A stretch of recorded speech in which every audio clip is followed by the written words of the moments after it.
Chapter 2278. The smell of gunpowder thickened in the air, and the sound of bullets and cannons became more intense.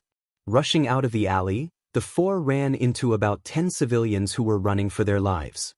They screamed and ran toward them, and it made the four's eyes turn even colder. "This way, follow me."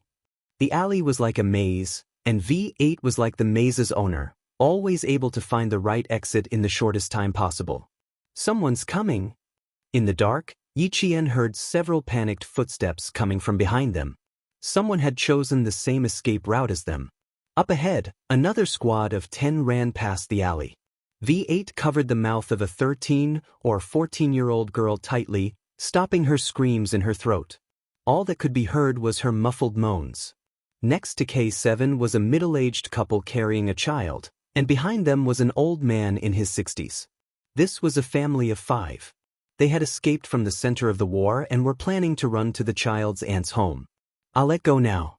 You, don't make a sound. If you make a sound, your parents and grandfather will be shot by the people outside. Do you understand?" V8 used the local language to communicate with the girl. On the count of 1, 2, 3, let go. The girl, whose eyes widened from fear, nodded in a panic to show that she understood. V8 let go, and she covered her mouth. In the dark, the girl's bright eyes were filled with heart-wrenching fear. She was afraid, but she was responsible for scouting the way and protecting the family. It was only then that Yi Jian noticed that the middle-aged couple, each carrying a child, were unable to walk. Their legs were crippled. "Can you take us with you? Can you take us with you?" The old man in his 60s said with a trembling voice. "If that's not possible, can you take the 3 children with you? Is that okay?" The middle-aged couple's eyes were filled with hope. They stared at the 4 people who had saved them with tears. The appearance of Yi Qian's group made them feel safe. V8 looked at the 2 children who were still in his arms. They were about 4 or 5 years old, young, and crippled. V8 sighed softly. "I'm sorry, but we can't take you with us. You'd better find a place to hide. I suggest you don't cross the city. If people run into you, they might shoot you. For your safety, you'd better find a place to hide." They had to refuse. Once they agreed, they would be a burden on their journey. They were not there to represent themselves, and they could not be heroes. The reason they were taking the risk to enter a neighboring country was because the country's border and the safety of its citizens were at stake. There was no choice. V8's answer extinguished all the hope in the eyes of the old man's family. The girl bit her lower lip and gently bowed to V8 with her palms pressed together to show that she had just saved them. It was the first time that Yi Jian had met a civilian who asked her for help during a war. She chose to put national affairs first and turned her head away to avoid making eye contact with the girl. "But at least," K7 said softly in English. He then took out his dagger and pried open the lock on the door behind him. Chapter 2279. V8 glanced at them and said to the family of 5, "Hide here for now. We'll talk again when the sun comes up. At least you're not in danger for now."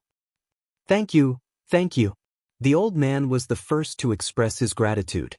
He was very sincere and bowed deeply to express his gratitude. This was the best arrangement for both sides. Whether the family of 5 could escape the flames of war was no longer Yi Qian's concern. They still had their own missions to complete. This small episode didn't affect them much, but it gave Yi Qian a deep understanding of the cruelty of war. He more or less understood why his country immediately sent Qin Xiu to negotiate when a neighboring country was at war. Once a neighboring country's borders were affected by a neighboring country's war, perhaps one day it would be the civilians of his country asking for help from the other country's military. V8 walked at the front like a swimming dragon, silently brushing past the danger zone. He managed to avoid the local militants who went to provide support several times. 800 meters to our destination. We'll see it after passing through the alley. V8, with his back pressed against the wall, exhaled a mouthful of foul smoke. There had been a firefight here not long ago.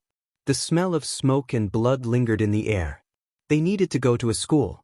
After passing through the school, they would reach the nearest street to leave the city.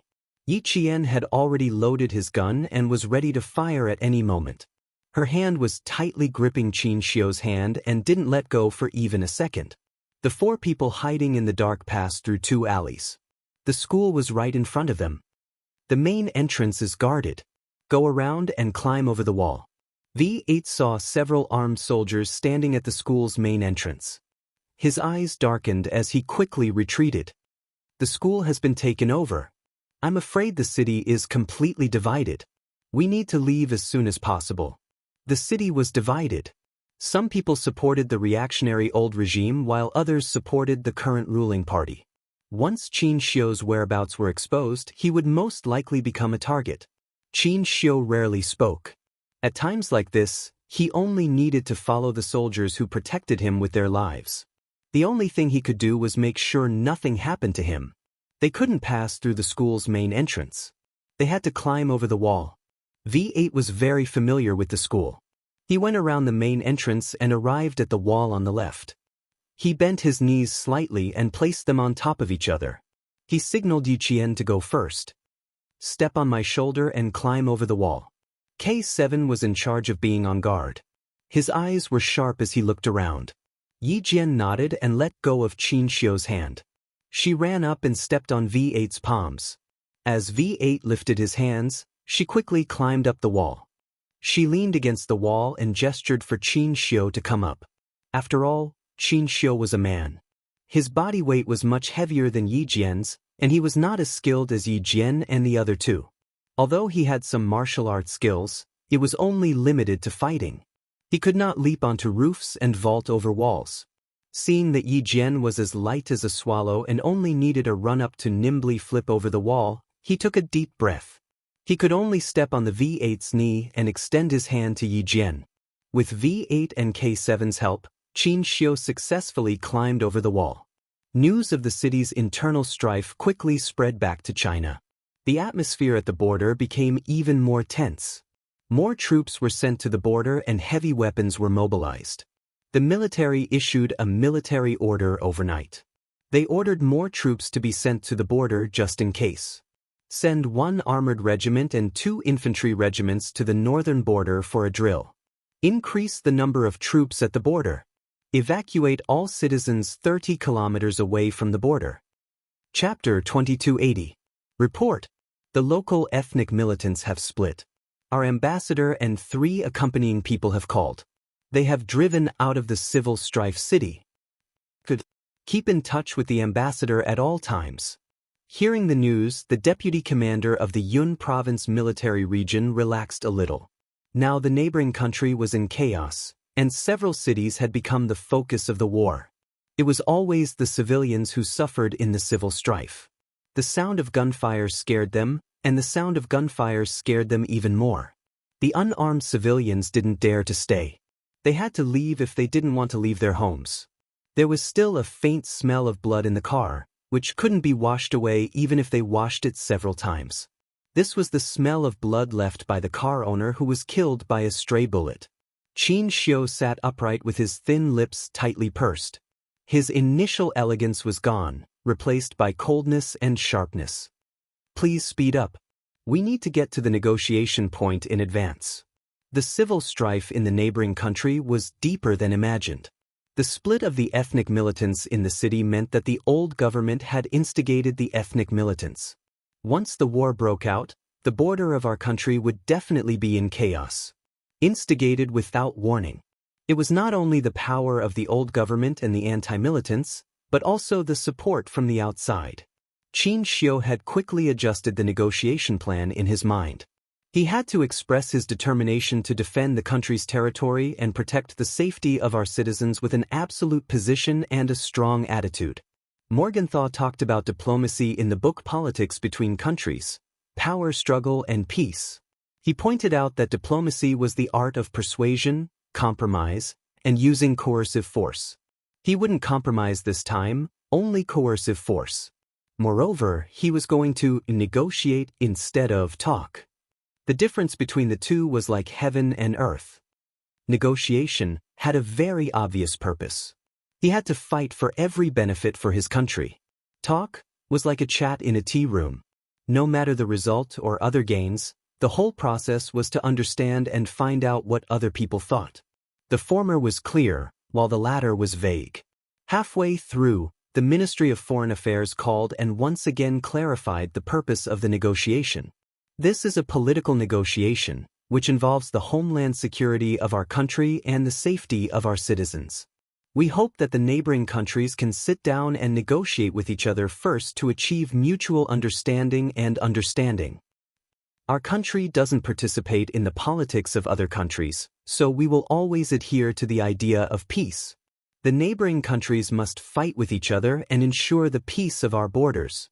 If you disturb the peace of our borders, our country will take necessary protective measures when necessary. When the Minister of Foreign Affairs said this, Qin Xiu turned on the speakerphone, the only phone that could be used to communicate with China, so that the three people in the car could hear it clearly. Qin Xiu was in charge of the whole negotiation, and the three of them swore to protect Qin Xiu with their lives.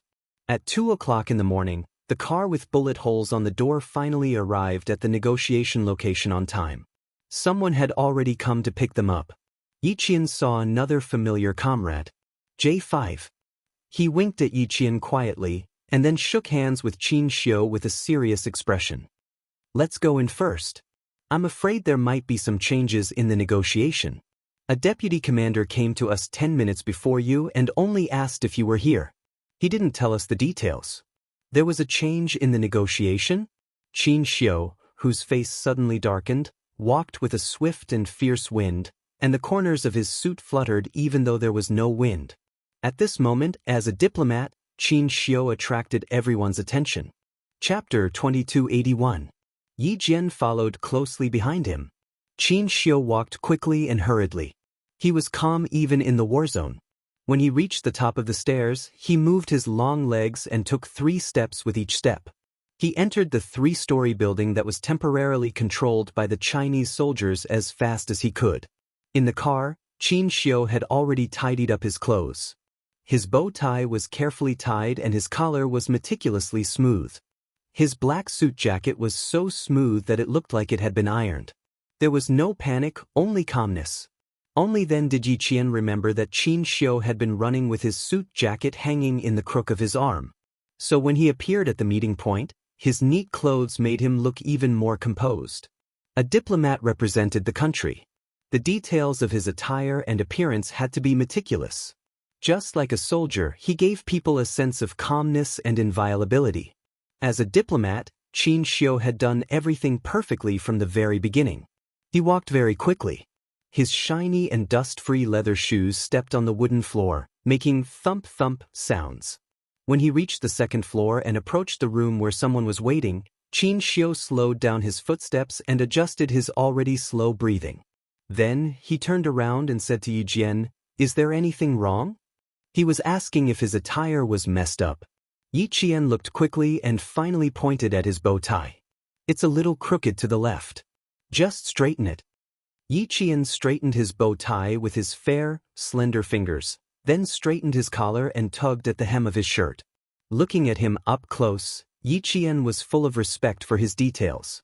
Qin Xiu was able to become the youngest diplomat in the Ministry of Foreign Affairs not by luck, but by his own ability.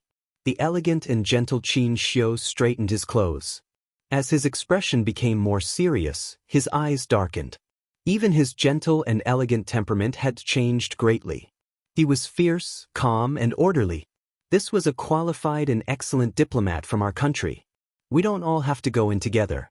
Yi Jian, accompany me. Qin Xiu stopped and said to the 4 soldiers behind him, "Sometimes, more people means less power." J5 raised his hand, and V8 and the others behind him stopped in their tracks. Everyone's gaze fell on Yi Jian. J5 said sternly, "Yi Jian, the ambassador's safety is in your hands. Don't worry."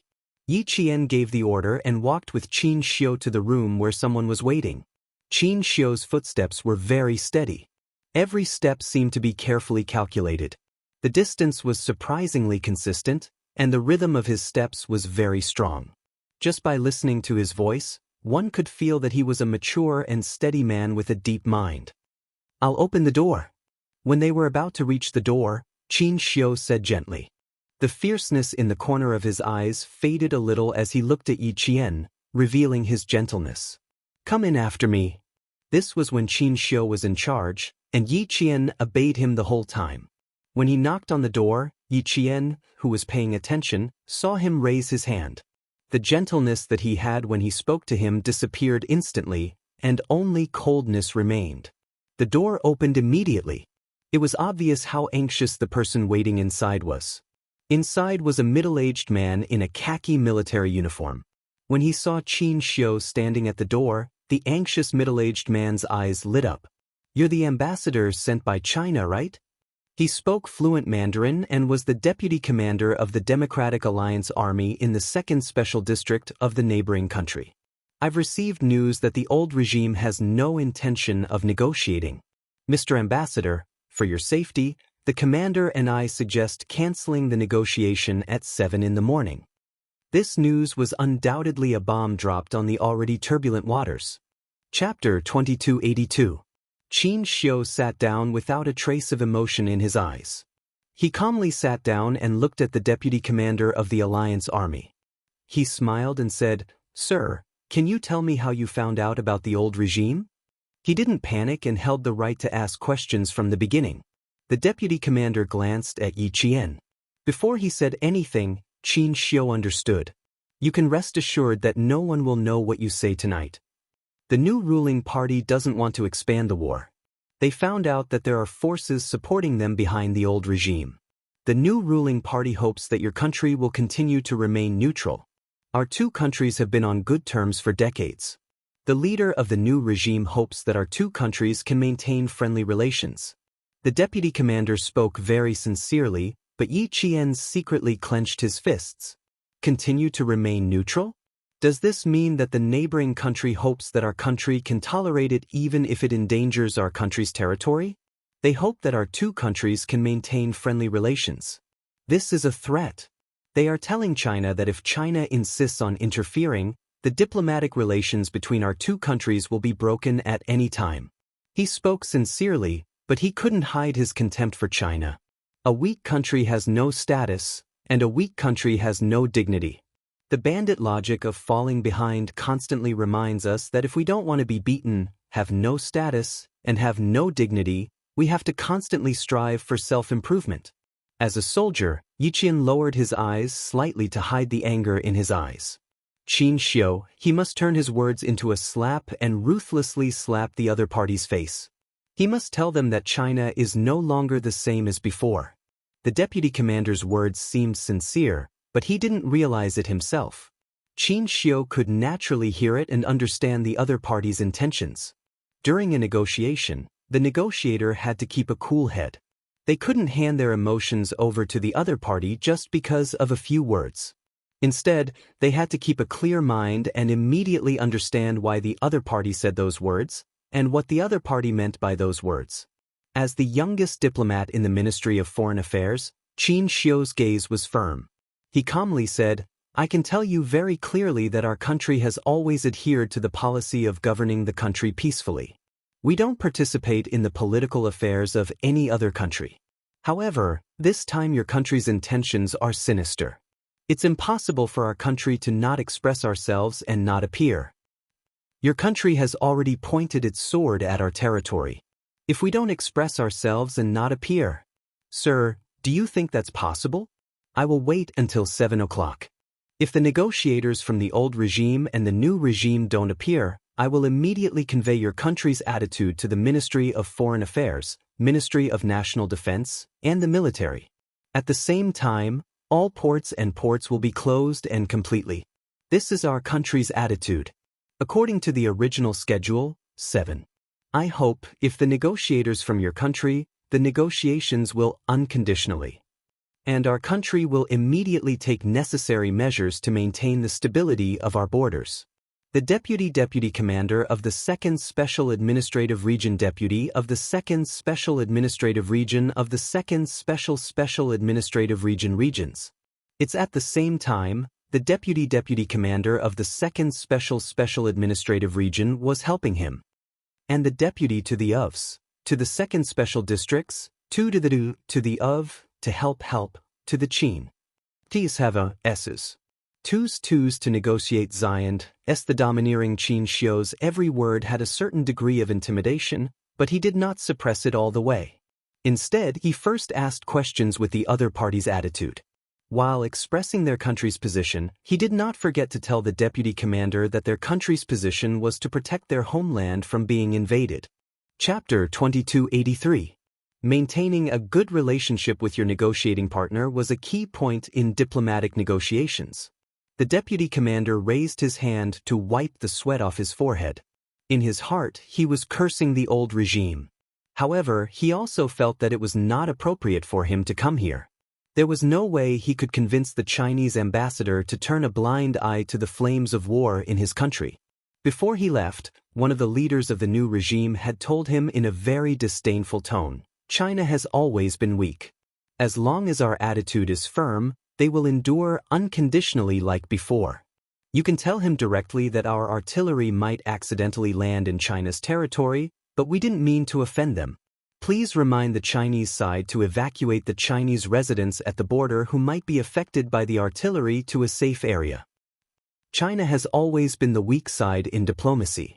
Just take the attack on the residents last year as an accidental explosion to resolve such a major incident. As for China, no matter how angry they can only suppress the anger in their heart. China insists on governing the country peacefully. We don't want the two countries to go to war, and we don't want to go back to the era where we can't even fill our stomachs. In the face of artillery fire that accidentally entered our territory, China can only choose to endure now. The deputy commander thought of the leader's words and cursed him countless times in his heart. What do you mean China will be the same as before? Bullshit. Influenced, he also thought this way before he came. He thought that as long as they said a few words and told the Chinese ambassador that they would not attack the Chinese ambassador, the matter would be resolved. Who knew that the Chinese ambassador's attitude was firm, and the calmness he showed made him wonder if the other side had already made arrangements. Everyone wanted to govern the country peacefully. No one wanted war. Everyone was afraid that a war would cause the country's strength to decline, let alone internal strife. Once other countries suddenly interfered, then it would no longer be internal strife within the country, but internal and external troubles. The Chinese side's strength made the deputy commander know that the leaders of the new regime's plan had failed. It was impossible to move the fire of war outward and protect the city from destruction. This was a whimsical idea. Ambassador, we are indeed very sincere. We just hope that the Chinese side will continue to maintain the original attitude of watching. We really don't need any special expressions from the Chinese side. The deputy commander of the 2nd SAR, who also came with a heavy responsibility, couldn't help but lower his posture a little. Our 2nd SAR has always been pro-China. That's why I risked being assassinated by the old regime tonight to communicate with the Chinese side in advance. I hope that the Chinese side can consider our proposal. Consider our proposal? The corners of Qin Xiu's mouth lifted slightly, revealing a faint smile. The color of his black eyes deepened with the faint smile, almost turning dark and containing a bit of sharpness. Your country has chosen to go against the flow, but you still want our country to continue to abide by the peace treaty. Your Excellency, there is a saying in our country, only the state officials are allowed to set fires, but the common people are not allowed to light lamps, which can be used to describe your country's current actions. Our country has always adhered to the policy of peace. Our country is benevolent and righteous, and we do not like to destroy the friendship between the two countries. However, this does not mean that our country is giving in. Please do not take our attitude as giving in.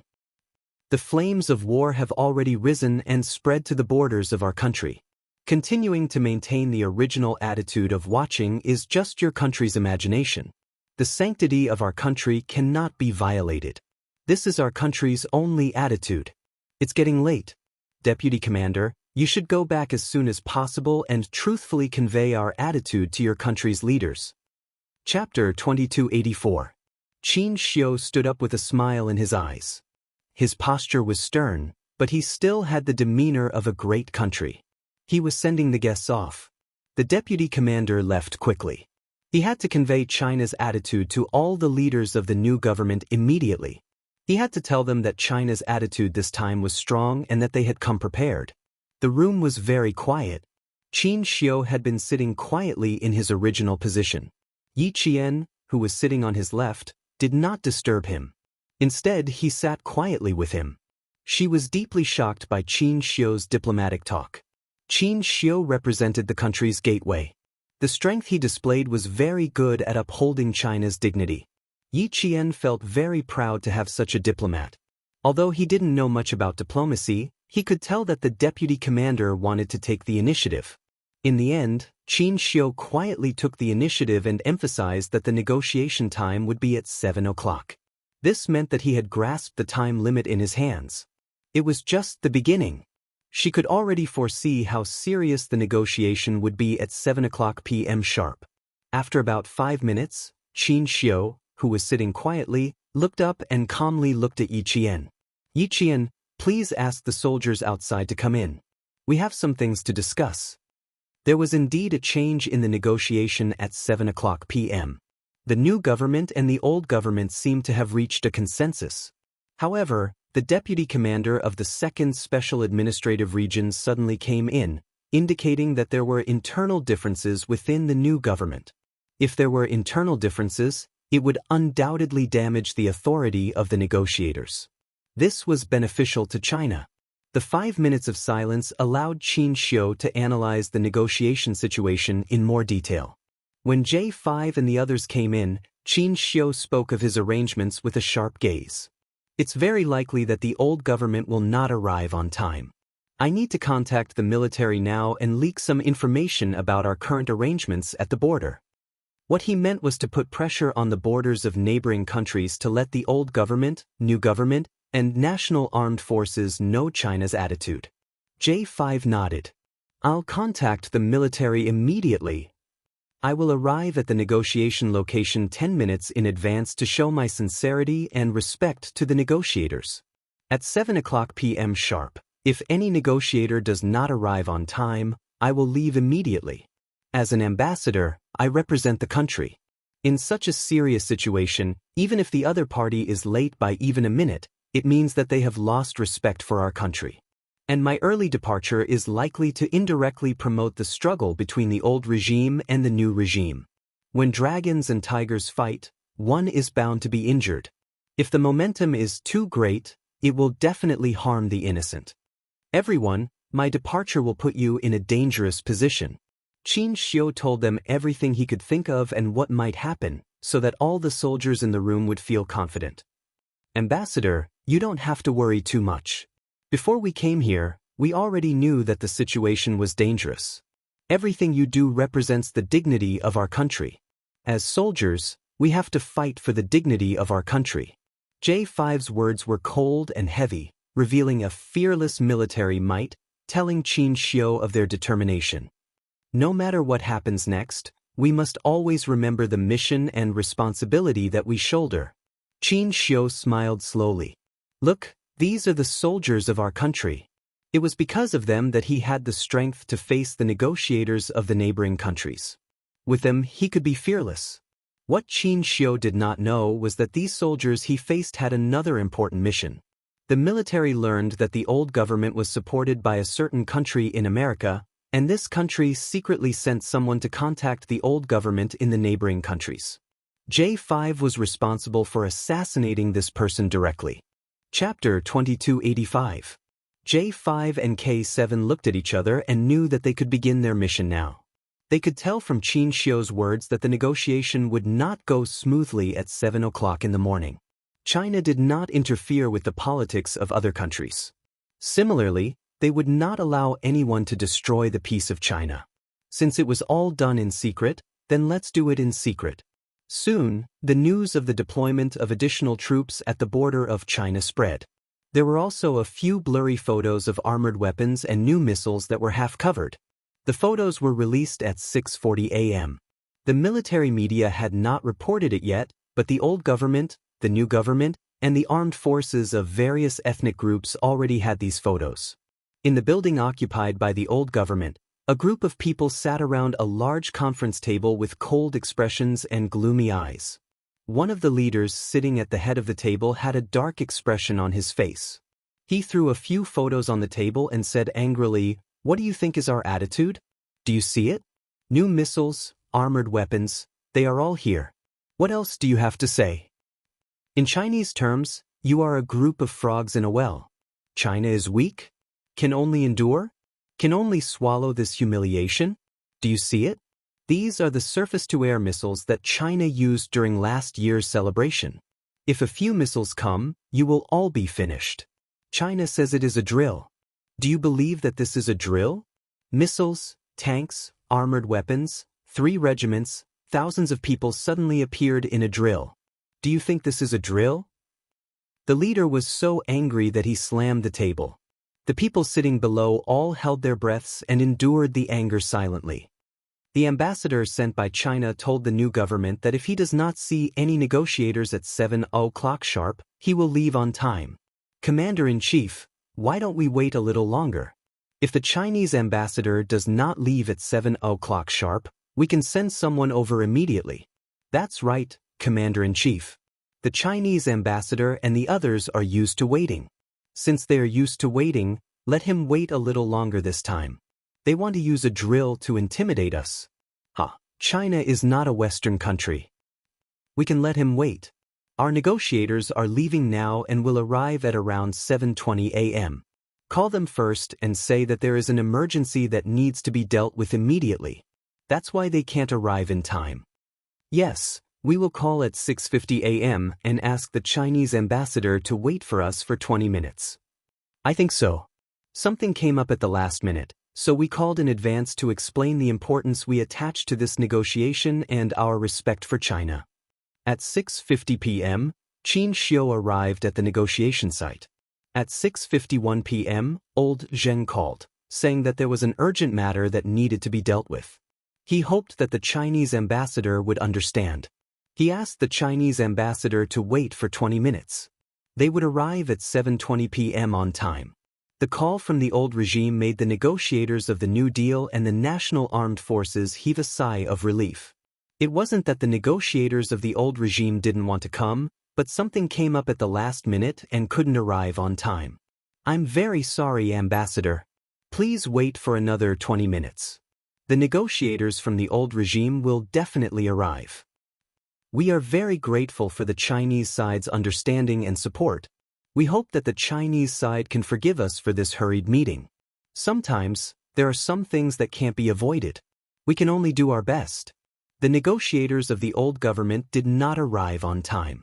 The negotiators of the two sides had already expressed their goodwill to Qin Xiu and China, hoping that China would continue to support the neighboring countries and jointly maintain the stability of the border between the two countries. Chapter 2286. Before the official time, Yi Qian, who had come in with him, knew that the informal negotiations had already begun. They were facing a pincer attack from 2 foreign ambassadors from 2 neighboring countries. They were trying to make things difficult for Qin Xiu by saying that the 2 countries should work together for peaceful development. They were even trying to use peace to force Qin Xiu to agree with them before he even entered the formal negotiations. Yi Qian's expression was calm, but there was anger under it. Now that Yi Qian was facing difficulties, especially those who were trying to make things difficult for him, the more difficult it was for Yi Qian. His expression was as calm as a mirror, without the slightest ripple. Right now, this was Qin Xiu's home ground. She was only there to ensure his safety. It was up to Qin Xiu to deal with the difficulties of the foreign negotiators. For some reason, Qin Xiu's behavior outside seemed to have reassured everyone. J5 and K7, who were guarding outside, were not worried at all. Yi Qian and V8, who were accompanying him inside, were not nervous at all. They believed that Qin Xiu could handle everything well. Since the Ministry of Foreign Affairs had only sent Qin Xiu, and only the youngest ambassador in the entire Ministry of Foreign Affairs, wasn't this a strong declaration to the outside world? There was no need to send an experienced ambassador. Our country's young ambassador could fight a group of heroes. Qin Xiu could indeed fight a group of heroes. Right now, he was no longer an individual but an ambassador representing his country. He was facing the two foreign ambassadors from neighboring countries who had yet to officially start using sincerity to hide their arrogance. His gentleness when he sat down was swept away. He stared at the two people across from him with a sharp gaze. His polite tone was firm. Your Excellency has completely subverted the true meaning of, "The two countries should work together for peaceful development!" The two countries represent both neighboring countries and China, not just China alone. Our countries, the two countries should work together for peaceful development. Just like in the beginning, we advocate the supreme concept of peace, harmony, and harmony. We have always been working hard for the peace and development of mankind. As Your Excellency said, when faced with your artillery fire that has landed on our territory, do we still need to understand and support you? Your Excellency, working together for the peaceful development of the two countries means that the two countries can only achieve peace if they work together. In the face of your country's invasion of our territory, your country's meaning is that if we don't express our understanding and support, it will be a breach of peace. Your country's bandit logic has really opened my eyes. Her clear and elegant voice was loud and clear. Facing Lin Guoqing, who was deliberately making things difficult for her on the surface, she directly replied, "Our country advocates peace, but we will never tolerate the invasion of our territory." Yi Qian gently loosened his clenched fists under the table. The intentions of the two diplomats from the neighboring countries were extremely sinister. To put it simply, if China insisted on pursuing the matter of the artillery fire that landed on China's territory, then China would be destroying the peaceful development of the two countries. Using the peace between the two countries as a conspiracy theory, they were still testing the bottom line of the Chinese side. Since the victory of the anti-Japanese war, China had been concealing its strength and biding its time. In the face of some provocations, large and small, it chose to remain silent because of its military strength. As a result, when the artillery fire spread to our territory, the wrong party still dared to turn around and challenge us. Today, China's military strength had made a breakthrough, and it had developed high-end weapons on its own. Qin Shio's strength was to tell the neighboring countries not to take China's, concealing its strength and biding its time, as a step back. The two diplomats from the neighboring countries were indeed shocked. Before this, they had never thought that China would be so strong. It was even several times stronger than last night. Chapter 2287. Last night, the deputy commander of the 2nd Special Administrative Region conveyed Qin Shio's attitude. The leaders of the New Deal and the leaders of the Allied forces quickly convened an emergency meeting to discuss countermeasures. In order to suppress Qin Shio's strength, the two of them used the excuse of disrupting peaceful development to make the Chinese side have no choice but to agree to their proposal. Unexpectedly, when they launched their attack, the Chinese ambassador's momentum was so strong that it shocked them so much that their backs were covered in sweat. The Chinese ambassador misunderstood. "We never thought of unilaterally disrupting peace." Absolutely not. The ambassador of the Allied forces was the first to speak. He looked down at his watch, stood up, and said politely, "There's still 5 minutes until 7 o'clock. I'll hurry the negotiator and ask him how long it will take for him to arrive." Qin Shio smiled faintly and said to Yi Qian, who entered the venue with him, "Inform the outside that I'll be leaving at 7 o'clock sharp." Then he turned slightly to V8 and said in a low voice, "Inform the military that the exercise will begin on time." But V8, who was impressed by Qin Shio's strength, nodded slightly. He couldn't help but look at him with admiration. As he got up, he moved his fingers inadvertently and quietly gave Yi Qian a look, indicating for her to protect Qin Shio. Then he left the venue. The foreign affairs negotiator of the New Deal also instructed the staff accompanying him. Feed back the Chinese ambassador's words without missing a word. Come up with a new countermeasure. Give me an answer as soon as possible. He was no longer as calm as before. There was a faint trace of anxiety in his expression. In the diplomatic negotiation field, the development of the situation and the severity of the situation could change at any time. The neighboring countries took the initiative to launch an attack on Qin Shio's side with the reason of peaceful development together. As soon as Qin Shio's side relaxed a little, the neighboring countries would move forward to attack. Qin Xiu didn't give them a chance, which was equivalent to blocking their reasons. The neighboring countries couldn't do anything if they didn't get a response. Naturally, they would feel anxious. The sweat on their backs was the first sign of their momentum beginning to weaken. Yi Qian cheered for Qin Xiu and felt even more proud. There were outstanding diplomats like Qin Xiu, who fought for the interests of the country, and excellent soldiers like Captain Xia, who protected the country when it was invaded. The rise of a big country was no longer a pale fantasy, but a real reality step by step. Other than the ambassadors of the V8 and the Alliance, there were 6 other people in the meeting room. There were 2 on our side and 4 on the other side. Each ambassador was accompanied by a staff member and a soldier. The soldier was responsible for the ambassador's safety. Yi Qian's attention was on the 2 soldiers protecting the ambassadors. The ambassador of the neighboring country didn't speak casually anymore. After smiling at Qin Xiu, he flipped through the information in his hand. He looked calm, but in fact, even his palms were sweating slightly at this time.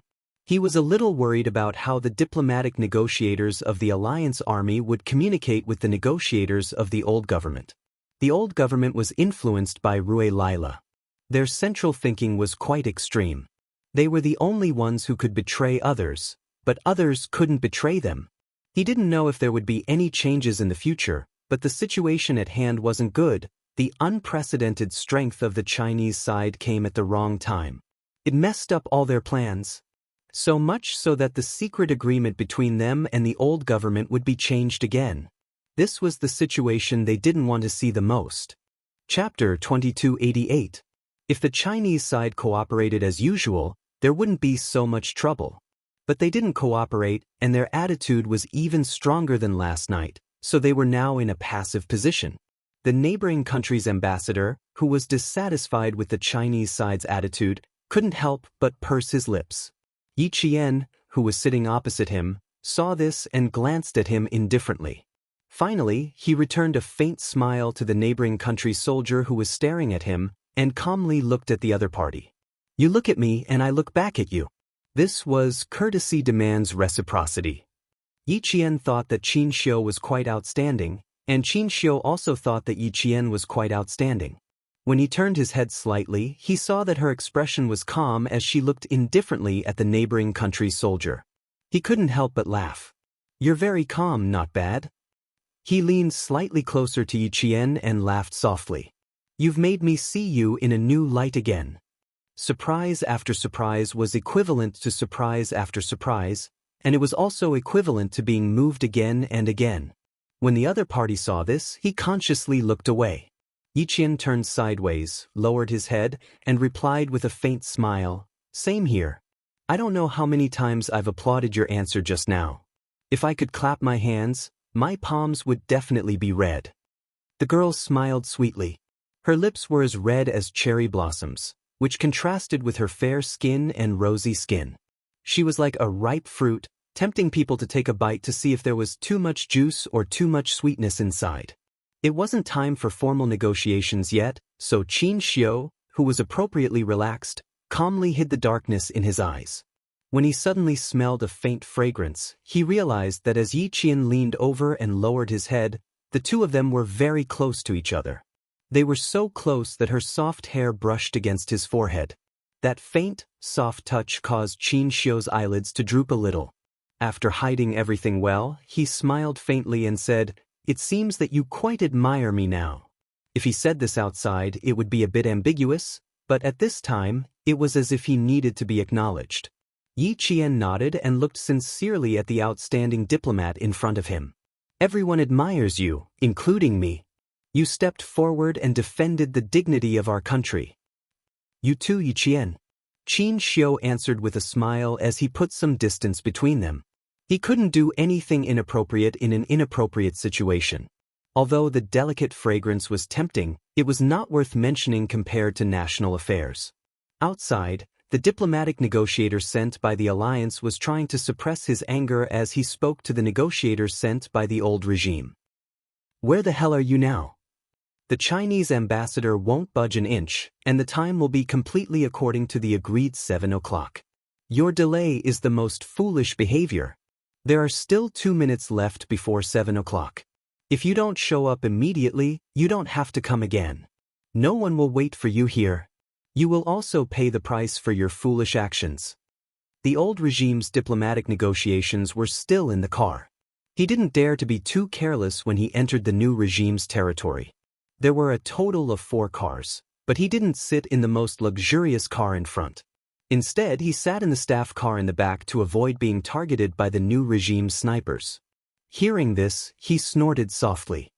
The Chinese side's attitude suddenly became strong because you are weak. Do you still need to be afraid of a country that doesn't dare to do anything? Peace, peace, tell the Chinese side that they hope for peace between the two countries. It's best to cooperate. Chapter 2289. There was nothing to be afraid of. Commander Rualila had the support of Western hegemonic countries behind him. There was no need to be afraid of a country that didn't even have much international standing. Moreover, it was the new government that was in charge of foreign affairs. If anything happened, the new government would be responsible for it. It had nothing to do with Commander Rualila. Was the Chinese really not going to cooperate? With Commander Rualila's methods, the Chinese ambassador wouldn't be able to leave easily. The old regime's diplomatic negotiator's indifference made the alliance's diplomatic negotiator very angry. There's 1 minute left until 7. If you don't show up, this negotiation will be terminated. If Commander Rualila doesn't terminate the negotiation, no one will. Tell the Chinese ambassador that I'll be there at 7:20. Since you want to cooperate with the old regime, now is the time to show your sincerity. The old regime's diplomatic negotiator was firm in his words. After he finished speaking, he unilaterally ended the communication. The alliance's diplomatic negotiator was offended. His face turned green and white. There was obvious anger in his eyes. Seeing that there was less than a minute left, he could only jog back to the meeting. There were 40 seconds left until 7. J5 looked down at the change in the time and maintained contact with China. No one from Commander Rualila's side has appeared. Our military exercise. The countdown began. 10, 9, 8, 7, 6, 5, 4, 3, 2. J5's deep voice suddenly sounded like a sharp sword being unsheathed. With a murderous aura, he said, "Begin the exercise." At 7 o'clock sharp, if either side of the negotiation didn't show up on time, the Chinese military exercise would coordinate with Qin Shio's time and immediately begin the large firepower mountain attack exercise. China had always been benevolent, especially in the international community. It would never do anything that would endanger the friendship between the two countries. China had always abided by international treaties and never violated the terms of the treaties. It had always prohibited everything and worked hard to promote world peace and development. Then, the neighboring countries and even other countries interpreted China's attitude as forbearance, concession, and cowardice. The mortar fired by the neighboring country that fell into China's territory was actually a test to see how far China would go. Qin Shio wouldn't allow the neighboring countries to continue testing. China wouldn't allow this kind of testing with contempt. Yi Qian and V8 received Qin Shio's order and immediately prepared for everything. He stood up with an imposing aura and said coldly to the negotiator, "Sorry, time is up. Our negotiation has failed. I am very sorry that Commander Rivera does not wish to contribute to the stability of the border between our two countries. I hope that your country can solve its internal problems for the time being and not endanger our borders. Please wait, Mr. Ambassador." When the New Deal ambassador saw this, his expression suddenly changed. The staff he had just sent to ask for instructions from the higher-ups had not returned yet, and the Chinese ambassador had left without even staying for a minute. "Mr. Ambassador." The ambassador of the Alliance Army pushed the door open and entered. He suppressed his anger and said sincerely, "Mr. Ambassador, please wait for another 20 minutes. The representative sent by Commander Rila will be here soon. Mr. Ambassador, please wait for another 20 minutes. Why don't we go to the banquet room and have a glass of champagne first?" When the two sides saw that Qin Shio really stood up and left, the negotiators of the new policy couldn't help but stand up. They didn't expect that the Chinese side would suddenly stop making concessions and become so aggressive. For a moment they panicked. One of them walked around the conference table and hurried over, while the others stood at the door, trying to persuade Qin Xiu to stay. Chapter 2290. The two soldiers who were in charge of protecting the neighboring country's negotiations strode over and stared at Qin Xiu. They were very rude and rude. The rudeness of the neighboring country's soldiers made Yi Qian's eyes darken. She stepped out from behind Qin Xiu and swept away her previous calmness. Her dark eyes were filled with a murderous aura. Her gaze was like a bullet as it swept straight towards the two soldiers who were rude to Qin Xiu. She didn't walk in front of Qin Xiu but stood side by side with him. She didn't block Qin Xiu's fierce aura and also let the other party know that she wasn't an ordinary staff member. The two neighboring country soldiers probably didn't expect that the Chinese woman who had been silent all this time, who looked delicate and didn't even have a sense of existence, would suddenly have a big change in her aura. She was like a general who had returned from the battlefield bathed in blood. The bloody and murderous aura made the two neighboring countries' soldiers' pupils contract slightly. They ignored this Chinese woman. She wasn't an accompanying staff member at all, but a Chinese female soldier. Moreover, she was a Chinese female soldier whose hands were stained with human lives. Her gaze was like a bullet passing by, bringing with it a sharpness that made the cerebral cortex tense. The two neighboring country soldiers' right hands couldn't help but slowly reach for their waists. Yi Qian said to Qin Xiu, "You go first. They are outside." V8 went out and didn't come in. He was standing at the door to support Qin Xiu. When he got up, his fingers moved inadvertently. This was a secret gesture to Yi Qian, indicating that he was in charge of the outside and she was in charge of the inside. Hearing her words, Qin Xiu didn't seem to notice the sudden hostile atmosphere in front of him. He nodded indifferently and calmly walked towards the door. Qin Xiu had already shown the neighboring country's ambassador the strength that couldn't be offended. At this time, Qin Xiu's indifferent gaze swept over, emitting a sense of oppression that made the Alliance Army's negotiation ambassador who was blocking the door a little tense. "Mr. Ambassador, you'd better." Seeing that Qin Xiu was about to walk out of the door, the ambassador of the Alliance Army was unwilling to give up and wanted to persuade him to stop again. However, Qin Xiu, whose handsome face was cold, walked past him without even looking at him. When the New Deal ambassador saw that there was no way to stop Qin Xiu from leaving, he couldn't help but chase after him anxiously. Yi Qian stopped him and said politely, "Your Excellency, please wait. This is not a problem with our country. It's just that some people are not cooperating. Our ambassador's intentions are very clear. He hopes that your country can resolve its internal problems for the time being and not endanger our borders." With Yi Qian blocking the way, the V8 escorted Qin Xiu out. Yi Qian's appearance made the two soldiers from the neighboring country tense up instantly. Their right hands were already touching their waists, as if they were going to pull out their guns and force them to stay in the next second. For a second, the ambassador from the neighboring country's new government did have such an idea in his mind, but he suppressed it, because it was not a small matter to pull out their guns and force an ambassador to stay. China's attitude was already very strong. If they still forced the Chinese ambassador to stay, a few surface-to-air missiles would land on them. In the end, the New Deal would be at a disadvantage. The New Deal only wanted to democratize the North. They absolutely could not have a conflict with China. Yi Qian quickly caught up with Qin Xiu with a cold expression and said in a low voice, "They wanted to pull out their guns just now. We have to leave here as soon as possible. You escort the ambassador out first. I'll cover the rear." The V8 immediately arranged and stayed a few steps behind in case something unexpected happened. He could stall for time for Yi Qian and Qin Xiu to leave. Chapter 2291. Qin Xiu walked out of the conference hall with a warm expression. He still had a smile on his face. The New Deal and the Alliance Army don't have the guts to do that, but... His smile instantly turned sharp, and even his voice was much tighter. But the old regime's Ruilaless side might not. The Alliance Army ambassador at the door chased after Qin Xiu to the door and watched him leave without looking back. He was very anxious. He really left. The ambassador sent by the Chinese side really left.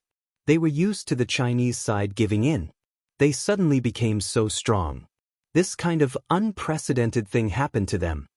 Things are getting tricky. He returned to the conference hall and spoke to the New Deal ambassador in a deep voice. The Chinese side's attitude will become a stumbling block to our country's democratization. If there is no way to take back the northern land, we will first eliminate Ruilala's group. I will go back and report to the commander-in-chief now. You should report our situation to them. We need to express our position as soon as possible and come up with the next step of the plan to completely eliminate the old regime's Ruilala armed forces. Report the current situation as soon as possible. Otherwise, we will be passive. Hearing this, the New Deal ambassador's eyes flashed with a haze. He said in a deep voice, "Now the old regime is giving us a big problem. I don't know if Ruilala will be able to appease the Chinese side's anger by coming out personally." "You mean?" The Alliance Army ambassador seemed to have guessed something. He frowned and showed a disapproving expression. "No, this is undoubtedly." Someone hurried in and interrupted the Alliance Army ambassador. It was the staff sent out by the New Deal ambassador who had returned. He looked at the conference hall where the Chinese ambassador was no longer present. He walked over to the New Deal ambassador and said a few words softly.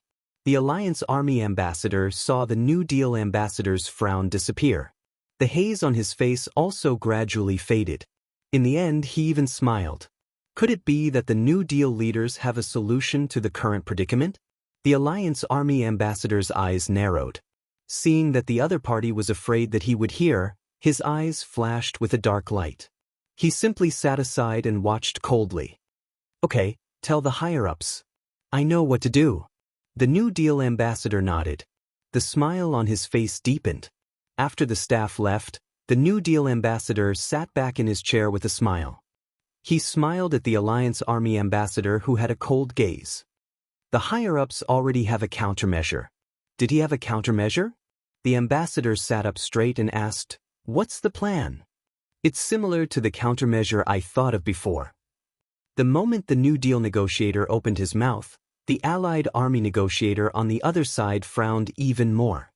However, the new policy negotiator was very excited. He lowered his voice and said, "If we want to eliminate the old regime and temporarily stabilize the Northlands, this is the best way." The old regime broke the agreement first and offended the Chinese ambassador.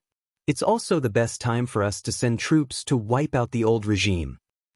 But this is not a very good countermeasure. A countermeasure that will put our country at the heart of the struggle. Did General Wu Wenu of the New Deal military group say anything? I would like to hear what the general has suggested.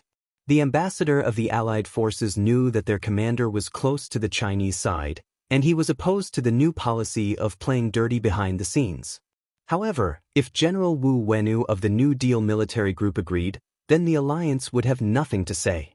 At most, they would not participate. Chapter 2292. Before he came, Commander-in-Chief Dan Su had told him that if the negotiations failed, the alliance would not participate. The Northern Territory could be dealt with later. The ambassador laughed and nodded. That's right. General Wu Wenu agreed. He was the one who first proposed the countermeasures here. The Allied Army's diplomatic ambassador's heart sank. Even the military group dared to do this. Did they eat a bear's heart or a leopard's gall? Even if they wanted to achieve national democratization, they shouldn't use such a radical strategy to offend China. Outside, a soldier from the neighboring military group strode into the venue with a cold expression. He met Qin Xiu and Yi Qian face to face and walked straight toward the venue. Then the soldier met V8 who was a few steps behind. Both of them were wearing military uniforms. They nodded to each other as a sign of politeness and left after a brief exchange of glances. The ambassador who was about to leave opened the door of the conference room and met the person from the military group. Seeing the other party's serious expression, his heart sank and he immediately turned back to the conference room. This expression was not a good one. One look at it and one would feel that something was wrong. The Chinese side is 50 kilometers away from our border and is conducting a strong firepower exercise. According to the report, this exercise is an army exercise and there are no air exercises for the time being. However, there are air-launched missiles at our border, so we can't rule out air exercises. The soldier with a cold expression described the current situation at the border to the two negotiators. At the same time, he conveyed the opinions of the two top leaders. Immediately leave the war zone. What? The ambassador who was smiling just now was shocked. He looked at the equally shocked ambassador and asked anxiously, "Did you send someone to keep an eye on them? Is there any other news? Are there any signs of them advancing toward our border?" Now he was anxious. Two exclamations came from the conference room. V8, who was a few steps behind, had a ruthless sneer in his eyes. "You want the Chinese side to continue to remain silent? What a joke!" The door of the conference room gradually closed, cutting off the sound of the soldiers of the neighboring country. Yi Jian, who had walked a few meters away, walked beside Qin Xiu. Her pace was a little fast. Now they needed to leave the heavily guarded negotiation point as soon as possible. J5 greeted the three and walked side by side with V8 as they escorted Qin Xiu out of the building. Outside, the K7 had already opened the door for Qin Xiu. There was a certain distance between the venue and the outside. Qin Xiu noticed that Yi Qian's expression was exceptionally cold as a sword. He deliberately slowed down his steps and asked with a smile, "Were you nervous for a few seconds just now?" It referred to whether they were nervous when they pulled out their guns. "A little." Yi Qian pursed his lips and smiled. Then, he asked with some doubt, "Why do I feel like you were referring to something when you said that you wanted Lin Guo to solve the problem internally?" Qin Xiu, who had a cold expression on his face, stared at Yi Jian for a moment. Then he smiled and said, "When you stopped the negotiator for the new policy and said those words, I thought you understood my intention. It turns out that you didn't. You were just following along with what I said. I hope that your country can solve its internal problems for the time being and not endanger our border." Yi Qian was indeed following Qin Xiu's words, but his intentions were unclear. He needed to explain. Chapter 2293. Qin Xiu walked down the stairs calmly and left calmly. He was so calm that even V8, who was following closely behind him, did not notice the cold hostility flashing in his eyes. The new policy of the neighboring countries has ulterior motives. They want to spread the flames of war to speed up the destruction of the armed forces of the northern region. They dare to do so because they believe that our country will concede to the benevolence of the international community. His gentle voice was like the sound of a zither that could break through a battle formation. It was low and elegant, but also contained the restrained, murderous aura of a scholar. The old regime and the new policy had an internal conflict. In the end, the artillery fire was focused on the armed forces of the northern region. Perhaps this is a feint played by the old regime and the new policy. As a military academy student, Yi Qian knew of the existence of the armed forces of the neighboring countries. They were an important national armed force that was involved in the division of the neighboring countries and was not westernized. They were of great value to China. After listening to him, she said softly, "As long as the armed forces of the northern region exist, it will be difficult for the neighboring governments to achieve full democratization. They will also not be restrained by America and become a pawn to contain our country." That's right. We have now understood the intentions of the neighboring countries. It doesn't matter whether the negotiations are carried out or not. So, Qin Xiu walked down the stairs and looked at Yi Qian. A warm smile like the ripples of spring water appeared on his elegant and handsome face. "Get in the car first. I'll talk to you in detail in the car." The car was right in front of them. Qin Xiu bent down and entered the car first. Then, the three cars on the Chinese side started and sped away from the venue. In the car, Qin Xiu said to Yi Qian with a solemn expression, "They used a mortar to test our country's bottom line and tried to spread the flames of war to our borders to maximize their benefits. This mortar is a direct wake-up call for us. If we don't make a strong statement immediately, more shells will land on our borders and cause casualties to our citizens. Although my departure will bring about certain danger, it will also make the new policy and the alliance wary. The new policy and the old regime were originally fighting for power, but it also invisibly pushed their unspeakable thoughts. So, I've completed half of my mission."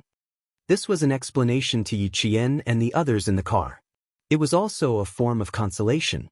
What she had expected last night really happened today, so she could face it calmly. What Qin Xiu said now was the height that Yi Qian lacked. His explanation opened a window that had never been opened before for Yi Qian, broadening her vision. Diplomacy is to deal with countries all over the world. A good diplomat not only has to understand the world, but also has to have a certain understanding of the overall situation and have their own unique views. When it came to diplomatic negotiations, he could immediately analyze the other party's intentions and fight for the benefits that his country should get from the overall situation. Confucius said, "A gentleman is slow in speech, but quick in action." It was indeed not suitable for a diplomat. A diplomat indeed needed to think thrice before speaking, but this, thrice, had to be done quickly. Otherwise, it would be easy for the other party to take control of the situation. Qin Xiu's words were sharp and sharp. Even if the deputy commander of the 2nd Special Zone of the neighboring country came prepared last night, he could easily face him. However, there were too many twists and turns in this matter that Yi Qian couldn't understand with her 2 lives of experience. In her previous life, she was, after all, a person at the bottom of society. Although she had a good memory and outstanding intelligence, she had been oppressed for too long and had never received a proper education. With her limited vision, how could she understand politics and diplomacy? After Qin Xiu's advice, Yi Qian suddenly felt that the depth of the situation was too deep for her to see through. She had never thought that perhaps the new policy and the old regime were working together to eliminate the armed forces of the Northlands. If that was really the case, wouldn't they really be targeting the Chinese side? Chapter 2294. In that case, Qin Xiu said that he had completed half of his mission. Then what was the other half? Next, let's look at the next steps of the old regime, the new regime, and the alliance army. When 2 regimes fight, one side has to be defeated. Yi Qian asked a question, but Qin Xiu didn't end the topic out of courtesy. Instead, he continued to chat with her with a smile. "Now, can you guess which half of my mission is unfinished? Guess the other half of Qin Xiu's mission?" Although it was difficult, Yi Qian still thought about it seriously. After a moment of silence, Yi Qian deliberated and replied, "I don't know if I'm right. You're waiting for the 2 regimes to fight again and pass on the old regime and the new regime to the Northland ethnic armed forces. The 3 sides will each have their own regime and further prevent the neighboring countries from democratizing. When you said, 'I hope that your country can solve its internal problems for the time being and not endanger our borders,' the main point was actually the first half of your sentence." After saying this, Yi Qian pursed her lips and smiled. "I feel like I'm showing off in front of an expert. I didn't get it right. Please don't take offense." Discussing politics in front of an excellent diplomat, she really lacked confidence.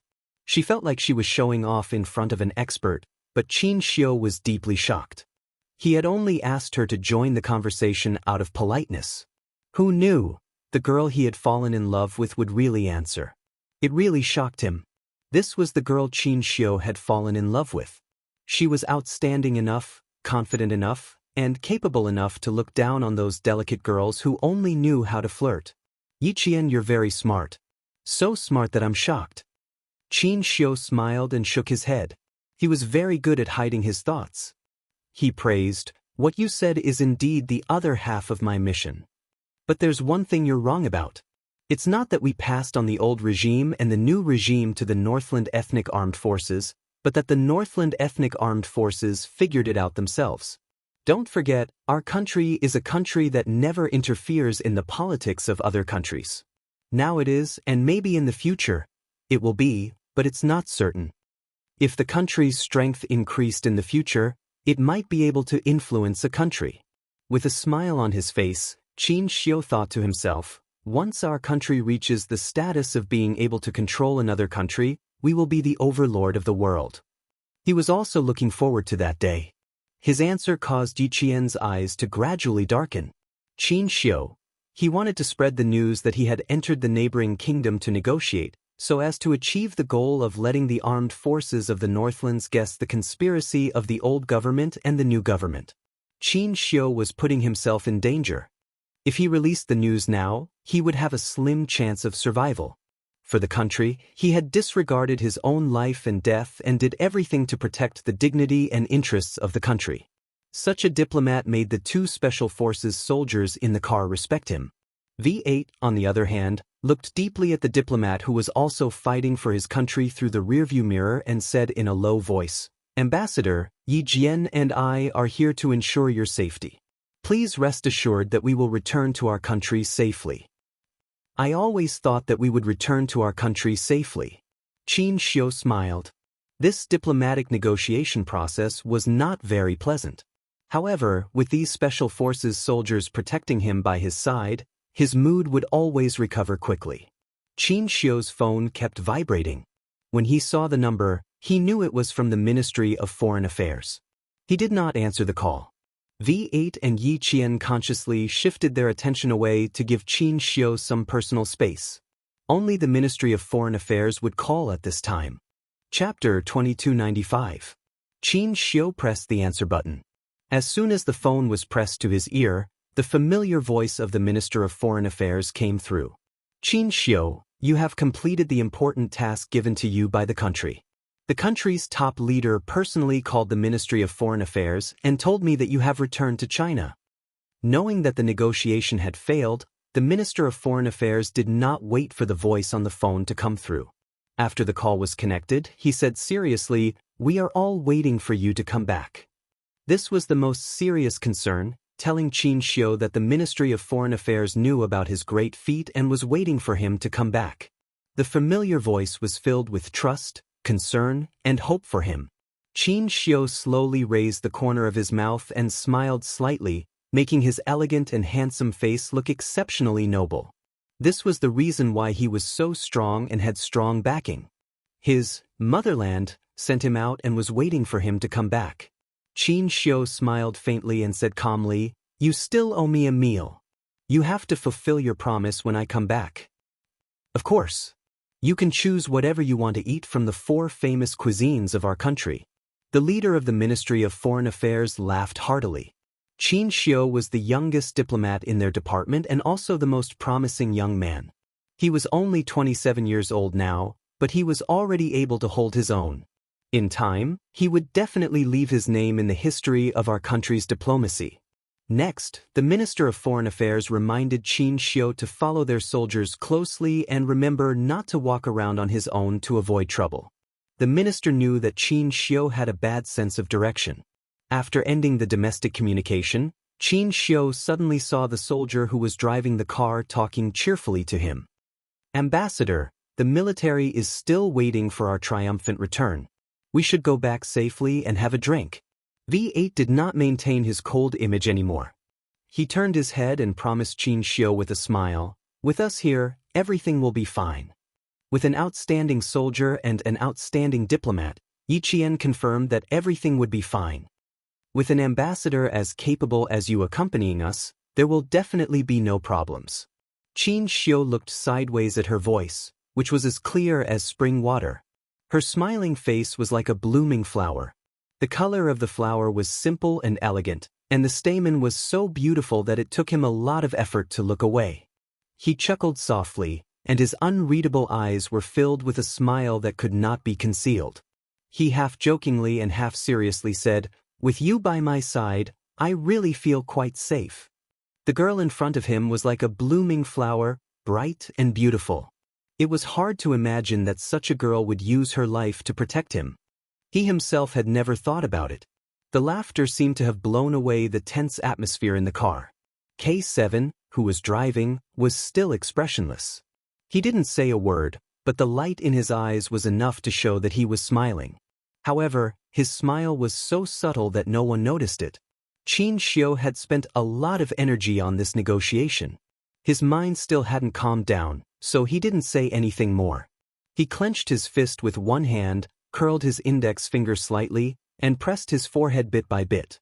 When he did this, it meant that he was deep in thought, and it was inconvenient to interrupt him. Yi Qian had learned about Qin Xiu's little tricks from the confidential staff of the Ministry of Foreign Affairs. Seeing this, she understood and reminded K7 and V8 softly, "Take a break for now." The 2 Special Forces soldiers sitting in the front nodded. Yi Qian began to think about every word Qin Xiu had just said. As a soldier, not only did she know how to fight, but she also had to know a certain level of politics. If she was only a soldier who knew how to kill in the future, she would be a reckless person. Chapter 2296. Yi Qian had a strong sense of self-reflection and knew how to act. It was very quiet in the car, but her brain was still deep in thought. She had never been in contact with politics before Qin Xiu's advice, so she wouldn't have thought so far ahead. When it came to understanding politics between countries, she was very aware that she had a serious deficiency. She had an outstanding diplomat by her side who gave her serious advice. Even if it was just a short exchange, she still benefited a lot. No one was born to be a politician. With Qin Xiu's advice, Yi Qian, who had always been smart, thought deeply about it. Soon, she gradually got to the edge and had a deeper understanding. Qin Xiu's forceful restriction on the time was equivalent to emphasizing that the agreed time couldn't be changed. If the other party didn't arrive on time, it would be considered a breach of their promise. Furthermore, Qin Xiu arrived early. This was a courtesy to the other party, telling them that they were sincere about the negotiations. By the time the other party broke their promise, Qin Xiu had enough reason to leave. This not only expressed China's sincerity, but also showed the neighboring countries China's strength. After leaving, China's borders were immediately engaged in military exercises. This made the neighboring countries realize that China's aggressive defensive attitude wasn't something they could easily test. This had a certain deterrent effect and protected the country's dignity. Now, Qin Xiu intended to let the Northlands know that she had arrived at the neighboring countries for negotiations. This way, even if the negotiations didn't take place, it wouldn't have any impact on China. Yi Qian, who finally understood, glanced at Qin Xiu out of the corner of her eye. She gave the other party a big thumbs up in her heart. Really amazing. Captain Xia and her brother were the best people she had ever seen. Now, Qin Xiu was added to the list. Yi Qian admired people who were willing to sacrifice for their country. At this time, Qin Xiu had established a very high image in her heart. This showed her the power of an outstanding diplomat.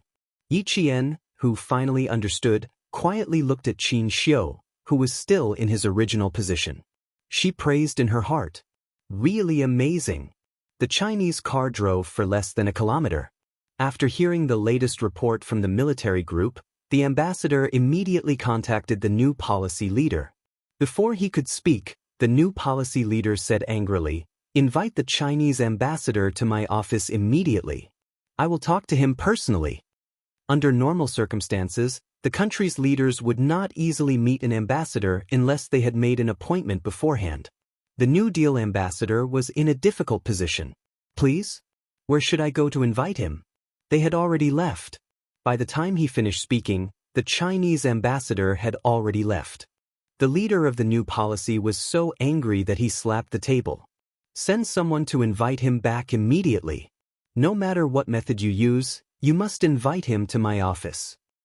The New Deal ambassador also realized the seriousness of the problem. China had never conducted such a large-scale military exercise on the border between the two countries. They were also skeptical and wary of the news they had received previously. However, when they thought of China's usual style of handling matters, they still subconsciously believed that China was just bluffing. But now it was wrong, all wrong. "Is the person Raleigh sent not here yet?" "Very good, I am now on the phone with Raleigh." Later, tell the person he sent and tell him how serious the consequences of China's anger are. In addition, General Wu Weinu said that the plan will not change. The leader of the new policy leader hung up the phone angrily and immediately picked up the receiver. He needed to talk to this lunatic Raleigh. Chapter 2297. The leadership of the new government was shocked by the maneuver launched by the Chinese side. The negotiator from the old government arrived late at the venue and found it quite unbelievable that the Chinese ambassador had not been seen. Left? Did he really leave? Are you joking with me? Did the Chinese ambassador really leave? How is that possible? Didn't I say that I would definitely arrive? Why did he leave? The negotiator from the old government stared and expressed his confusion in a completely incomprehensible tone. The negotiators sent by the new government thought of the possible trouble that might arise in the future. His face grew darker and darker, and his tone was not polite at all. Because your negligence disappointed the Chinese ambassador, he can totally leave. After all, the agreed time is 7 o'clock. And you are a full 20 minutes late. The attitude of the negotiator from the new government made the negotiator from the old government instantly pull a long face. I am telling you very seriously that there is an urgent matter that needs to be dealt with and will arrive at 7:20. If we were negligent, we would not have called to explain.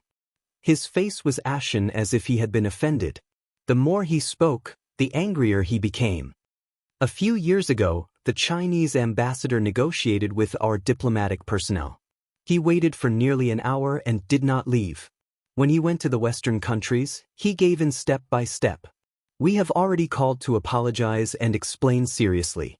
Huh? You want to tell me that the Chinese ambassador left disappointed just because I was 20 minutes late? Do you think I will believe that? Would a country that had regressed diplomatically leave because of a negotiation that could solve all problems with a nod of the head? His words were full of contempt for the Chinese side, and there was an inexplicable arrogance in them. He was also full of contempt for the negotiator from the new government. Such a contemptuous attitude made the negotiator from the new government furious. You mean that we deliberately let the Chinese ambassador leave and deliberately let the Chinese side have a prejudice against you? Even we don't believe your explanation. Do you think the Chinese ambassador will believe it? Last night, the Chinese ambassador clearly told the deputy commander of the 2nd Special Zone that he would only wait until 7 o'clock. If the negotiator from either side did not appear at 7 o'clock, he would leave immediately. Just now, the new government contacted Commander Ruilala and asked Commander Ruilala if you remembered the wrong time for your late arrival. The two sides were already at odds with each other. Now that Qin Xiu was not present, the last fig leaf was directly removed, leaving only the tit for tat. The negotiators of the new policy received instructions from above. Their words were sharp, and they mercilessly criticized the old regime. A negotiation that was supposed to win and could make the Chinese side temporarily give in has failed because of your broken promise. Please go back and tell Commander Ruirala that this war will not end for the time being. We have no way to reach a common agreement. The negotiator from the National Alliance calmly looked at the conflict between the new and old governments. When both sides stopped, he said coldly, "You two should go back as soon as possible. Once the Northland Armed Forces counterattack, it will not be a matter that can be solved by a war of words. Once the Northlands learn about this, do you think you will still have time to blame each other? Is there any meaning to your quarrel?" The negotiator of the old regime stood up. With a hint of haze in his eyes, he snorted softly and left quickly. The Chinese ambassador had actually left. Since that was the case, then don't blame them for being impolite. The negotiator from the old regime quickly contacted Commander Rualila and reported the situation. Chapter 2298. Just now, Klitschin informed me that the Chinese ambassador has left. Very well. Since you think we were rude first, then please invite the ambassador over to our place. An imposing and cold voice came from the other end of the phone. I've already sent people to keep an eye on the Chinese ambassador. When he leaves the New Deal sphere of influence, I'll send troops to invite the Chinese ambassador over for a chat. This meant that they wanted to detain Qin Xiu. Commander Raleigh of the old government was an extremist. He was a hegemonic figure who would rather betray the world than betray him. He wanted to detain Qin Xiu, but he did not know that Qin Xiu, Yi Qian, and J5 had already taken precautions against Lingguo after the deputy commander of the 2nd Special Zone left. After getting into the car, V8 drove directly to the city center. The roads in the city center were complicated and there was a lot of traffic. Lingguo was also a big motorcycle country, so there were many motorcycles on the streets. Although the old government started a gunfight, it did not affect the city.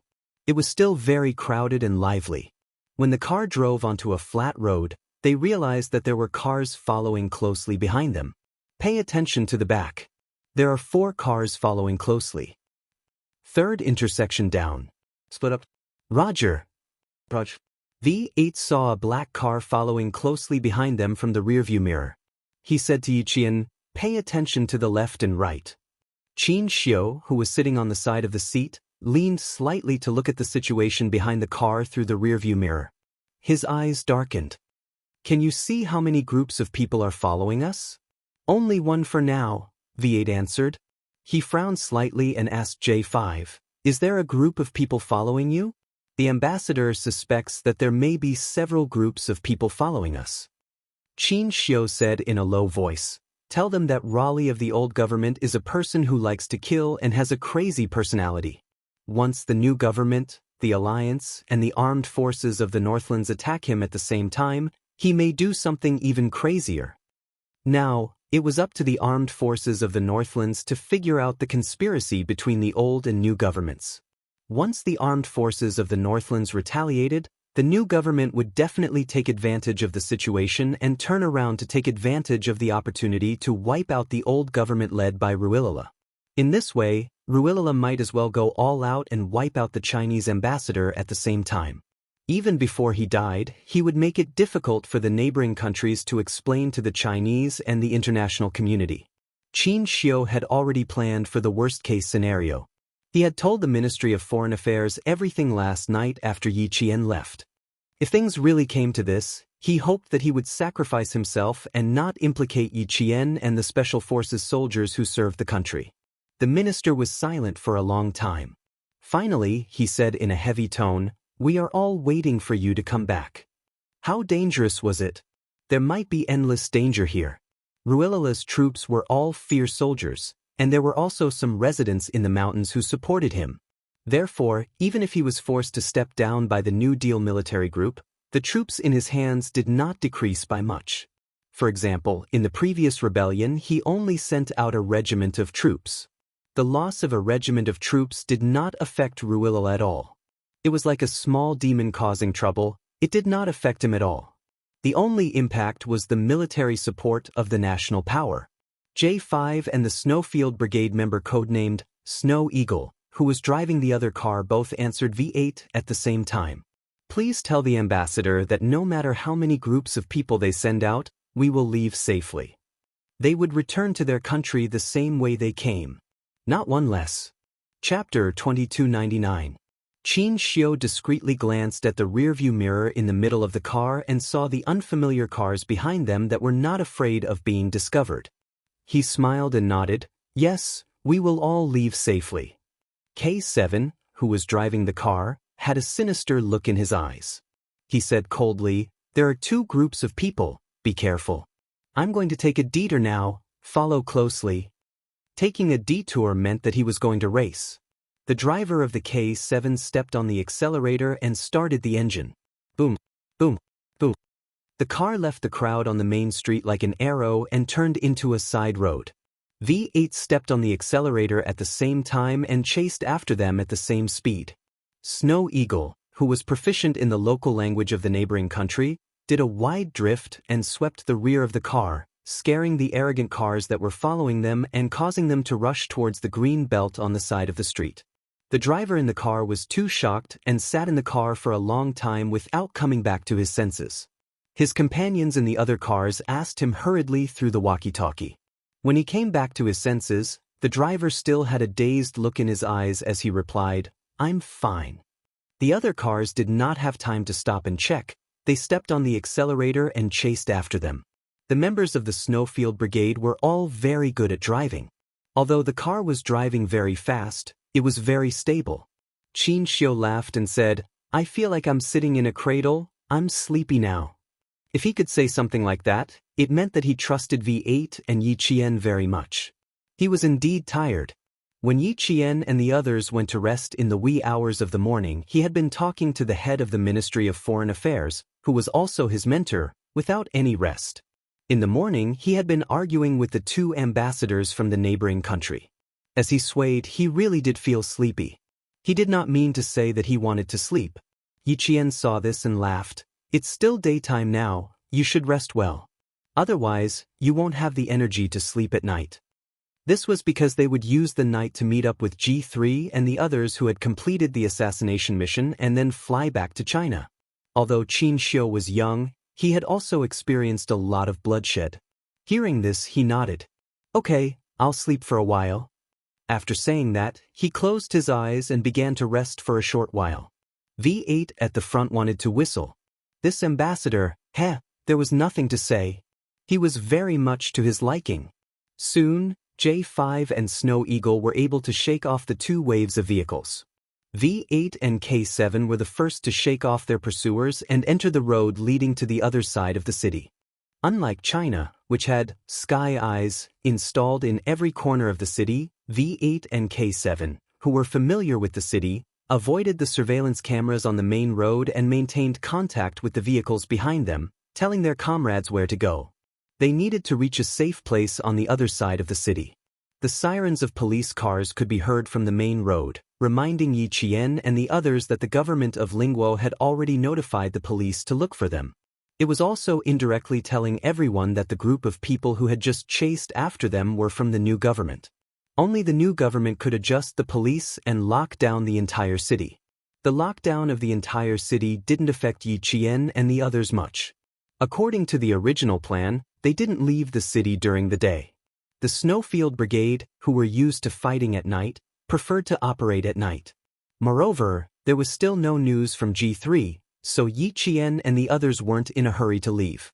As long as they left the venue and the territory controlled by the new government's army, they had enough power to deal with Lingguo without being discovered. The entire city has been locked down. We'll reach the safe place in about 1.5 hours. Roger, Roger. There are police cars heading out. Be careful, brothers. Chapter 2300. The three cars were separated by a certain distance, but they maintained contact with each other at all times. The driving cars were like fish swimming at the bottom of the sea, easily avoiding the pursuit along the way. Qin Xiu, who had entered a half-asleep state, suddenly opened his eyes and stared at Yi Qian in front of him. Why don't you rest first? I can still endure it for a while. The route back to China was arranged by the military, and Qin Xiu didn't ask. Now that they said she could rest, he thought about how Yi Qian didn't have much rest either, so he wanted her to sleep first. Because when night came, it was even more impossible for her to rest. Yi Qian, who was still in good spirits, was about to shake her head when the driver, V8, said, Yi Qian, you can rest first too. We might need to take turns driving from now on, so you need to maintain enough energy. Yi Qian didn't have much rest last night, but she did take a nap in the car during the journey from China's border to Lin Nation. V8 was the one who didn't have a good rest. She wasn't the only one who needed to conserve energy. V8 did the same. She didn't feel sleepy at all, because she was all excited by Qin Xiu's brilliant negotiations. She asked V8, I'm not sleepy now. Why don't you rest and I'll drive? Qin Xiu smiled and reminded her, you need to be good at driving. Can you handle it? He had never seen Yi Qian drive before, so he had some doubts about it. The road conditions in Lin Nation are not as good as in China. I'm sure everyone knows about my return trip. Although it's misleading, the armed forces of Lin Nation shouldn't be underestimated.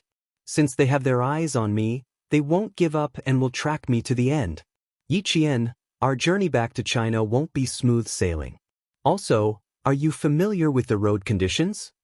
He was worried that Yi Qian wouldn't be able to handle the driver's duties if something happened because she wasn't familiar with the road conditions. He couldn't be blamed for being worried. The situation was grim, and it was better to be cautious. Not being familiar with the road conditions was indeed a problem. Yi Qian laughed. She was so focused on letting V8 rest that she forgot that she wasn't familiar with the road conditions. Now that they were not on the main road, even if she wanted to take care of the V8, there was nothing she could do. V8 really wanted to see Yi Qian's driving skills. He had worked with her many times, but he had never seen it before. According to Q King, he was also a master and his standard was quite high. It was obvious that he had trained hard. There was a training ground in the southern province that specialized in sending motorized soldiers to Zhongnanhai. They had everything from motorcycles to trucks. Because these motorized soldiers were driving for national leaders and foreign guests, the training was quite harsh. Not many people could endure it. If Qing Miao walked out of this training ground, then her driving skills were not ordinary. As for the fact that he wasn't familiar with the road conditions, it wasn't difficult and could be easily solved. He wanted to meet Yi Qian's V8. He steered the V8 steadily with one hand and maintained the same speed. He agreed to Yi Qian's suggestion. You can drive even if you're not familiar with the roads. We're taking the city's auxiliary roads now. Come over here first, I'll draw a driving route for you. It wasn't difficult for V8 to not be familiar with the road conditions. He just had to draw a road map. With Yi Qian's ability, he could understand it.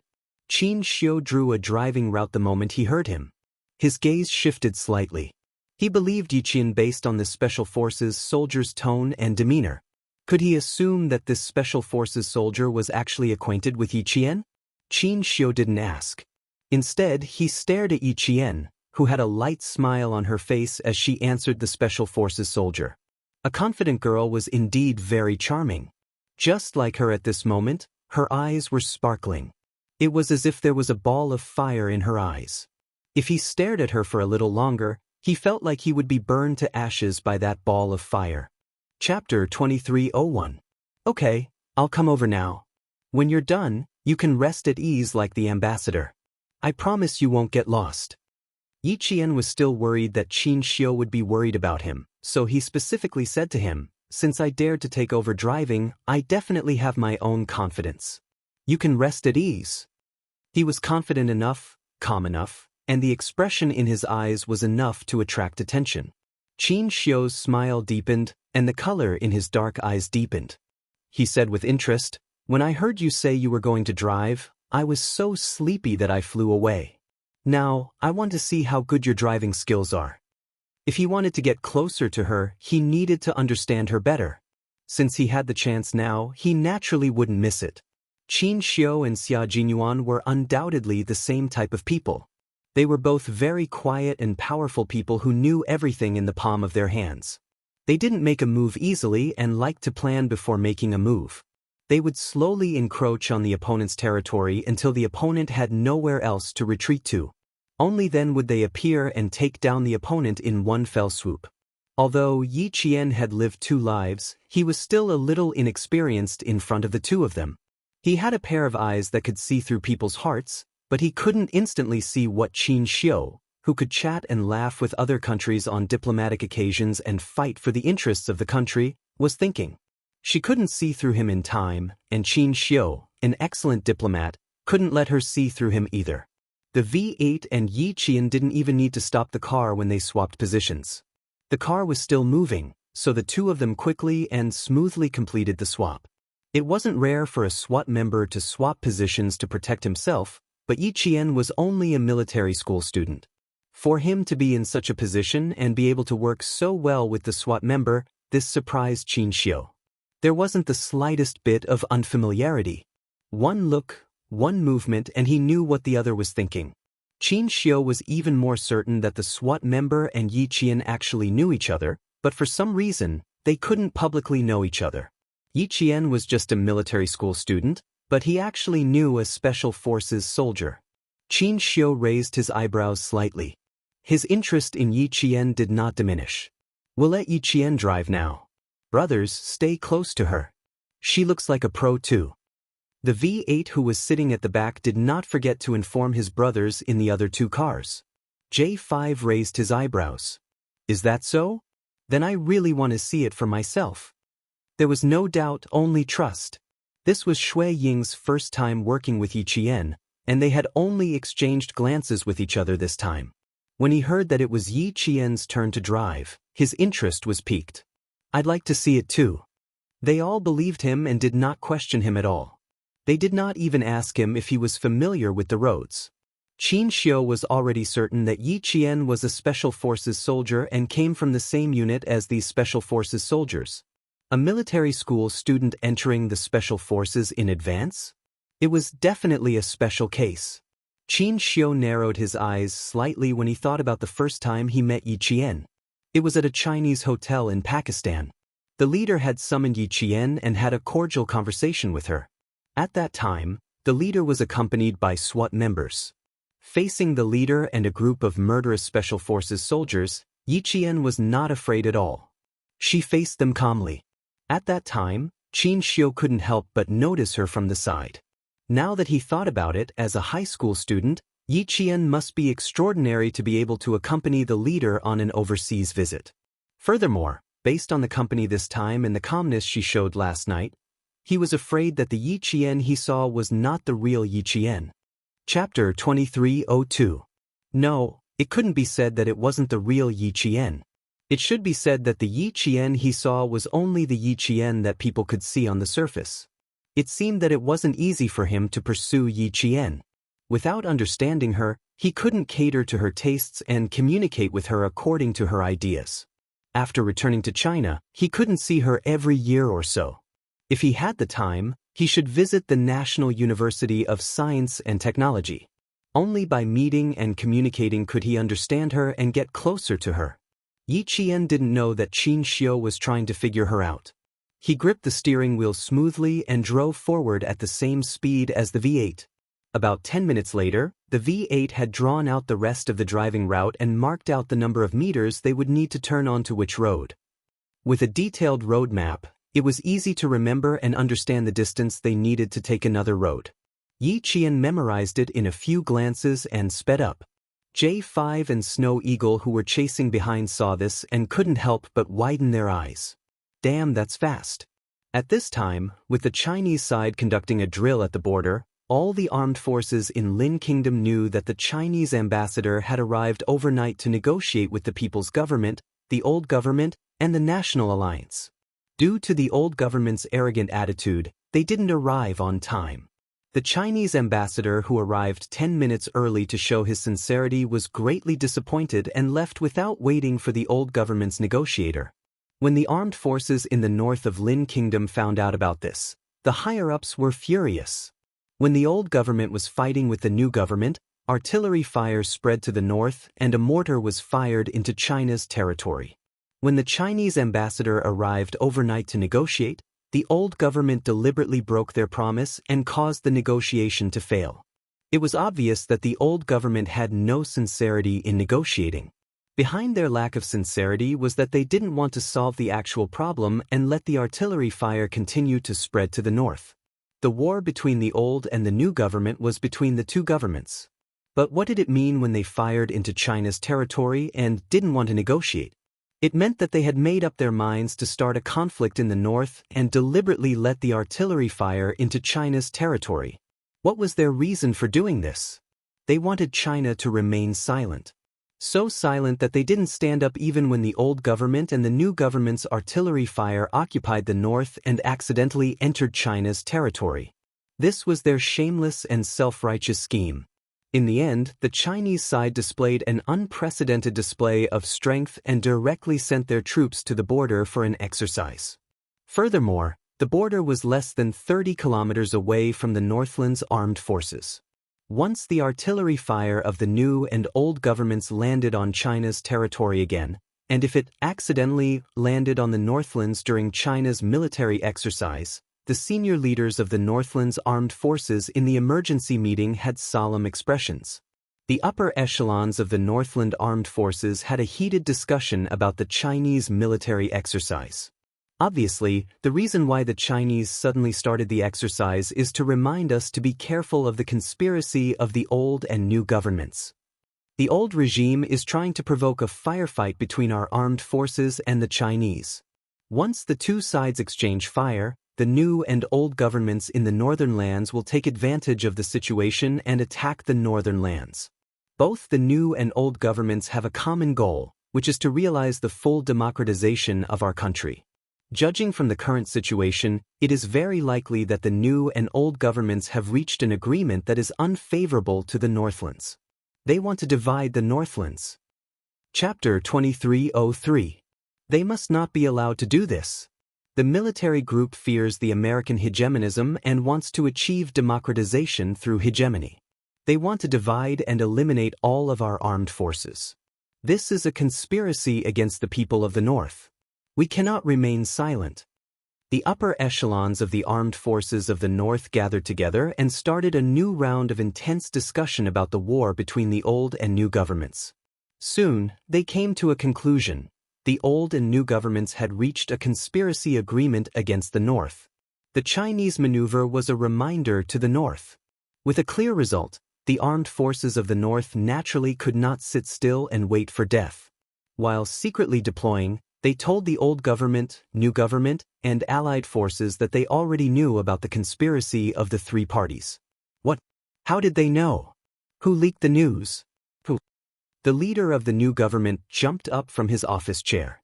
His expression was very bad, so gloomy that the official who reported the news lowered his head. Investigate this thoroughly.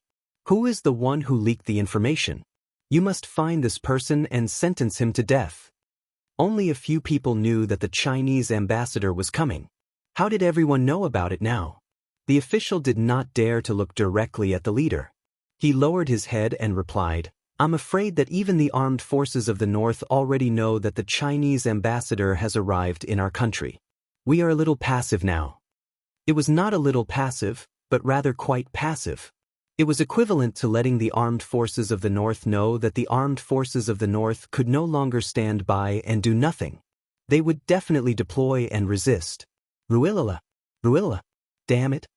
The leader of the new government slammed his hand on the desk and gritted his teeth. Pass down the order. Wipe out the old government and capture Ruilala alive. Don't let a single one of them go. Also, how is the situation with the Chinese ambassador? It has been an hour. Why is he not here yet? The Chinese ambassador. The official lowered his head even more. The vehicles we sent out have all been abandoned. We are now looking for them through the city's surveillance. We will report to you immediately if there is any news.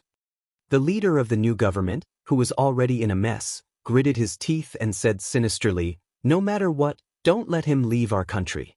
Don't let him fall into the hands of that lunatic Ruilala. The military group had finally obtained the support of a Western country and had the opportunity to democratize the country.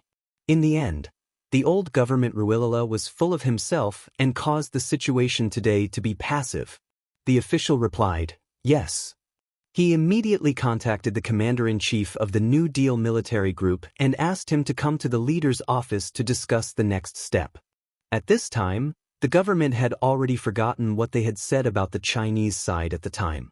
They had completely forgotten that they had also thought that the Chinese side would endure and give in like before, turning big problems into small ones, and small ones into nothing.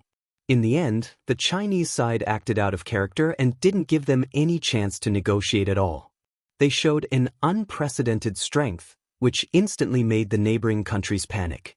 At this moment, they could only immediately adjust their strategy and stop testing China's bottom line to avoid being attacked from the front and back, causing the collapse of the new policy and allowing the old regime to regain control of state affairs. The new government quickly called for an emergency meeting. Commander Ruilala of the old government was also furious, and a broken wooden chair fell apart. The dark-skinned and average-sized Commander Ruilala stared at the generals below him like an eagle. His gaze swept across them one by one, like a sharp knife at the back of everyone's neck. As his anger grew, the knife would rise and fall at any time, causing everyone to feel afraid. Chapter 2304. The Chinese ambassador only had a few people with him, and you let him escape. Useless. All useless. Commander Risla thought about how the armed forces of the various nations, as well as the armed forces of the Northland that he wanted, all knew that the Chinese ambassador had entered the country. Commander Risla, who had always been oppressed by the new government, was so angry that he unholstered his gun. He slammed the gun on the table. The Chinese ambassador must not fall into the hands of the new government and the armed forces of the Northland. We must find him first. After we find him, what if he doesn't cooperate? It's not up to him whether he cooperates or not. Commander Risla was in a state of madness. He had been oppressed by the new government for too long. If he did not fight back, he might be killed by the new government. So he had to find the Chinese ambassador first.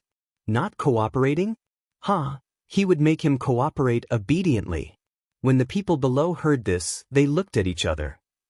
Looking at the gloomy Commander Risla and the gun on the table, someone wanted to say something, but in the end, he swallowed the words in his mouth.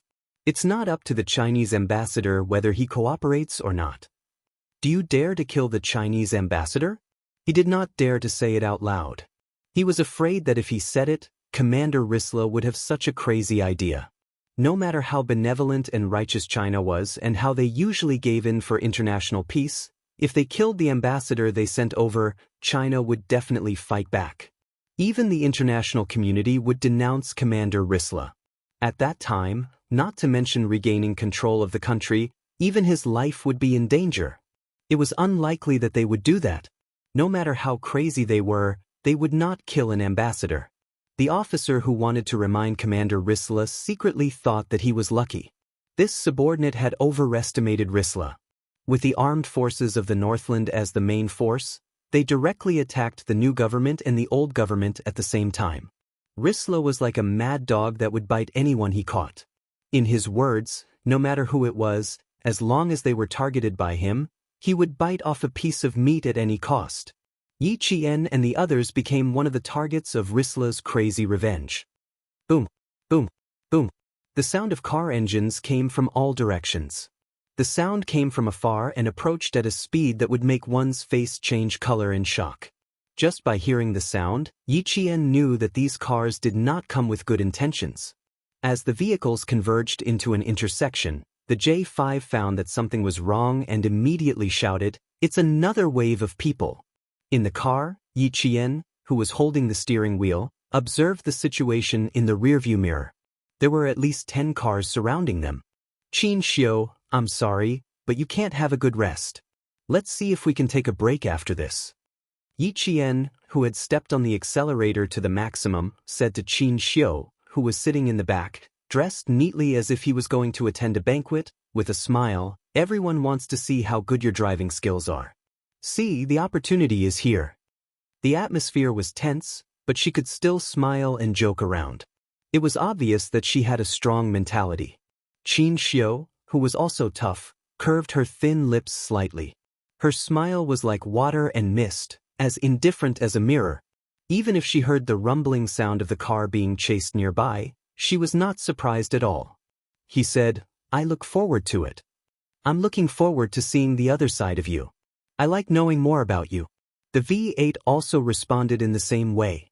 According to the route, the next intersection was a right turn. Yi Qian, who was holding the steering wheel, smiled brighter than the sun because of Qin Xiu's words. "How can I let you down?" Chapter 2305. In the first big drift, the car made a sharp right turn, and the two people in the car leaned to the right. When they turned to the right, they swung back to the left.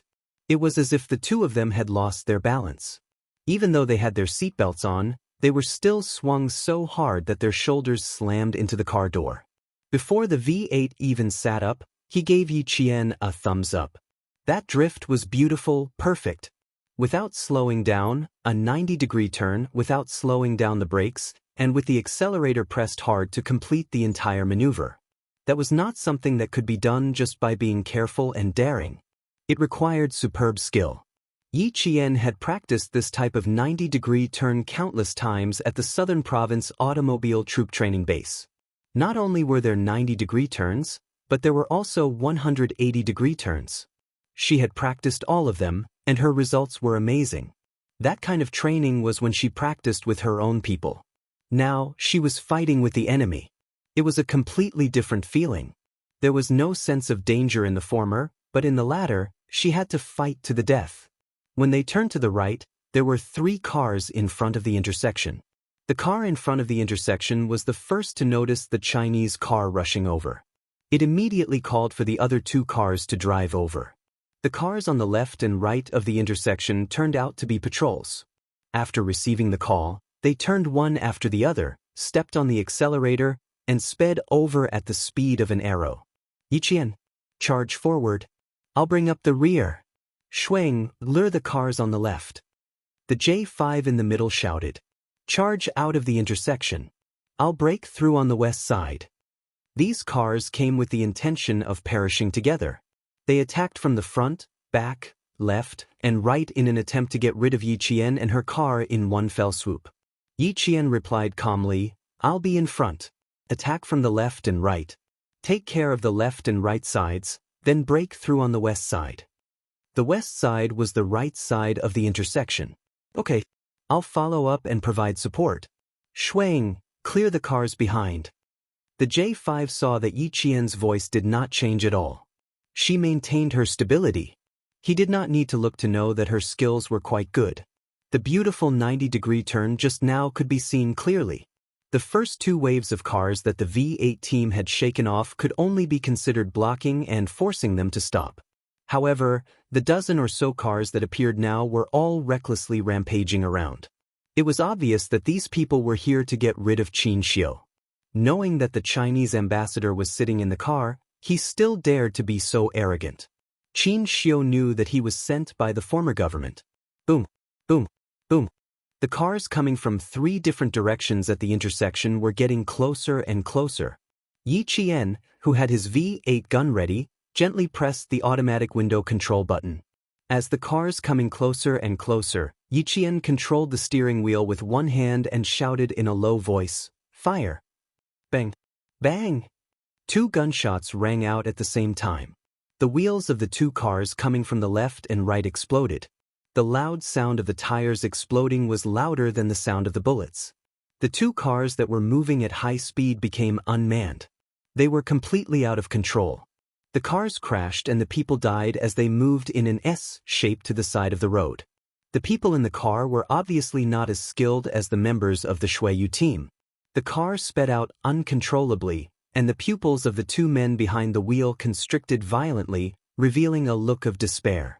They knew what mission they were on, but they did not think that they would die, because they thought that the person who died must be the Chinese ambassador. Chapter 2306. Whoosh! Yi Qian retracted his pistol and turned the steering wheel nimbly and quickly, avoiding the 2 uncontrollable cars in an S shape.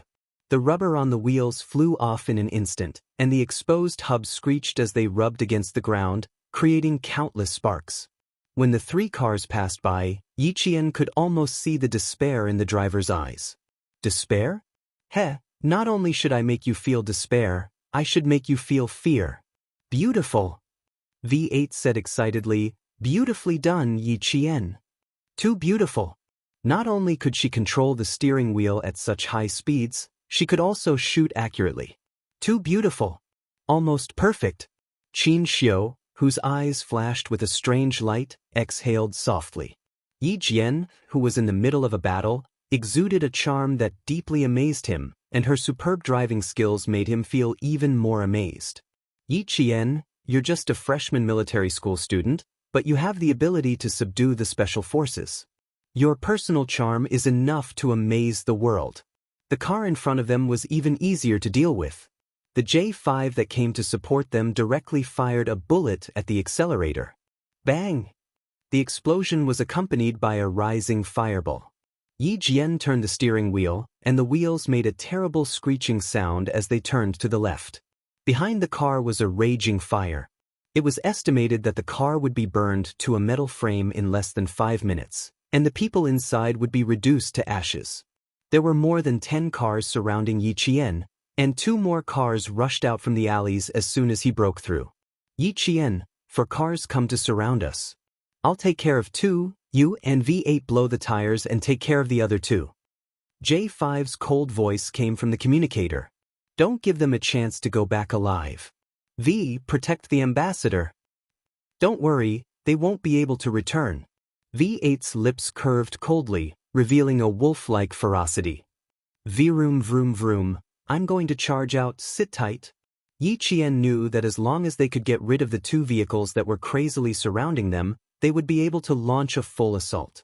Because the 2 vehicles were driving in a straight line, the narrow road made it impossible for the 3 vehicles to converge.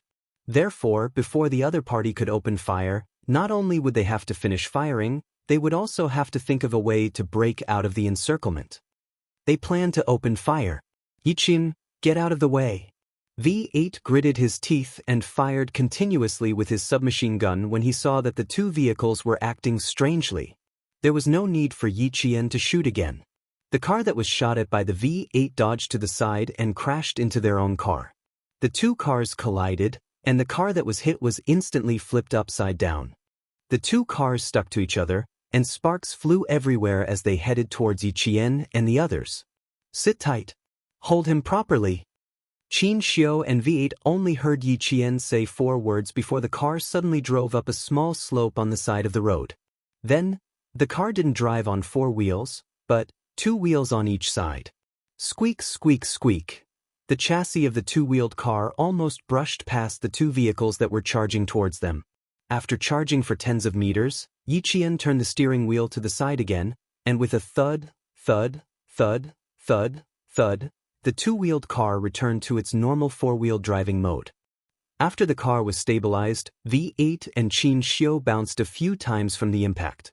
Their expressions were like a string of ellipses. Behind them, Shuang, who had watched the entire process, said in a low voice, "That works too. This isn't an ordinary feat, it's so much better than the male soldiers." Chapter 2307.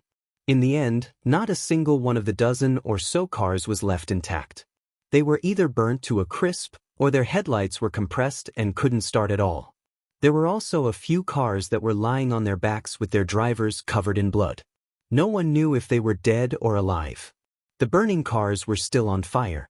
When the fuel tanks were about to explode due to the high temperature, the ground trembled with the sound of explosions. Countless bang-bang sounds of the fuel tanks exploding came from behind. Shui, who was the last to leave, looked back through the rearview mirror. It was his first time working with Yi Qian, and he finally understood why J5 said that. "Yi Qian, you can't underestimate her just because she's a female soldier. You can't underestimate her just because she's a female soldier. Female soldier Yi Qian, she's even stronger than male soldiers. Anyone who thinks she's just an ordinary female soldier is making a big mistake." J5 wiped the sweat off his forehead. As expected of Qin Niao, she was full of surprises. There were no pursuers behind the cars for the time being. The comrades in the 3 cars reported to each other that they were safe. J5 specifically asked if Qin Xiu was okay. The ambassador had raced before, but he probably hadn't raced like this before. Qin Niao's last move was really not something an ordinary person could do. He had been in the Snowfield Brigade for a few years, and to be honest, he hadn't done this before. Qin Xiu knew what he meant by okay. He pressed his stomach and didn't try to be brave. He smiled and said honestly, "My stomach is churning. My brain is extremely stimulated. My brain is secreting dopamine directly. My whole body and mind are experiencing a feast of stimuli. A feast of visual stimuli, a feast of sensory stimuli." They were all excited by Yi Qian's extraordinary driving skills. He hadn't felt excited about anything outside of work for a long time. Today, because of Yi Qian's existence, because of her driving skills, he was so excited that his heart was still beating faster. He had met her and met love. J5 was afraid that Qin Xiu would get hurt. Seeing that he wasn't bleeding and only felt nauseous, he felt much more at ease. "Yi Qian really shocked us this time. We didn't expect her driving skills to be so good that she could even do stunts. It's good that the ambassador is fine. With Yi Qian by your side, we feel more at ease." With her by his side, he felt much more at ease. Qin Xiu raised his eyes, and undetectable emotions flashed through his gentle and smiling eyes. He smiled slowly and said, "Indeed, I not only saw her driving skills, but also her shooting skills. Yi Qian's excellence is beyond my imagination." Her excellence was beyond everyone's imagination. Even V8 and J5, who had worked with Yi Qian several times, thought so. Yi Qian, who was already driving steadily, couldn't help but laugh when she heard their praises. "Aren't you afraid that I'll become arrogant if you keep praising me like this? Even if you want to be arrogant, you have to have what it takes. No matter how arrogant you are, no one will think that you're arrogant. Who would dare to look down on you?" V8's words were echoed again. Yi Qian simply changed the topic. "Ambassador, we disturbed your rest earlier. Now that we've shaken them off, why don't you close your eyes? It'll take about 45 minutes for us to get to the next location." She changed the topic. J5 and the others didn't continue the conversation. As a Special Forces soldier, they weren't afraid of having too many skills, but they were afraid of not having any skills. They were all concerned about Qin Xiu's health and told him to close his eyes and rest. Qin Xiu saw that Yi Qian's ears were red, and he knew that she was a little embarrassed by the praise. He nodded without much sleepiness. All right, I'll take the time to rest. She could even be shy. How cute. Chapter 2308. K7 didn't join them. According to the plan last night, K7 would support them secretly and wouldn't appear casually. K7, who had already arrived somewhere, looked at the time. It had been more than an hour and 36 minutes since he separated from his comrades. It should be soon. K7, who was hiding in the corner of the city, was thin and expressionless. After looking at the time, his eyes fell on a place a little distance away from him. He seemed to have thought of something. His face, which was always expressionless, dimmed a little. Not long ago, he passed by the location of the black smoke. His eyes flashed with worry. He sat quietly in the car, his eyes locked on the location of the black smoke. He was still patiently waiting for his comrades to arrive. The thick black smoke didn't disperse for a while. The huge commotion scared the nearby residents. They hid in their homes and shivered. There were gunshots, explosions. These were the sounds they were most afraid of. No one dared to leave their homes. Even if they were scared to the point of hiding in the closet, no one would leave their homes. Home was always safer than the outside. More than a dozen cars surrounded the Chinese ambassador. None of the cars returned. Half of them were even injured. When the news reached the New Deal side, they were naturally very happy. Seeing Ruolila in trouble, they were naturally happy. But the happiness was short-lived. Soon, they felt pity because the Chinese ambassador got away safely and didn't steal anything from Ruolila. Although the Chinese only sent an ambassador and a few escorts, more than a dozen cars couldn't stop the Chinese ambassador. Their strength is terrifying. That's right. We always thought that the Chinese ambassador was young and easy to communicate with. But in the end, the Chinese ambassador was even more powerful than our diplomats. And the group of staff protecting the Chinese ambassador is even more frightening. From the beginning, we shouldn't have underestimated the Chinese. Now that the Chinese suddenly showed a strong attitude, we can see the growth of their national power and military power. Because of the growth of their national power and military power, they have today's dominance over us. A backward country gradually becoming stronger is not a good thing for our neighboring countries. Our country should also speed up its development. I hope that with the help of the American hegemonic countries, we can democratize our country and become a big country in South Asia. While the New Deal was reflecting on himself, he firmly believed that they must maintain a good relationship with the American hegemonic countries and become a big country in South Asia. Ruolila, on the other hand, was furious. He did not expect that none of the more than 10 vehicles he had sent out had returned. They were even tricked by the Chinese ambassador's vehicles until they were destroyed. A bunch of trash. A bunch of trash. How dare you call me to report the failure of the mission? Far away from the city, Ruolila was so angry that his eyes were red. Continue to send people to find him. If a car doesn't work, send me a motorcycle. If you discover the Chinese ambassador's vehicle, just drive it away. Spear. Shoot. The crazy Ruolila had the same idea as the New Deal, which was to sow discord between the Chinese side and the neighboring country's New Deal, so that the New Deal would not be able to explain to the Chinese side because of the death of the Chinese ambassador. The subordinate who received the order was stunned for a moment. Shooting directly. Wasn't this completely opposing the Chinese side? Was this appropriate? Are you questioning me? Ruolila, who had already been pushed to the brink of insanity by the new government, the Allied army, and the Northland forces, glared at his subordinate and said in a sinister voice, "Who gave you the courage to question me? New policies?" Chapter 2309. How dare they question Ruolila's decision? No matter what, their leader, Commander Ruolila, was always right. Because of the existence of people like Ruolila, the war in Lin had never stopped. Although there was a ceasefire agreement with the armed forces of various ethnic groups, Ruolila's rebellion broke the situation and made the ethnic forces who were not satisfied with the new policy move. For the new policy, both the old government and the armed forces of the Northland were forces they wanted to eliminate. When the Northland opened fire on the old government, the new policy's military group immediately opened fire on the old government.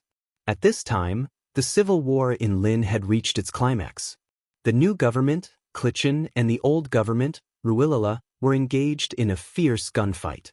Qin Xiu, who originally only wanted to help Yi Jian out of trouble, fell asleep in the midst of the gunfight.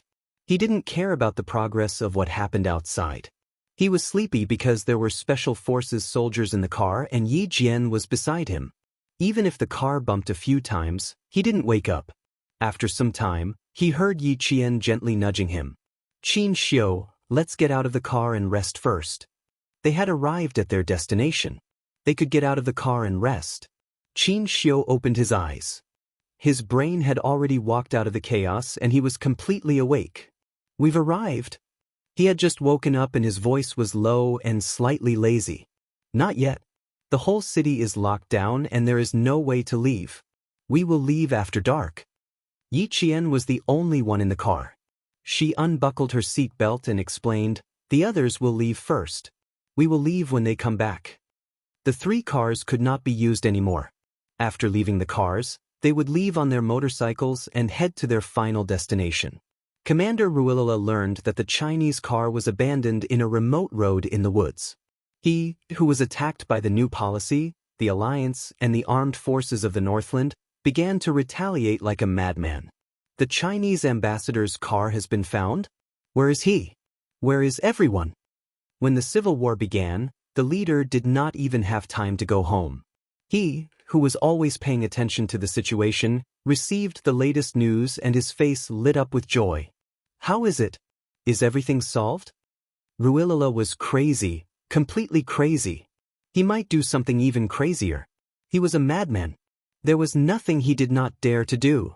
Since he was crazy, he might as well go crazy for once. He would give the Chinese side a warning. You want to be strong? Let's see who will lower their heads first. However, the new government had underestimated Ruilala's madness. He, who had been hiding in the Northlands all this while, faced the new government and the Northlands' armed forces and launched a terrifying counterattack that seemed to want everyone to die with him.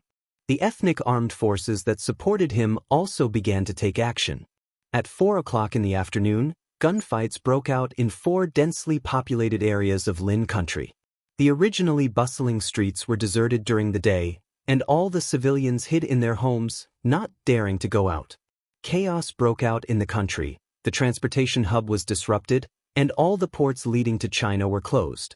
The street was empty, as if it had been ransacked. Half an hour ago, there was no one on the street, not even the beggars dared to stay. For their own safety, they all hid. The civilians of neighboring countries who were affected by the war could only flee to temporarily safe cities and villages. Then, the crazy Ruilala extended the cannons to the point that even the forest had a sound that stopped the clouds and shook the earth. Wherever the war spread, the gunshots did not stop, and the thick smell of gunpowder filled the air.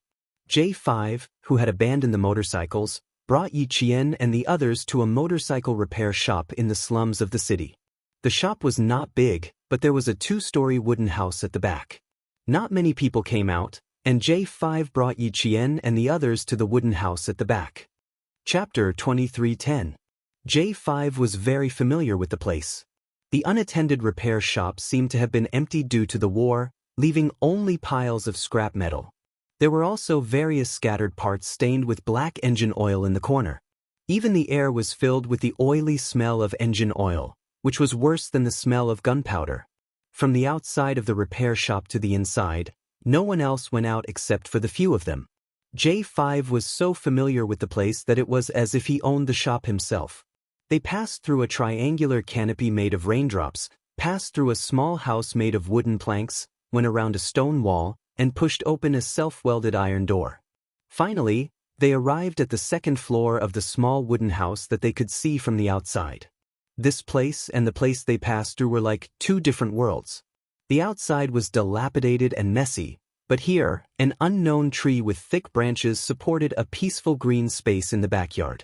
The front yard was messy, while the backyard was quiet. It was clear that the owner of the repair shop was very particular about life. Climbing up the wooden ladder to the 2nd floor of the small wooden house, J5 pushed open the door to the 2nd room and smiled at Yi Qian. Yi Qian, you can rest in this room. We will stay next door. It is very safe here. You can take a nap and get some rest. Yi Qian looked into the room. The furnishings were very simple. There was only one bed, 2 bedside tables, and a coat rack. However, it was very clean. Even the floor was so bright that it reflected light. It is so clean. I should take a shower to get rid of the dust. V8 leaned forward and looked into the room. He could not be more satisfied with the temporary place to rest. Yi Qian was about to take off her shoes when she heard him say that. She sneered. Then I will have to take a shower first. There is a private bathroom inside. J5 said as he pulled V8, who was about to take off his shoes. Yi Qian is going back to her room to rest. Why are you taking off your shoes and following me in? Caught off guard, V8 staggered. He was at a loss. I am resting. Why else would I go in? Shui Ying had already taken the initiative to open the door next door. He stuck his head out and said to V8, I'm going to take a nap. You guys can continue chatting. K7, who was the last to arrive, was the same as before. As soon as he exited the combat zone, he pushed open the door and walked into the first room. He needed to catch up on his sleep. J5 patted V8's back and said, This is Yi Jian's room. You're a man. What are you trying to do by going in? With his comrade's reminder, V8 immediately realized how stupid he was. She slapped herself hard on the forehead and hurriedly explained to Yi Qian, I'm sorry. I'm sorry. I thought everyone was resting in the same room, so I didn't think too much about it. Sorry. I'm sorry. He really did not think too much about it. Usually when he was on a mission with his comrades, he would not consider who was sleeping in the same room. He had forgotten that even though Yi Qian was his comrade, they were of different genders. Yi Qian saw the embarrassment on his face. Her eyes moved slightly and she vaguely guessed what was going on. She pursed her lips and smiled. I can understand. You forgot that we are of different genders, right? V8 was a little embarrassed after his thoughts were seen through. He smiled awkwardly. Yes. Yes, I really forgot. It was mainly because in the battle just now, Qin Miao's ferocity made it easy for people to forget that she was actually a female soldier. She was more like a male soldier than a male soldier. Chapter 23:11. Qin Xiu, who was standing next to him, couldn't help but cough lightly to hide the smile on his face. It was obvious that Yi Qian had a good relationship with this group of Special Forces soldiers. Only comrades who had fought side by side could have such a harmonious camaraderie. J5 raised his hand to cover his forehead as he felt a headache coming on when his comrade admitted that he really thought of Yi Qian as a male soldier. He said to V8 helplessly, Why are you talking so much nonsense? Rest with the ambassador for now. I'll go down and look for someone. He then said to Yi Qian, Sometimes he's not very bright and sometimes makes stupid mistakes. You have to be more forgiving. If you really can't take it anymore, find a chance to settle old and new grudges together and teach him a lesson. V8 agreed. Of course, of course. Next time if I do anything wrong, don't hold back. Just tell me. He just made a stupid mistake earlier and didn't think too much about it. Qin Xiu, on the other hand, understood V8's behavior earlier. It was just a habitual reaction. It meant that Yi Qian wasn't a female soldier in his heart, but a true comrade who had fought side by side with him. Yi Qian didn't feel offended. Just as Captain Xia said, on the battlefield, it didn't matter if you were a male or female soldier. Gender didn't matter. Soon, everyone went back to their rooms to rest. Shui Ying went back to his room alone for the time being, while V8 accompanied Qin Xiu to the next room to rest. J5 had something to do, so he didn't let his comrade accompany him. He went downstairs alone. Knowing that there was still a fierce battle ahead, they went back to their rooms and took the time to recover their energy to prepare for the upcoming battle. J5 said it was safe enough to sleep here. Yi Qian went into the room and immediately laid down on the bed without taking a shower. Although the repair shop was located in the slums and the outside was dilapidated, the room was clean and tidy. Even the bedding had a faint fragrance of soap. The temperature in the city was pleasant, neither hot nor cold. The temperature in the wooden house was also very comfortable. Yi Qian, lying on the bed, smelled the faint fragrance of soap and fell asleep in less than 3 minutes. Even Qin Xiu, who had taken a nap in the car, fell asleep immediately after taking a shower. In terms of combat ability, he was worlds apart from them. Now that his home ground was over, he had to work hard to not be a burden to the special forces.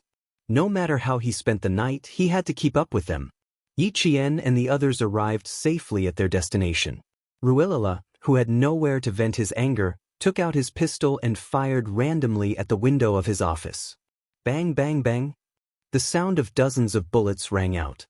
The subordinate who came to report the matter was so scared that his face turned pale and his legs trembled. When the guards outside heard the gunshots coming from the commander's office, they broke through the door almost at the same time and aimed their guns at the subordinate. There were less than 10 people in the Chinese cars. What about you? Even if you didn't send 100 people, at least 50. The cars were destroyed and the people were gone. In the end, you don't even know where the Chinese ambassador is now.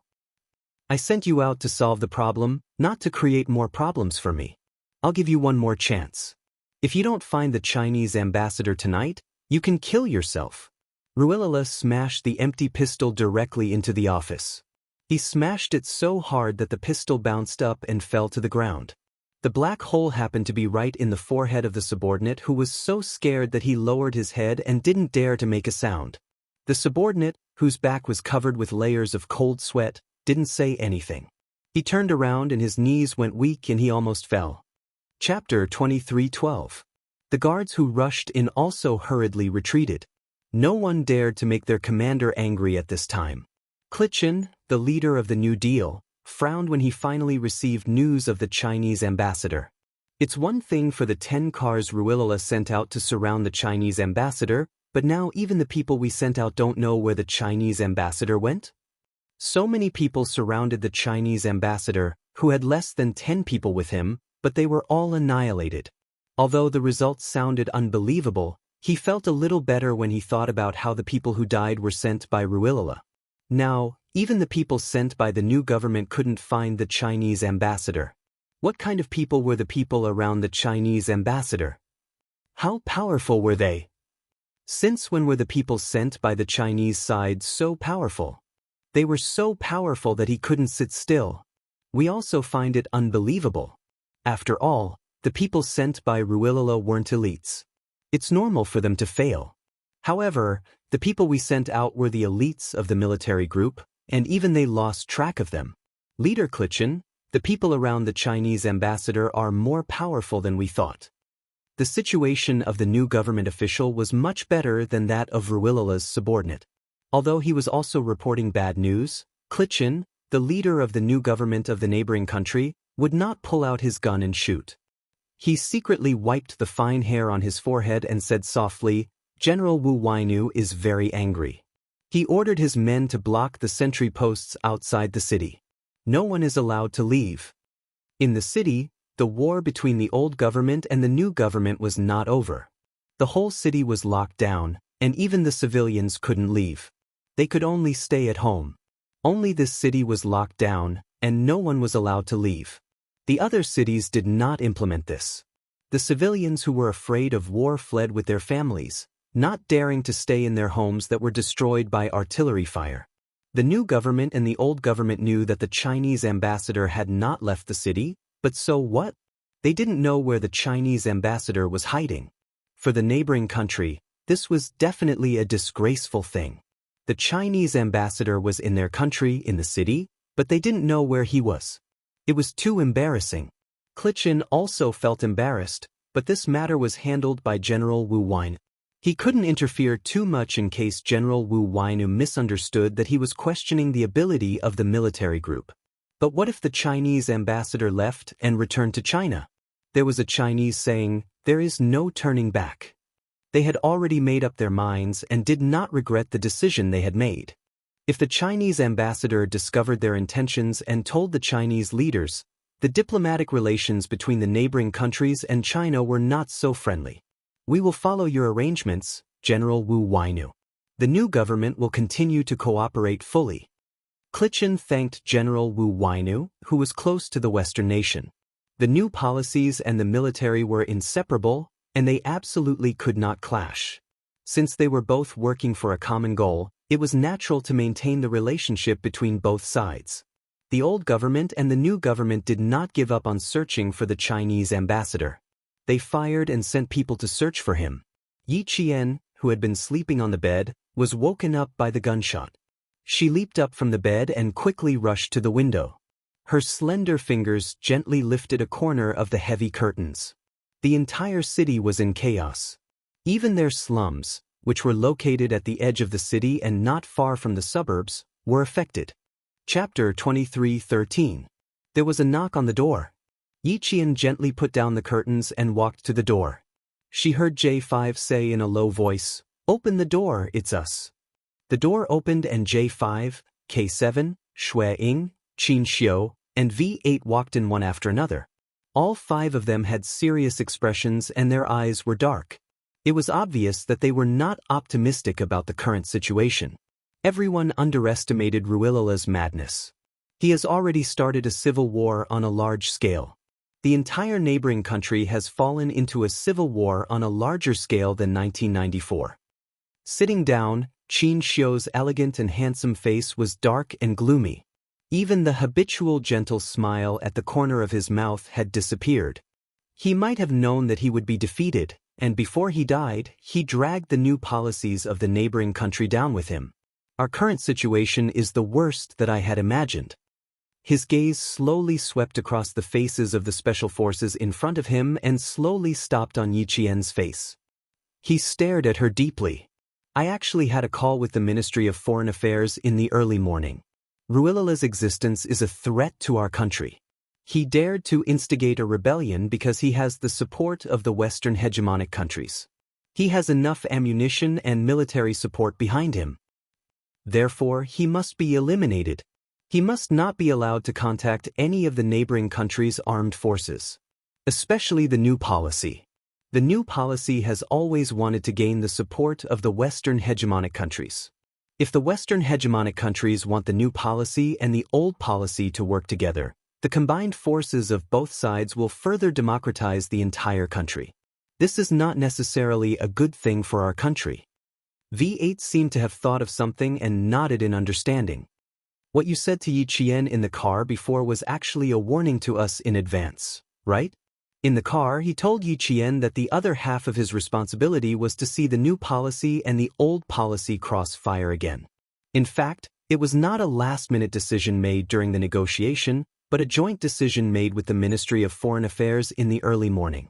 V8 was completely convinced by the courage and insight of the diplomat in front of him, who was no less than a soldier. With Qin Xiu's explanation, J5, Shui Ying, and K7 didn't look as worried anymore. J5 even smiled and said, "As long as our country has a plan, we'll be fine. Right now, we just need to leave this place safely and gather with our other comrades." Qin Xiu had never asked about the military's arrangements. He didn't know where the other special forces soldiers were or what they were doing. Out of curiosity, he didn't ask. Just like how the special forces protecting him did not ask about his arrangements with the Ministry of Foreign Affairs, these were all secrets of their respective professions. Outside the room, there was a series of thuds. It sounded like something was hitting the wooden floor.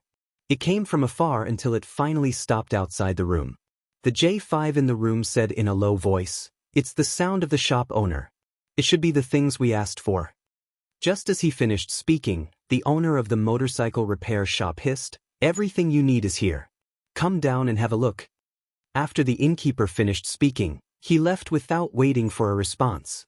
When Yi Qian heard this, he understood that the innkeeper was also a person who could not walk. There seemed to be a lot of people who could not walk in Linzhou, both men and women. J5 walked away.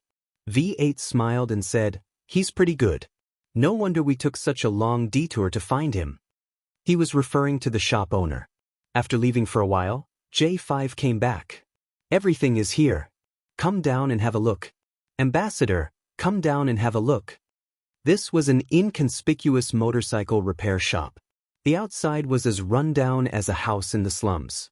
However, when they walked in, they realized that it was a completely different world. Chapter 23:14. J5 led Yi Jian downstairs to the basement of the small building. After passing through a dim underground passage, She turned right and saw a snow-white light in front of her. It gave her the illusion that she was at the entrance to heaven from hell. Compared to the darkness of the building, the light in the basement where the guns were placed was so white that it was somewhat blinding. Yi Jian saw the owner of the shop.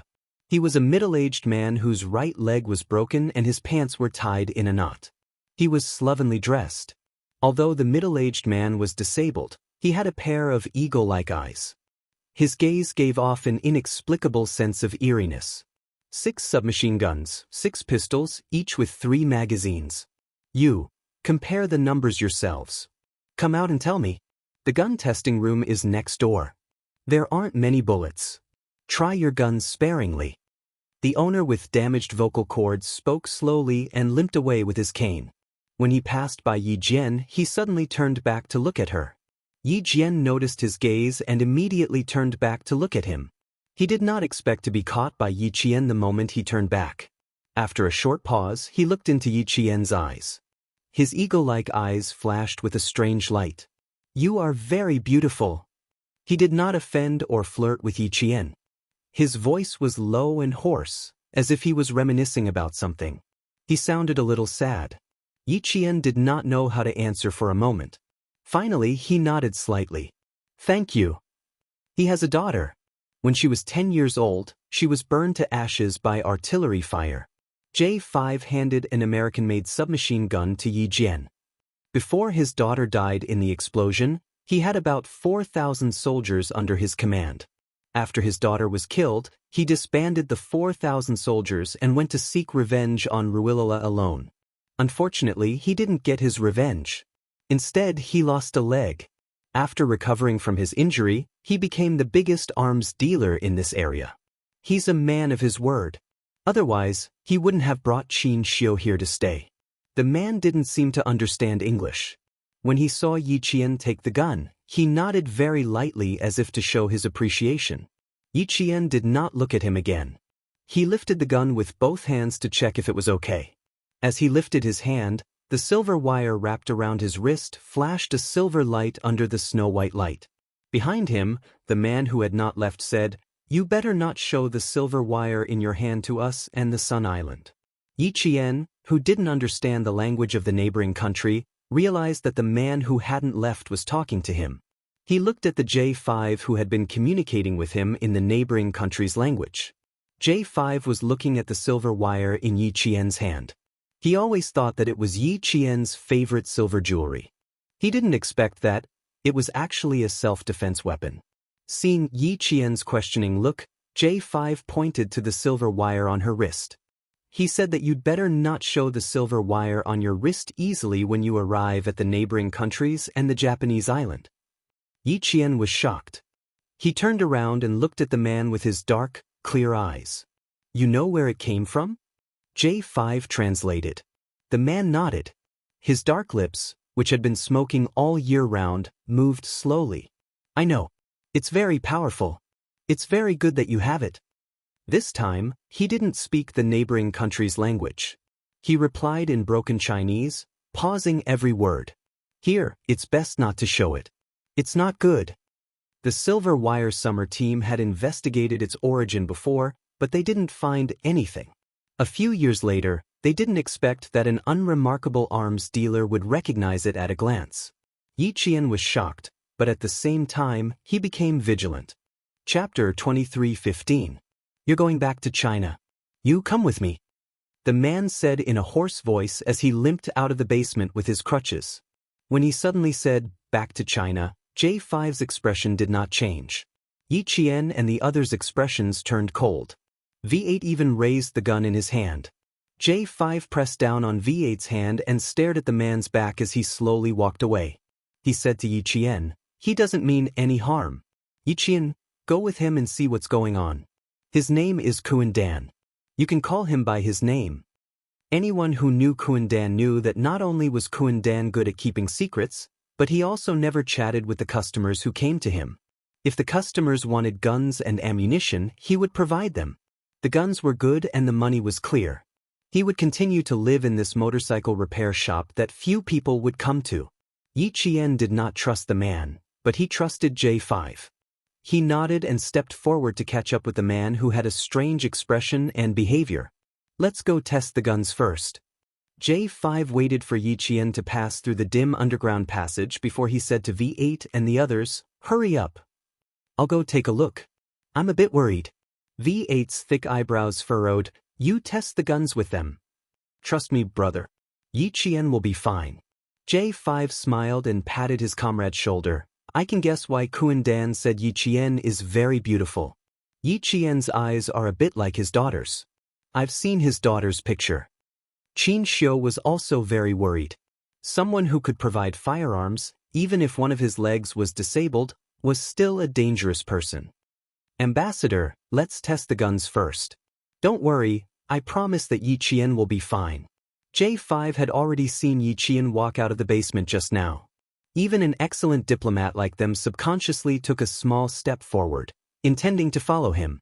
He smiled and said, although he's a dangerous person, he can guarantee the safety of all the customers who come here to take guns. Shui Ying had already finished checking the numbers. They took the pile of lethal weapons and entered the gun testing room. It was a very professional shooting room.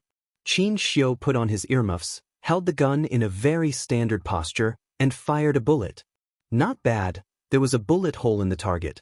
Qin Xiu turned back to look at his side. He had a faint smile on his face.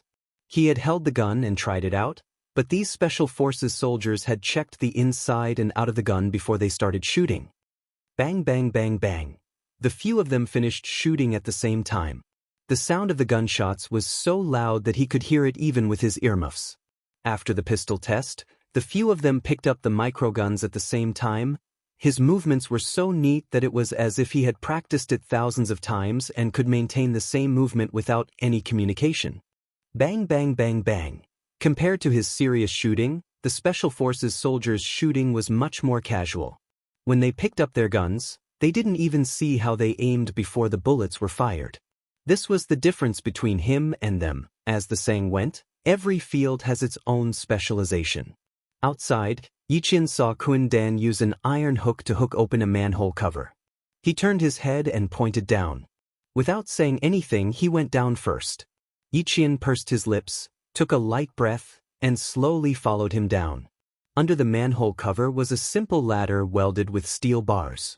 Although Kuan-dan only had one leg, his arm strength was quite impressive. He used one leg to climb up the ladder.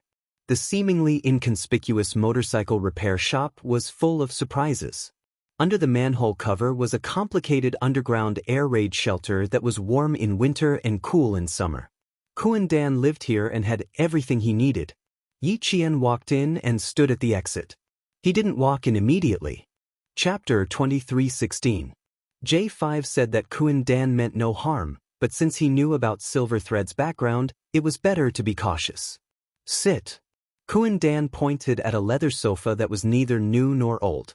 He walked into another bomb shelter as if he didn't see Yi Qian standing at the exit. When he came out, he had a common black plastic bag in his hand. He said to Yi Qian, "It's not easy for you guys to escape. The leaders of Ruila, New Deal, military group, and a few ethnic armed forces are looking for you." Kuan-dan's Mandarin was not fluent, and his vocal cords were damaged. When he spoke, he paused for a few seconds before continuing. It took him twice as long to finish a sentence compared to a normal person. Yi Qian was a very vigilant person. When he suddenly said these words, a fierce look flashed across her eyes. She looked at Kuan-dan quietly and pursed her lips slightly. She remained silent and did not respond to what he said. "You're so beautiful." Kuan-dan, who was looking into Yi Qian's eyes, suddenly said this. His voice was hoarse and slightly sorrowful. He had been looking into Yi Qian's eyes the whole time. It was as if he was trying to recall another person's face through Yi Qian's eyes. Could it be that she looked like an old friend of his? Yi Qian couldn't figure out what he was thinking. She lowered her eyes slightly and replied with a faint smile, "Thank you for your compliment." "You're welcome. What I said was the truth. Qian, your eyes are the most beautiful." Kuan-dan put his walking stick aside and opened the black plastic bag with both hands. He took out a stack of photos and slowly selected them before handing them to Yi Qian. "Look at them. They're all people who want to look for you guys. I know." Yi Qian was shocked when she took a look at the photos. These people were all faces that the Ministry of Foreign Affairs had asked her to remember when she was in China. And now, Kuan Dan said that these people were looking for them. How did he know?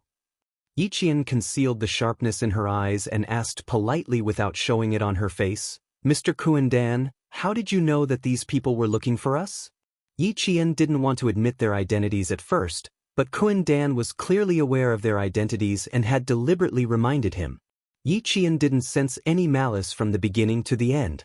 He asked, "Other than knowing that they're looking for us, what else do you know? Many of them don't want you to leave. Klitschin, the new government, does not want to. He wants to stop you and let Ruyella suffer." Although Kuan Dan spoke intermittently, the amount of information that was revealed was enough to make Yi Qian's heart sink. He looked at Kuan Dan with a cold and sharp gaze. Just now, Qin Xiu only mentioned that Ruilala would attack crazily, but he didn't mention anything about the new policies. And now, Kundan was telling him that the new policy was actually so despicable. They took the opportunity to fish in troubled waters and frame Ruilala. The temperature in Yi Qian's eyes dropped rapidly. They were so cold that they were like a ball of snow that never melted.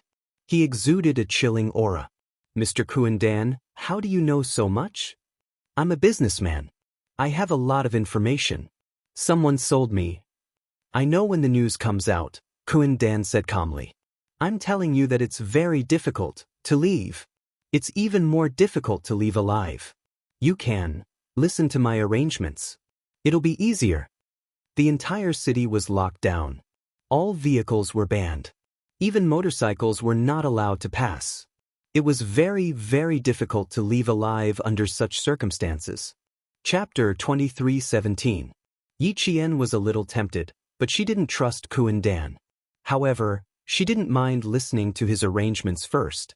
She asked politely, "Mr. Kuan Dan, can you tell me about your arrangements now?" Then she would go back and discuss it with her comrades to see if it was feasible. Kuan Dan was experienced and could naturally see Yi Qian's concerns. He didn't feel much about it. He only felt that the girl's eyes, especially when they were fierce, resembled his daughter begging him to take her out to play.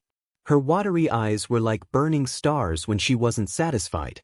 Just like the Chinese girl in front of him, bright, sparkling, and exceptionally beautiful. Kuan Dan, who had deep memories in his eyes, didn't bicker with Yi Qian. He couldn't bear to bicker with those lively and beautiful eyes. If his daughter was still alive, she would be almost 20 years old. "Map, motorcycles? Go this way. It's safe." He took out a waterproof map from a black plastic bag. There were many routes marked on it with a red fountain pen. This was a map that Kuan Dan often used. It was also the route that his side used to transport firearms. Yi Qian, who didn't know why Kuan Dan was helping them, narrowed his eyes when he saw the map. Kuan Dan was an arms dealer. J5 only had a business relationship with him. Why would he risk his life to help them? He was from Lin, and they were the Chinese that Lin's new policies wanted to eliminate. Yi Qian felt a little uneasy about accepting his help. She also felt very uneasy. Kuan Dan only looked into Yi Qian's eyes. As for what she was thinking, he didn't consider it at all. He also didn't think that what he was doing now was equivalent to going against the new policies. Yi Qian didn't understand, but Kuan Dan knew very well why he was helping this group of Chinese people. He knew very well. There are 4 checkpoints in the city. You guys, from here? He pointed at the map with a finger covered in black grease. He immediately looked up and stared unblinkingly into Yi Qian's eyes. On the mountain, there are secret routes for illegal immigration and drug trafficking. It's much safer than other places. You guys, get on your motorcycles and rush out. He pointed out a secret route for Yi Qian. It was a secret route used by drug and arms dealers. Finally, he told Yi Qian where he could enter Chinese territory. Yi Qian felt that the map in her hand was a little heavy. She pursed her lips and said softly, "Thank you." "You're welcome. This is my daughter. Look." Kuan Dan took out a picture from his pocket. His hands were dirty, and there was grease between his fingers, but the picture in his pocket was clean like a new one. Actually, this was a photo from 10 years ago. The date was very clear at the bottom right corner of the photo. Yi Qian looked at the little girl in the photo. She looked to be about 11 or 12 years old. Her hair was tied up in a ponytail, and she was holding a big cotton candy in her hand. She gave the camera an innocent and sweet smile. "Your eyes are very similar, my daughter, very similar. Looking at your eyes, I finally remember what my daughter's eyes look like." He spoke in broken Chinese with a strange accent, but it didn't stop Yi Qian from hearing the sadness in his voice. An arms dealer right in front of her with tears in his eyes. At that moment, Yi Qian finally understood why he kept looking at her eyes. It turned out that it was all because he thought her eyes looked like the little girl in the photo. Even though she couldn't tell how her eyes looked like his daughter's, Yi Qian said softly, "Yes, they do look very similar." Chapter 23:18. It's very bright, like a star. It's beautiful. Kundan carefully took back the photo. In his heart, Xiao Xiao's photo was the most expensive, beautiful, and priceless treasure in the world. No other treasure could be compared to this photo. Because this photo was the only photo of his daughter, and it was worth protecting with his life. Kundan put away the photos of the other people on the table and only looked at Yi Qian's eyes. He coughed softly and said, "People of the Meng clan don't like fighting and xenophobia, but it's safe. You can go there, very good, but be careful." Yi Qian was very grateful that Kundan's eyes looked like his daughter's and gave her a precious kindness. She couldn't take the map away, so she took a pen and spread out a piece of white paper. Yi Qian drew the route and the villages that Kundan mentioned. Actually, she didn't know if this route would lead them to the rendezvous point with G3, but it was better than nothing. If the plan changed, they could go back to China according to Kundan's route.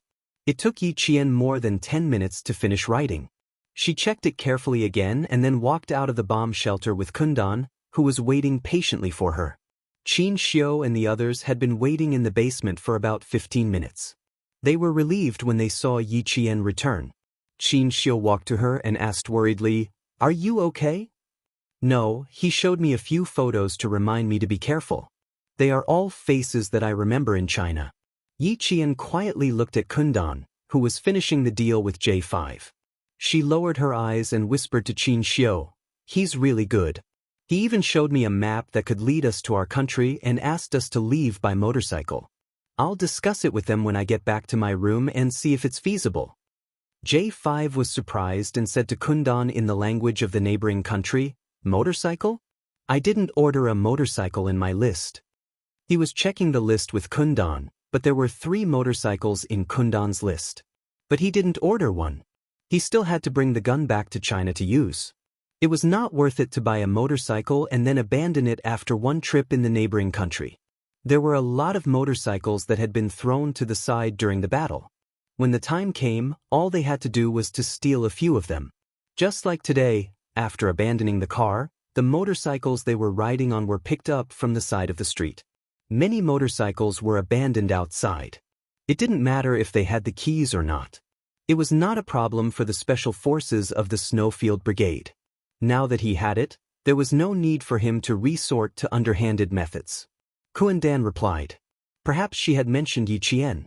J5 turned to look at Yi Qian, who was talking to Qin Xiu, and said to Kuan-Dan solemnly, "Thank you very much."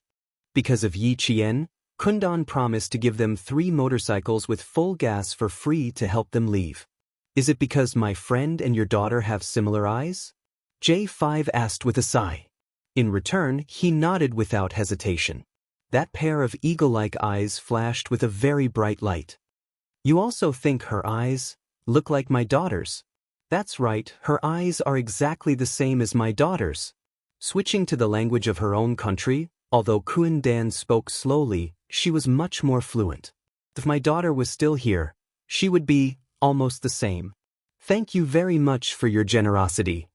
J5 thanked him again. Kuan-Dan was a strange person. He had a lot of resources in his hands, but he never took the initiative to help others. The buyer paid, and he supplied the goods. No one knew each other when they walked out of this place. Chapter 23:19. But today, because of Yi Qian, he had made an exception. Not only did he provide them with motorcycles, but he also provided them with a secret route for the arms and drugs trade. For them, this was exactly what they needed. When they came out of the basement, they heard sporadic gunshots nearby, but the gunshots in the center of the city were still intense. When they returned to Yi Qian's room, J5 asked Yi Qian to take out the road map that he had prepared earlier. He then took out the city map for reference. The map was drawn on white paper that was neither waterproof nor fireproof, so Yi Qian was extra careful when he took it out. He was afraid that he would tear it. Start from the auto repair shop and walk along the west side of the city. This way, we can avoid the old government and the new government. J5's finger gently traced the road map that Yi Qian had drawn. Then he looked at the city map and said solemnly, "The route that Kun Dan gave us is a secret route for the arms and drugs trade. It's much safer than the route that I had prepared earlier. The route that he pointed out is the same as the one that we left the city in, so it's much faster to leave the city. The way back to China is also very short. If we don't need to meet up with our comrades, the route that he pointed out is indeed a good way to get back to China. Unfortunately, we can't choose to go back to China." In the end, they needed to meet up with their comrades, not go back to China directly. Therefore, they could only use half of the route that Kun Dan had pointed out. The rest of the route remained the same. It's much more convenient to have motorcycles. If everything goes well, we will arrive at the Shan village around 2 o'clock in the morning. The village is semi-sealed. Together with several nearby villages, there is an armed force of about 100 people. We need to bypass them and enter the mountain. It will take us about 3 hours to reach the helicopter landing point. The airport in the neighboring country had been closed, and the traffic in the city had been paralyzed. Driving a car was much better than riding a motorcycle. After replanning the route, J5 smiled at Yi Qian and said, "Kun Dan only provides weapons, but never transportation. Thanks to Yi Qian, he provided us with 3 motorcycles, so we don't have to go outside to get one." Yi Qian looked at the sky above the city, which was gradually being covered by darkness. The sporadic gunshots were much louder than during the day, and the sound waves when the bullets were fired were much wider. Wouldn't it make more noise when they drove motorcycles at night? At that time, wouldn't he become the center of attention? She voiced out her concerns. Night is also a good time for an ambush. After a period of rest, the battle at night will come at any time. This is our chance to leave, J5 explained with a smile. If the battle hasn't started, we can't leave for the time being. Yi Qian understood. She only thought that since the gunshots outside were getting softer and softer, it would be even quieter at night.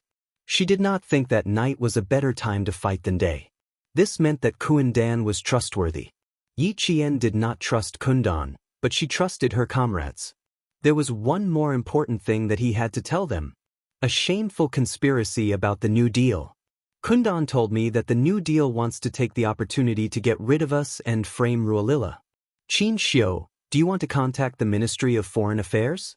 Tell the country about the shameless schemes of the New Deal? Yi Qian knew what kind of reaction his comrades would have after he said those words. After he finished speaking, he watched quietly. Her comrades were like her. Their eyes were suddenly filled with murderous intent, and their gazes were as sharp as knives. But they controlled their emotions very well and turned to look at Qin Xiu. Chapter 23:20. It was up to their diplomats to decide whether or not they needed to inform the country immediately. Qin Xiu wasn't very angry. He accepted it calmly and said, "General Wu Wainu of the neighboring country's military group has a deep grudge with Ruolila. Even if the new Klichin wants to do something, he has to consider the influence of the international community and doesn't dare to take action. General Wu Wainu can do it. He has people in power. He can also use this opportunity to ruin Ruolila's reputation. He won't let go of such an opportunity. I previously guessed that he would use this opportunity to take action, but I still denied it. Now it seems that Ruolila isn't the only crazy one. Wu Wainu is also one of them. It had been the case since ancient times that foreign countries didn't kill their ambassadors. It was even more so now. Other than those terrorists who dared to do it as a country, they absolutely couldn't kill another country's ambassador. They would be reviled by the whole world.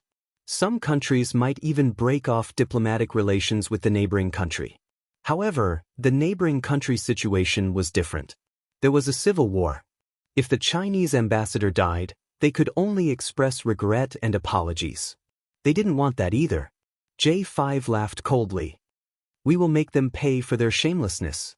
He then asked Qin Xiu, do we need to inform the country? Yes. If something really happens to me, our country can respond immediately. Facing death, Qin Xiu smiled calmly and said, whether I die or not, the neighboring country will pay for their conspiracy. Qin Xiu was referring to the foreign trade between the two countries. J5 was referring to the actions of G3. V8, K7, and Shui Ying didn't say anything, but the murderous intent in their eyes was as cold as an arrow. As a hot-blooded soldier, they absolutely couldn't stand the neighboring country's shameless conspiracy that didn't care about the Chinese country. Our country is weak and has no status. Our country has kept a low profile for so long, it's time for us to slowly raise our heads. Qin Xiu said softly. That elegant and handsome face revealed a cold sharpness that changed the entire temperament of a cultured person, becoming very strong. It's time to slowly raise its head. His words touched the hearts of the hot-blooded soldiers. They clenched their fists and loosened them. It will be fine. Everything will be fine. They had grown up in this era and served this era. They had witnessed the burdens of China when it was weak, and at the same time, they had witnessed the majesty of China when it was strong. There was a song that went like this: the great Chinese side will invite congratulations from all sides. They were looking forward to this day. As the sky gradually darkened, the sporadic gunshots outside seemed to have stopped. The few of them gathered in a room and quietly waited for night to come. The day of war was very difficult for the civilians to endure. Listening to the gunshots and screams, they felt that every hour that passed was like an entire day. But to the special forces of the Snowfield Brigade, they weren't afraid of gunfire. To them, time was just a matter of taking turns to be on guard for an hour. In the blink of an eye, it would be dark. At 5 o'clock in the afternoon, at an inland river not far from the slums, several soldiers in military uniforms were commanding the civilians living by the river to pull out 2 motorcycles from the river with manpower and tractors. The military group expanded the search area and found 2 civilians using a tractor to tie a rope, trying to throw out a motorcycle that had fallen into the river. At the side of the road, there was also a motorcycle that had been salvaged. At this time, not many civilians had the courage to walk outside. In order to save their lives, they all hid here and didn't walk outside. The actions of these 2 people attracted the attention of the soldiers from the neighboring country who were searching. Chapter 23-21. After interrogating them with guns, they found out that the 2 men had gone to the river a few hours ago to collect the net. They found that the net was entangled by something heavy and could not be pulled up no matter how hard they tried. The other man saw that the sky was getting darker and darker, so he jumped into the river to see what was going on. When he touched the water, he was so happy that he immediately swam ashore. In the neighboring country, not everyone could own a motorcycle. At the very least, one needed to have a certain amount of money to own a motorcycle. However, there were actually 2 motorcycles in their fishing net. They salvaged one and were about to salvage the second one, when they were surrounded by armed soldiers. They did not even need to be tortured. They just needed to be asked and they confessed honestly. There were not only 2 motorcycles, but 3 in total. 3 motorcycles. It's very likely that they were left behind by the Chinese ambassador's people. The Chinese side sent 5 staff members to accompany the ambassador. Including the Chinese ambassador, there are 6 people in total. 3 motorcycles are just right. General Wu Wainu, the highest authority of the neighboring country's military group, held a large cigar in his hand. His voice was cold and fierce as he slowly passed down the order. Surround the area. Don't alarm them. Search slowly. We will find them tonight. General Wu Wainu was addicted to smoking. He smoked 4 or 5 cigars a day. His stubby fingers and middle fingers were smoky yellow from the smoke. Even his fingernails were smoky yellow. He was not tall and had a typical short stature. However, he had the ruthlessness of a soldier, which was intimidating. With his orders, Klitschin, the leader of the new government, even sat more lazily. The string in his heart was loosened, and the heavy stone pressing down on him was gone. He naturally felt more relaxed. The sky was very dark. It was so dark that it was as thick as ink. There was not even a single star in the sky. The city with the power cut was completely shrouded in darkness. Everywhere was dark. The atmosphere was so oppressive that it was difficult to breathe. There was a sense of despair everywhere. A young son was afraid of the dark. He hid in the arms of an adult and cried. Tears still hung on his eyelashes as he fell asleep. Children fell asleep without knowing anything, but adults did not dare. They kept their eyes wide open and guarded their homes, afraid that someone would come in with a gun and hurt their family. After dinner, Yi Qian and the others were doing the final inspection of their equipment. Kuan Dan stood on the second floor of the wooden house, his hawk-like eyes quietly watching the guests who were preparing to leave. Those who could find him for firearms were people who knew his rules. Just like these few people from the Chinese side, he knew their identities the moment they walked into his repair shop. The Chinese were here to get the firearms and needed to leave immediately. Other than one of them who had an elegant temperament, the rest of them walked in and exuded a fierce aura. He knew they were all soldiers. Coupled with the news from the old regime, the new regime, and the Allied army, he did not need to think too much to know the identities of these people. Now they had to leave. The girl whose eyes were the most similar to her daughter also needed to leave. Kundan's purplish lips were pressed tightly together. Leaning on his walking stick, he slowly turned around and left. War made people despair and turned them into abominable demons. V8 pulled open the seat cushion and was about to insert the bullet when two submachine guns came into view in the dim flashlight. V8 raised his head and looked in the direction of the second floor in surprise. What he saw was Kundan's back as he left. "Brother, look under the cushion," he whispered to J5 and Shui Ying who were inspecting their equipment. "I have 2 more submachine guns under this car." Yi Qian was sorting the magazines one by one. When he heard this, he stood up with 2 magazines in his hands. He heard Shui Ying whisper, "I have some here too." There are also 2 pistols under the fuel tank. Chapter 23-22.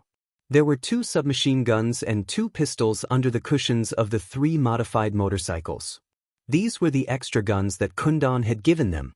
Yi Qian picked up the submachine gun that Kundan had given them. It was an Uzi 9mm submachine gun. When the stock was unfolded, it was only 460mm long. When the stock was folded to the right, it was only 250mm long. It had a muzzle velocity of 350 meters per second and a firing rate of 1,250 rounds per minute. That was equivalent to 21 rounds per second. This type of submachine gun was most suitable for sitting on a motorcycle and firing directly. It was light and fast, and could fire in an instant. It was a grade higher than the German submachine gun that J5 had ordered. Yi Qian put the submachine gun back on the cushion and turned to J5. "I'll go and thank Kundan." "Of course, Kundan. He made an exception for us again." J5 nodded slightly. If Yi Qian hadn't taken the initiative to mention it, he would have done the same. Kundan is a loner, but many people are willing to work with him. He has a good character and abides by some unspoken rules. You don't have to feel burdened. This was to tell Yi Qian that Kundan was a trustworthy arms dealer. Qin Xiu, who couldn't get involved in the inspection of the guns, said in a low voice, "I'll go with you." Yi Qian handed the 2 magazines in his hand to J5 and quickly walked up to the second floor with Qin Xiu. Kundan thought that she had a pair of eyes similar to his daughter's. The extra weapons were exactly what they needed, so she should say, "Thank you." Kundan was a little surprised that Yi Qian came, but it was obvious that he was very happy to see Yi Qian. After he heard what Yi Qian said, he got up from his chair with the help of his crutches and limped over to Yi Qian. This somewhat famous arms dealer only looked into Yi Qian's eyes. After a while, he asked in a hoarse voice, "Can I touch your eyes?" He looked at Yi Qian expectantly. Even when he asked carefully, afraid that Yi Qian would reject him. A slightly famous arms dealer like Kuan Dan could be very forceful when it came to what he wanted. However, when it came to Yi Qian, who had a pair of eyes that resembled his daughter's, this arms dealer who was known as the Fierce Bandit was just a father who missed his daughter dearly. He let go of his identity and forgot that he was just an ordinary father. Yi Qian didn't refuse. She knew that she couldn't bear to refuse when tears welled up in his eagle-like eyes.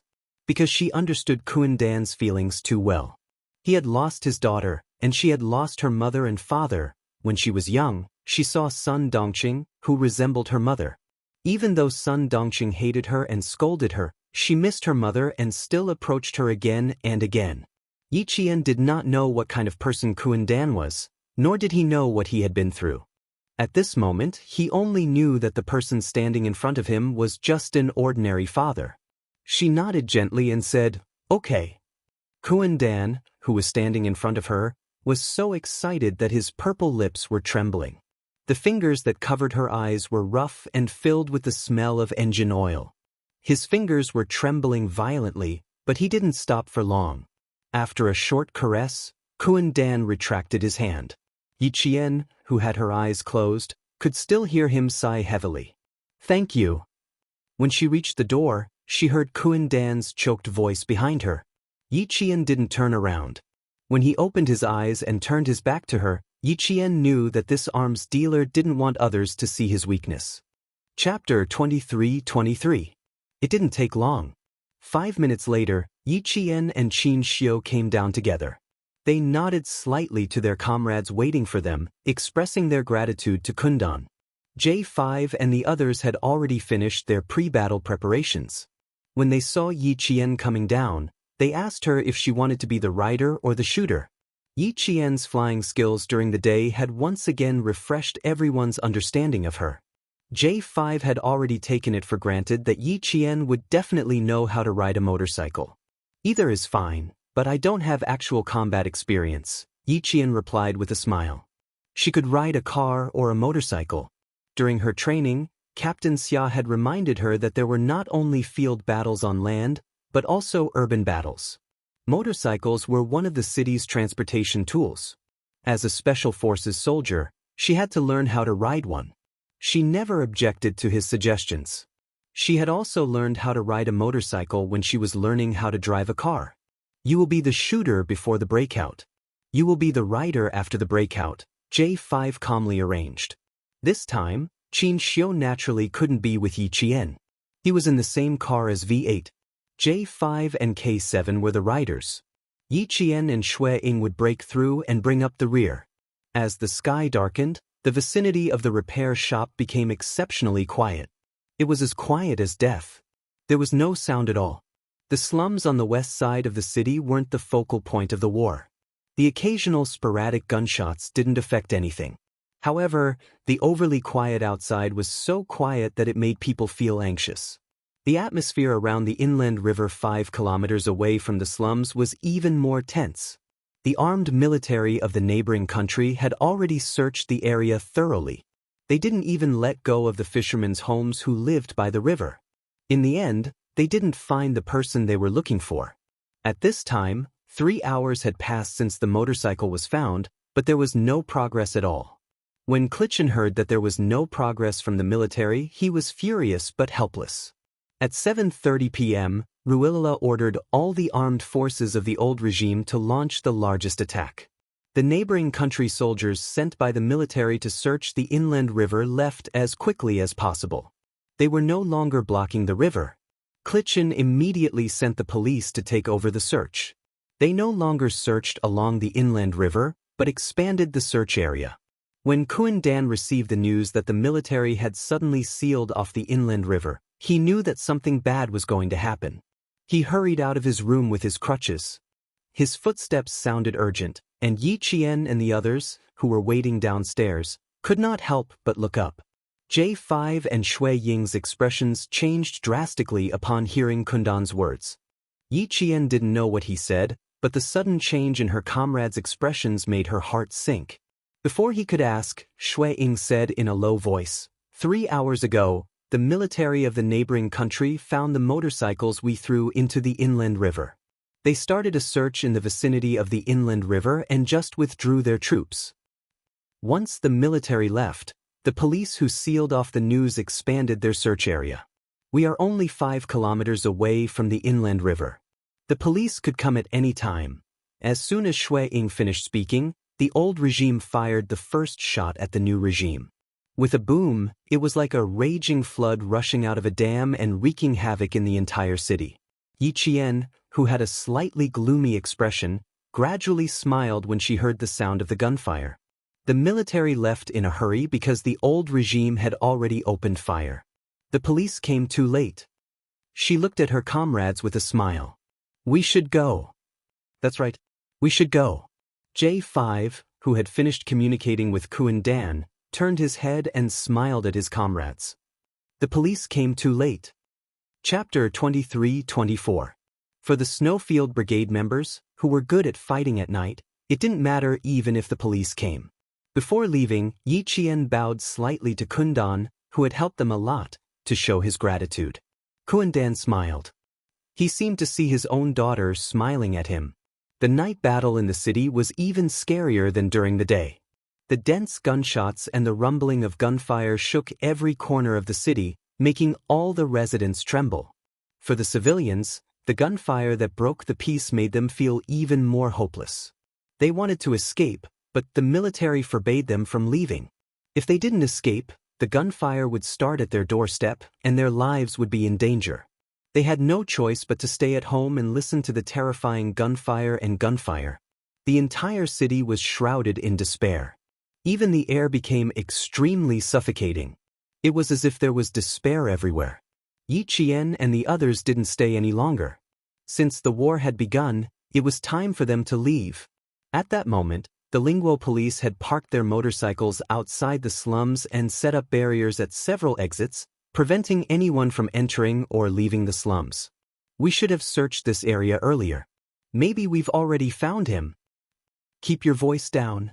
Even Klitschin can't question General Wu Weinu's decisions. How many lives do you have to say such things? I'm not the only one who thinks so. A few of the squad leaders think so too. They should just fight their own battles. Why are they interfering with the city's affairs? A Linguo police officer complained. There are gunshots and gunfire everywhere. We have to come out at night to look for him. What if... Shut up. The police officer who was working with him interrupted his colleague. If he didn't interrupt him, he would have said something unpleasant. The police's search was much louder than the military's. They were all on motorcycles, and the alarms on their motorcycles had never been turned off. The woo-woo-woo sound had already alerted the residents of the slums and broken the peace there. The police came late, and not all exits were blocked. With Kuan Dan's help, Yi Qian and the others rode their motorcycles around the narrow and complicated slums. Linguo's transportation was already backward, and the slums were located on the west side of the city. Needless to say, the traffic was even worse. The roads were so narrow that even a car couldn't pass through. Not only was there the smell of gunpowder in the air, but there was also a foul stench. Garbage and excrement could be seen everywhere. The low bungalows, the messy world, and the passing of motorcycles made these people, who had been tortured by poverty, shudder with fear. They were afraid that the motorcycles would rush into their homes in the next second. The stench got thicker and thicker. The K7 at the front opened up a narrow path and saw a small black river. The stench came from this small river. Kuan Dan told them to go from here, so they rushed to the east of the slums. From the east, they reached the wide road into the city. If not for Kuan Dan's guidance, they would not have known that there was such a shortcut. Sit tight, Yi Qian. The K7 said in a low voice. He felt Yi Qian's arms around his waist. He sped up and the motorcycles rose into the air. With a loud boom, they rushed toward the other side of the small river. Yi Qian, who was sitting at the back, saw the situation on the road through his helmet. It was similar to the road they had just passed. It was narrow and uneven. On both sides of the road, there were bungalows with low roofs made of grass and tarps. If they were not careful, they could crash into one of the bungalows. Chapter 23-25. The motorcycle landed steadily. When the rear wheel touched the ground, Yi Qian bounced up and fell back down. The motorcycle didn't stop for even half a second. It continued to rush down. Yi Qian had already let go of K7's waist. She turned around and looked behind her. She saw J5's motorcycle flying over the river and landing steadily on the other side of the river. He caught up with her in the blink of an eye. Kuan Dan's motorcycles were all modified, so they were as fast as racing cars. K7's motorcycle sped up to its maximum speed. With a whoosh sound, the motorcycle rushed out dozens of meters in the blink of an eye. Before the civilians who heard the noise could react, the motorcycle left a trail of exhaust and disappeared. It didn't take long for them to escape from the slums. When they reached a wide road, the police who entered the slums already knew that 3 motorcycles were heading towards the slums in the east. Motorcycles found, 3 motorcycles found. 3 motorcycles found, heading towards the slums in the east. Block all routes in the east, block all routes in the east. The police from the neighboring country didn't find any trace of the 3 motorcycles, and they didn't know who was driving them. However, they were certain that the people who escaped from the slums were their targets. But after all, it was a battle between the old regime and the new regime. The police didn't dare to chase after the motorcycles with their sirens blaring as usual. After the new regime's General Klitschin and Wu Weine found out, they only had one request: don't let the Chinese ambassador leave the city. The police on the west side of the city were mobilized. The east side of the city was filled with war. The new regime and the old regime were fighting to the death. Yi Qian and his men were fighting to the death with the neighboring country's police. With the cover of the artillery fire, the sound of the motorcycles was quickly drowned out by the sound of the war. It only brought a slight ripple to the night. Countless motorcycles chased after the 3 motorcycles that disappeared in front of their eyes. They were too fast, so fast that they didn't dare to chase after them. Yi Qian and K7 were the vanguard. V8 was protecting Qin Xiu in the middle. J5 and Snow Eagle were covering the back. The 3 motorcycles were like dragons, turning corners and rushing into another road. They didn't want to take the initiative to fight with the neighboring country's police. They wanted to find a way to get rid of the motorcycles that were chasing after them. But if they couldn't avoid them, then they would open fire. Can you confirm which outpost they plan to leave the city? Confirm and guard this outpost to the death. Klitschin's face darkened.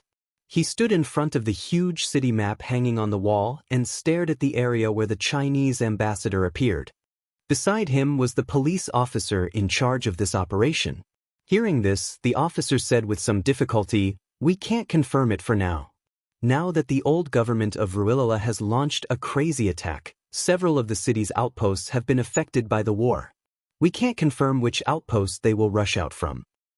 Also," the police officer paused for a moment, then said, "Also, we suspect that the Chinese ambassador has received help from some people in the slums.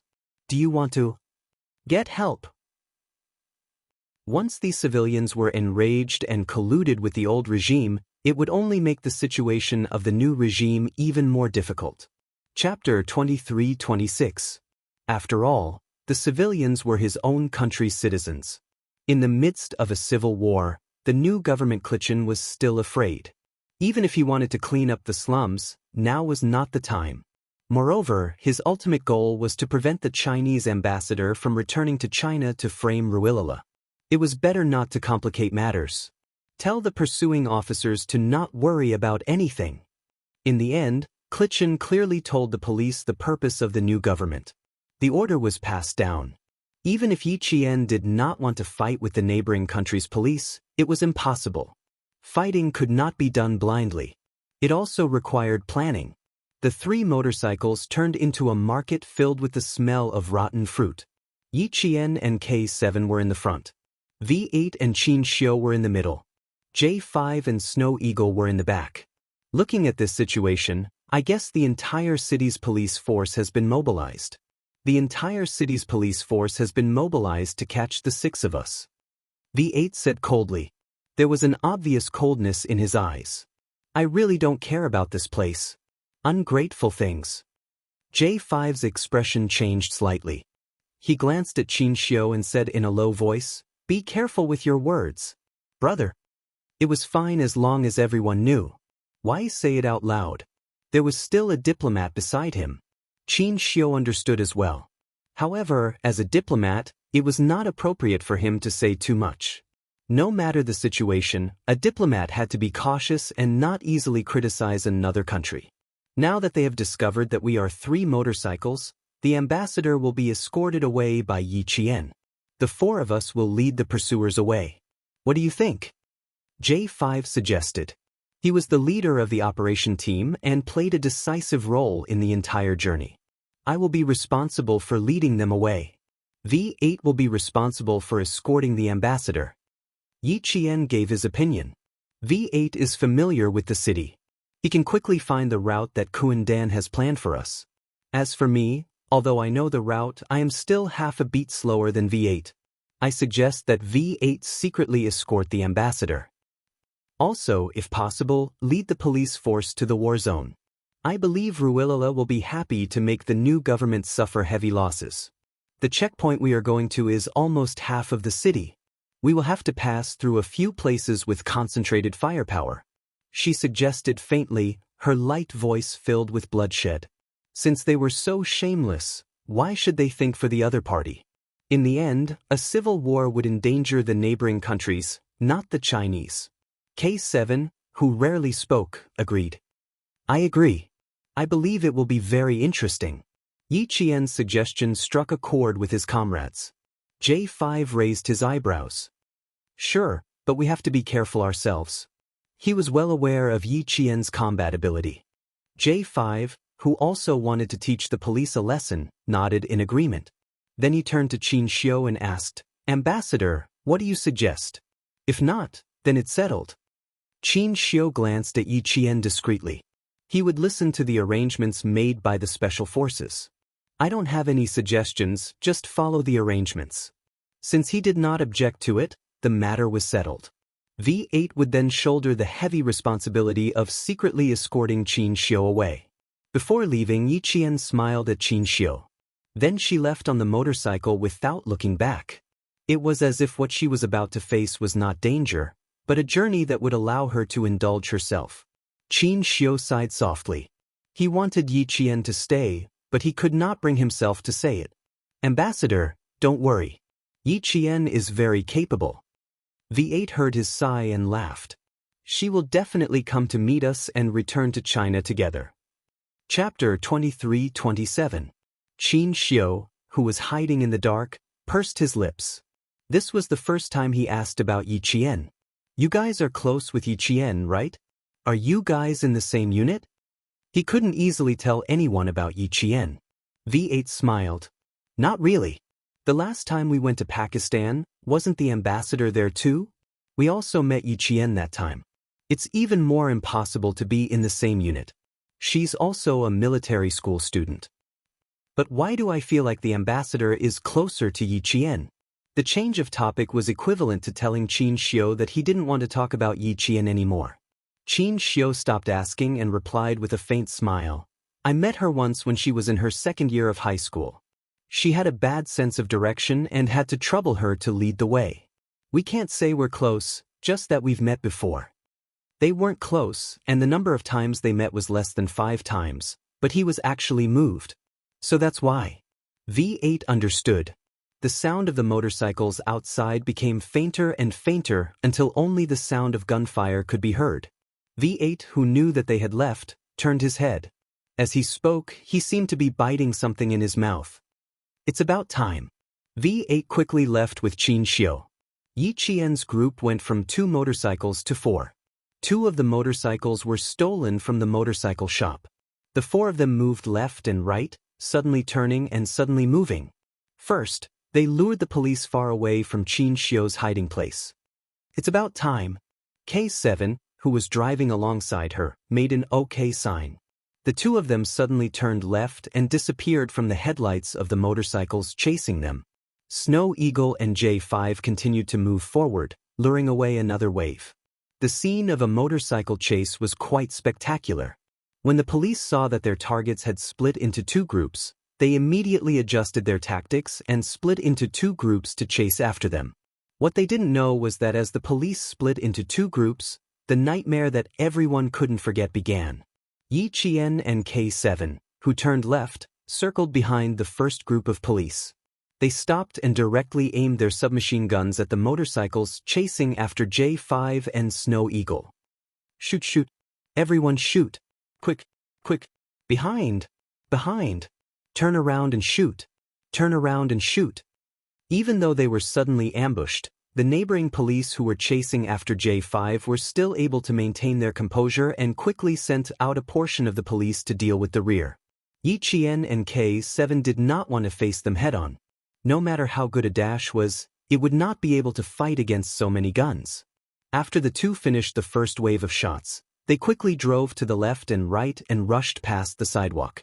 The police from the neighboring country turned around and chased after them. Unexpectedly, the Chinese suddenly rushed up the left and right sidewalks and rushed straight at them. In addition, a wave of brothers had already been sacrificed. The two Chinese motorcycles rushing straight at them made them a little flustered.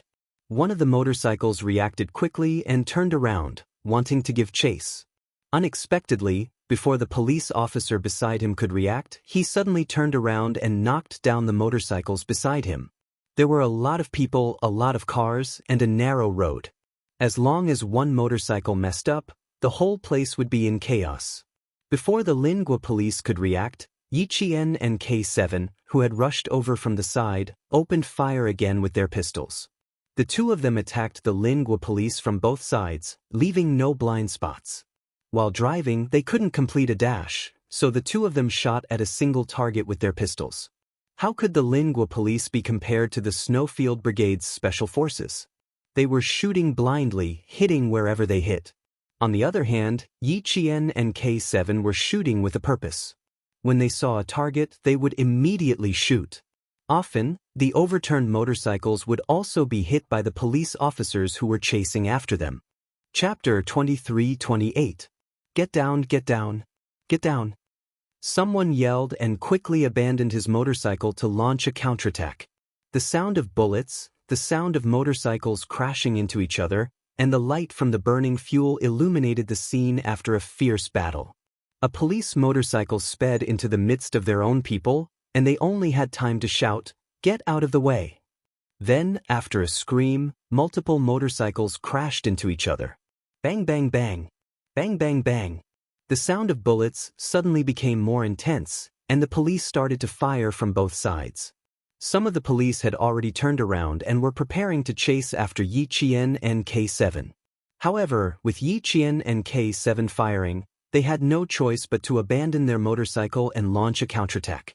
Shooting was a competition of speed, accuracy, and ruthlessness.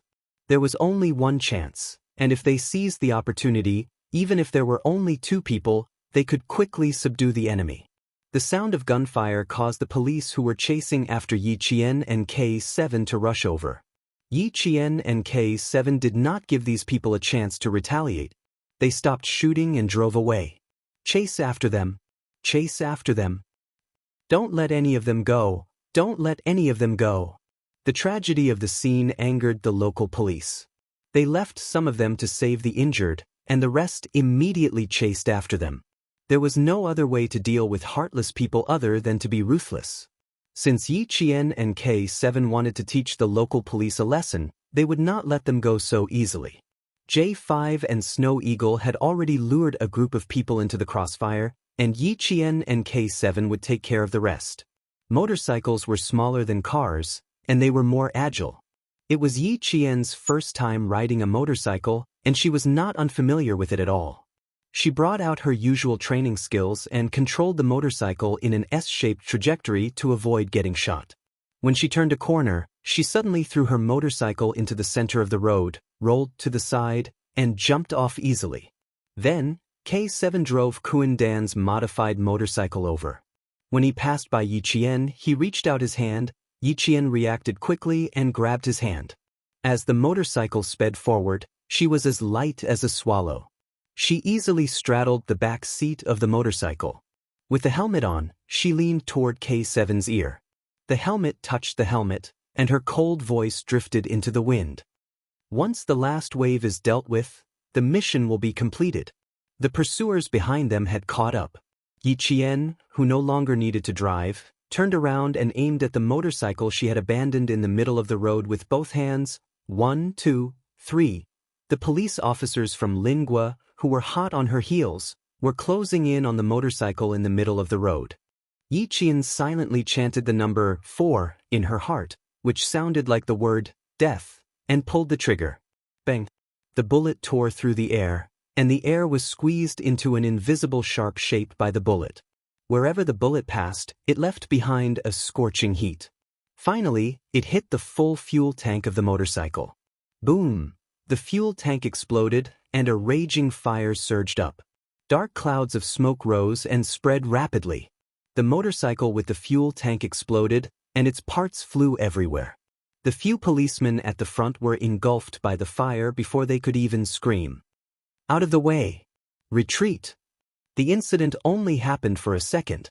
The policemen from Lingwa saw their comrades being engulfed by the fire with their own eyes. They didn't even have time to scream before they died. The policemen who witnessed everything screamed at the top of their lungs, but it was too late.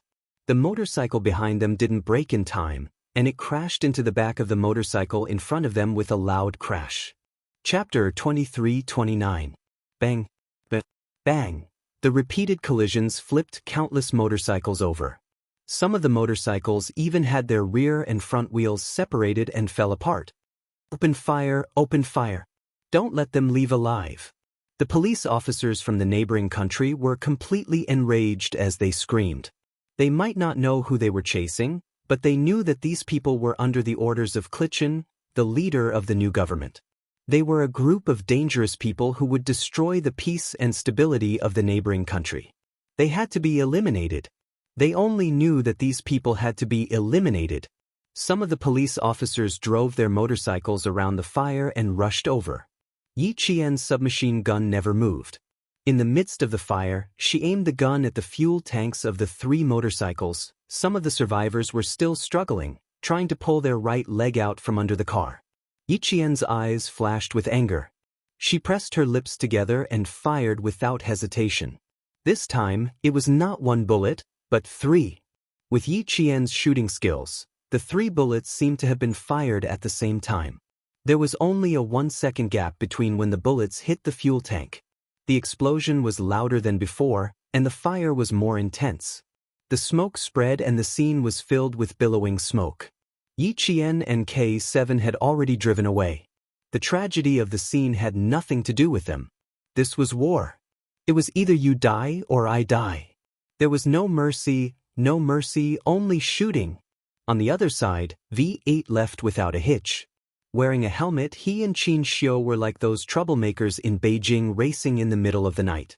They drove the motorcycle at top speed and headed towards the sentry post ahead. Qin Xiu, who was sitting behind V8, was very calm. The motorcycles drifted and swerved, but the elegant and handsome face under the helmet was calm.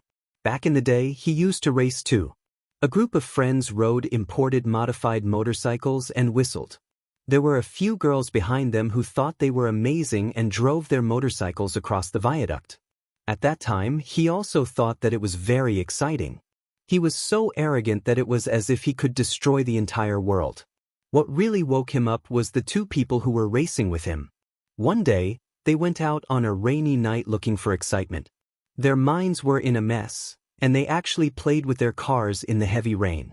As a result, the 2 cars hit the bridge one after the other, and they fell off the bridge with their cars.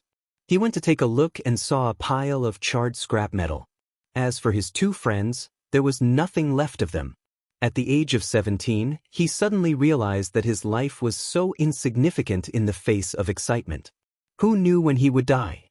From then on, he, who had entered the rebellious period, returned to the right path and continued to be a genius who was praised by others.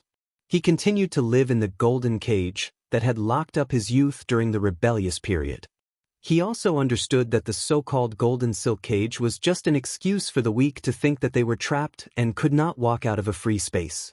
He also wanted to understand how many people envied him for having a golden cage, and how much they wanted to live in a golden cage like him. The existence of the golden silk cage was not to trap your youth and lock up your freedom. The existence of the golden silk cage was to tell you that before you were truly strong, before you truly stood at the top of the pyramid, you could only be trapped forever. Because you had never thought of using your strength to open the enviable golden silk cage. Qin Xiu, who had used his strength to open the golden silk cage, turned around and looked behind him. He could not see Yi Qian's figure, only darkness. Chapter 23-30. 10 minutes later, V8 and Qin Xiu arrived at the rendezvous point less than 2 kilometers away from the sentry post. This was also Kundan's place, a bungalow where motorcycle wheels were stored. In the room filled with the smell of tires, the sound of gunfire whistled past their ears. This was the sentry post they had to rush out of. It was also the place where the new and old policies clashed. Yi Qian and K7 arrived half an hour later. The moment she knocked on the door, Qin Xiu, who was resting on the wheel, actually got up before V8 and rushed to the welded metal door. Qin Xiu. Yi Qian heard the commotion inside and called out softly. Then, the metal handle was pulled and the metal door creaked open. Qin Xiu saw the slender figure he was worried about standing in front of him. There was a faint smile in his eyes. Yi Qian came over first, followed by K7 pushing the motorcycle. While waiting for J5 and the others to come over, Yi Qian told V8 about the situation on their side. When V8 heard V8's fists clapping, his wolf-like eyes shone with a fierce light. They want to play dirty, so we'll play along. Let's see who can outplay who. From the looks of it, it was clear that our side had a slight advantage. As a diplomat, Qin Xiu had been smiling ever since Yi Qian mentioned her battle with the police.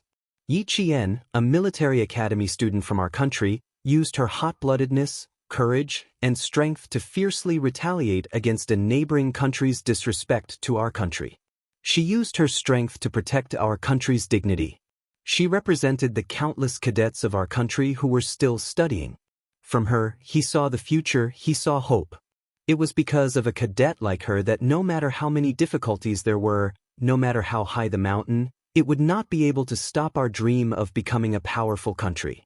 The two Special Forces soldiers standing next to her used their own paths and beliefs to tell Yi Qian, this future military leader, that everything he did was his responsibility as a soldier.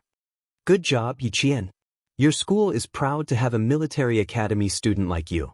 We are also proud of you. V8 looked at Yi Qian with sparkling eyes and extended his fist. You're the best military academy student I've ever seen. It's my honor to fight with you. It's also my honor. K7, who had finished refueling the motorcycle, walked over. It turned out that the 2 punches had turned into 3 punches and congratulated each other for escaping death once again. Qin Xiu didn't join them. He knew that he couldn't join them at this moment. He understood the glory they shouldered as soldiers, and he also knew the responsibility they shouldered. Although he was also a diplomat who fought for his country, their fighting styles were too different. He needed to restrain that kind of bloodthirst. Even if he couldn't join, he would still be satisfied just by watching. Tonight, he knew that the distance between him and Yi Qian had increased, and their understanding of each other had deepened. But it wasn't enough. He wanted to know more about her, much more, understand everything about her, understand everything about her. He thought about it deeply and anxiously hoped, and prayed even more deeply that the other half of the girl he liked hadn't appeared by her side yet. Soon, J5 and Snow Eagle arrived. They pushed their motorcycles through the city. The moment they took off their helmets, they both let out a long sigh of relief. They took a deep breath of the smoke-filled air and looked at each other in the dark with smiles on their faces. The way comrades in the Snowfield Brigade greeted each other was with a few high fives. Everything was conveyed without words. Chapter 23:31. J5 didn't mention how they dealt with the other half of the police force. Instead, he smiled and asked Qin Xiu, "How are you feeling? Do you feel uncomfortable anywhere?" "I'm fine." Qin Xiu, who had been holding the helmet in his hand, replied with a smile. With the cover of the darkness, his gaze fell on Yi Qian, who was standing side by side with the Special Forces. The bungalow wasn't bright. It was so dark that he couldn't even see her silhouette clearly. But for some reason, he felt that she was smiling at him just now. Yi Qian did smile at Qin Xiu. Not only at him, but also at his comrades. She lingered on. Hearing this, she pursed her lips and smiled. Looks like our ambassador can be both civil and military. She didn't even ask how Qin Xiu was doing. Luckily, J5 came in and asked. "That's true. I raced not long after I joined the army. I was arrogant when I sat on it, but when I got off, my legs were shaking and I vomited. I didn't expect the ambassador to be so calm after racing for more than an hour. Amazing! V8 revealed his embarrassing incident when he first joined the Snowfield Brigade. Seeing that Qin Xiu didn't react at all, he was even more impressed. Qin Xiu sneered. I had a rebellious period for 2 years. I went against my family and raced for 2 years. My craziness was almost the same as today. He didn't want to talk about his youthful and frivolous past. Now that he was here, he suddenly wanted to talk about it. It used to be a disgraceful memory. Now, it seems like I'm really glad that I had 2 years of racing experience. His laughter was soft. He didn't dare to be too loud. Although there were gunshots, he was still worried that someone would hear. Shui Ying, who was in charge of guarding with a submachine gun, couldn't help but chuckle. This young ambassador was very approachable. He didn't have the arrogance of a young person. He was only gentle and quiet. K7 had already filled up the last motorcycle. He tightened the cap of the fuel tank and said calmly, "Fill it all up. We can guarantee that we'll reach our destination." Yi Qian's eyes narrowed slightly. She touched the silver wire wrapped around her wrist that was usually used as an accessory. She thought of Kundan. Without his help tonight, it would have been much more difficult for the 6 of them to leave the city. At the very least, it would not have taken them only 2 hours to leave the city. A beam of dim light shone on the dark bungalow. J5 spread the map on the dusty ground, and the light shone on the A4-sized map. The others, including Qin Xiu, knelt on one knee and squatted to check the map. "We're here now." J5's finger tapped on a spot on the map as his voice reached everyone's ears. "We're 3 kilometers away from here. The first checkpoint is the checkpoint of the Linguo military group." He raised his head and looked at Yi Qian. "Yi Qian, your shooting speed is faster than any of us. You and Old K will still be in charge of the assault. Kill all the sentries at the 2 checkpoints." "All right. No problem." Yi Qian and K7 spoke at the same time. The 2 of them smiled at each other and extended their fists. There was V8 in between them. The 2 of them lightly bumped fists and smiled as they retracted their fists. Qin Xiu saw the tacit understanding between her and the special forces. His handsome and gentle eyes flashed with a hint of a smile. Her relationship with them was so good that it made him envious. Yi Qian noticed that someone was looking at him. He raised his eyes slightly and saw Qin Xiu looking at him with a smile. Yi Qian smiled back. Under the faint light, his eyebrows curved like the crescent moon. The 2 of them looked at each other for a short while. Yi Qian was the first to look away and look at the map. Chapter 23:32. Qin Xiu, who felt a ripple in his heart, also lowered his head. He had to memorize it. Even though the map was useless to him, at least he knew where Yi Qian would go to complete the mission. In the words of the Special Forces, complete the mission. According to Kun Dan's information, there shouldn't be too many soldiers here. Around 2 platoons. Yi Qian, you and Old K will clear out the outposts. The 2 of us will support you. J5 pointed at Shuing, then we'll charge out together. 2 normal platoons had around 60 people. Each outpost had around 3 people, so 2 outposts had 6 people. Yi Qian was responsible for 1 outpost, and K7 was responsible for the other. 2 of them had to complete the mission, and 1 of them had to be the assaulter and open up a path of blood. I'll be the assaulter, and K7 will cover the rear. Yi Qian volunteered to be the assaulter. Her firing speed was indeed faster than her comrades, so she was the most suitable person to complete the mission. Other than Qin Xiu, everyone had seen how fast Yi Qian could fire. When someone else took out 1, she was already ready to take out the 3rd. No one could beat her speed. J5, Shui Ying, and the others quickly looked at each other and agreed with Yi Qian's suggestion. She was indeed the most suitable person to be the assaulter. The final plan was, Yi Qian cleared out the 2nd outpost, then went straight up the mountain. K7 cleared out the 1st outpost, and then J5 charged up the mountain on his bike. He would be the first to get a feel of the situation and attract the enemy soldiers. Yi Qian would cover for J5 and clear out the first wave of enemy soldiers. Then, K7 and Shui Ying would charge up the mountain on their motorcycles, and V8 would cover Qin Xiu as they rushed into the mountain. Yi Qian successfully infiltrated the enemy's rear and used all his firepower to suppress the soldiers stationed in the neighboring country. K7 provided support while Xue Ying covered V8 and Qin Xiu to rush out of the bloody path. Finally, J5 assisted Yi Qian and K7 to rush out. They had to ensure that there were no problems in every part of the battle. For example, if the second sentry post in Yi Qian was not cleared out before the K7, then the J5 would be shot dead by the second sentry post. As a result, Yi Qian, who was in charge of the assault, had to complete every part of the mission ahead of time. Only then could he ensure that his comrades behind him could continue fighting.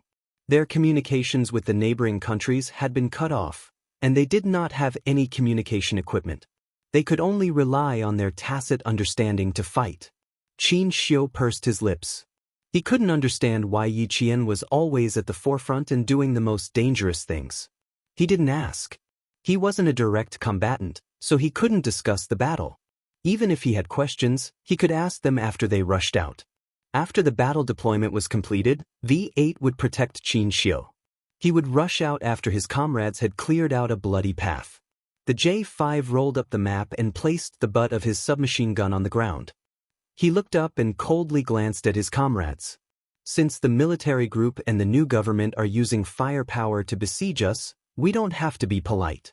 Let's kill as many people as we can without wasting our time. After the battle, they can only blame the casualties on Ruilala. It has nothing to do with us. This is called giving them a taste of their own medicine. It's the same for everyone. It's fair. Casualties were inevitable in war. Since the new and old governments were in a crossfire, the number of casualties on each side would naturally be counted on the other side. Even if Wu Wainu and Clichen knew who killed their men, they could not announce it to the world. They could only suffer in silence and suffer in silence. Chapter 23:33. You want to play conspiracy theory? Then let's play an eye for an eye. After all, the Chinese people's conspiracy theory was the essence of thousands of years of history. If they didn't return it properly, they would be letting down their predecessors who had been buried in the long river of history. It's not easy to come out on this trip. We can't let the other party be too disappointed, right? J5, who stood up with his gun, reached out and pulled Qin Xiu up. He smiled and said, "Ambassador, what do you think?" "Everything will be according to your arrangements." Qin Xiu smiled. He didn't have any opinions. As soon as he finished speaking, the faint smiles on everyone's faces disappeared. They relaxed for a moment and went back into battle mode. Qin Xiu saw the Special Forces soldiers protecting him stand up one by one. Their aura suddenly changed. It was very cold, exuding a sense of chilliness. Yi Qian was no exception. She had the same aura as the Special Forces soldiers. Yi Qian, who had entered battle mode, had a strong murderous aura hidden in the depths of her dark eyes. Her thin eyes were the last barrier that blocked the murderous aura in her eyes. It was as if with a slight blink of her eyes, the murderous aura would surge out. "Old V, give Yi Qian the submachine gun under your seat cushion. I'll take Yi Qian up the mountain first. Old K, you two bring up the rear." J5 tightened his riding gloves and switched the submachine gun under his motorcycle with V8s. When he was dealing with Snow Eagle and the neighboring police, he had used up a lot of ammo. He needed to replenish his ammo with his comrades. V8 nimbly opened the seat cushion of his motorcycle and took out a folded submachine gun. He threw it to Yi Qian. "Take it, brother. I don't care about anything else. I just want to take the ambassador and charge straight ahead. I'll leave the charge to you, Yi Qian." Yi Qian was the vanguard of the charge out of the city, while K7 brought up the rear. It was still the same. The difference was that Yi Qian and J5 were on the same motorcycle, while K7 and Snow Eagle were on the same motorcycle. "Okay, no problem." Yi Qian took the submachine gun and smiled calmly. "I promise I'll complete the mission. Okay, we'll check our equipment in the last 3 minutes. If there's no problem, we'll leave immediately." J5 gave the final order. The special forces of the Snowfield Brigade were preparing for battle.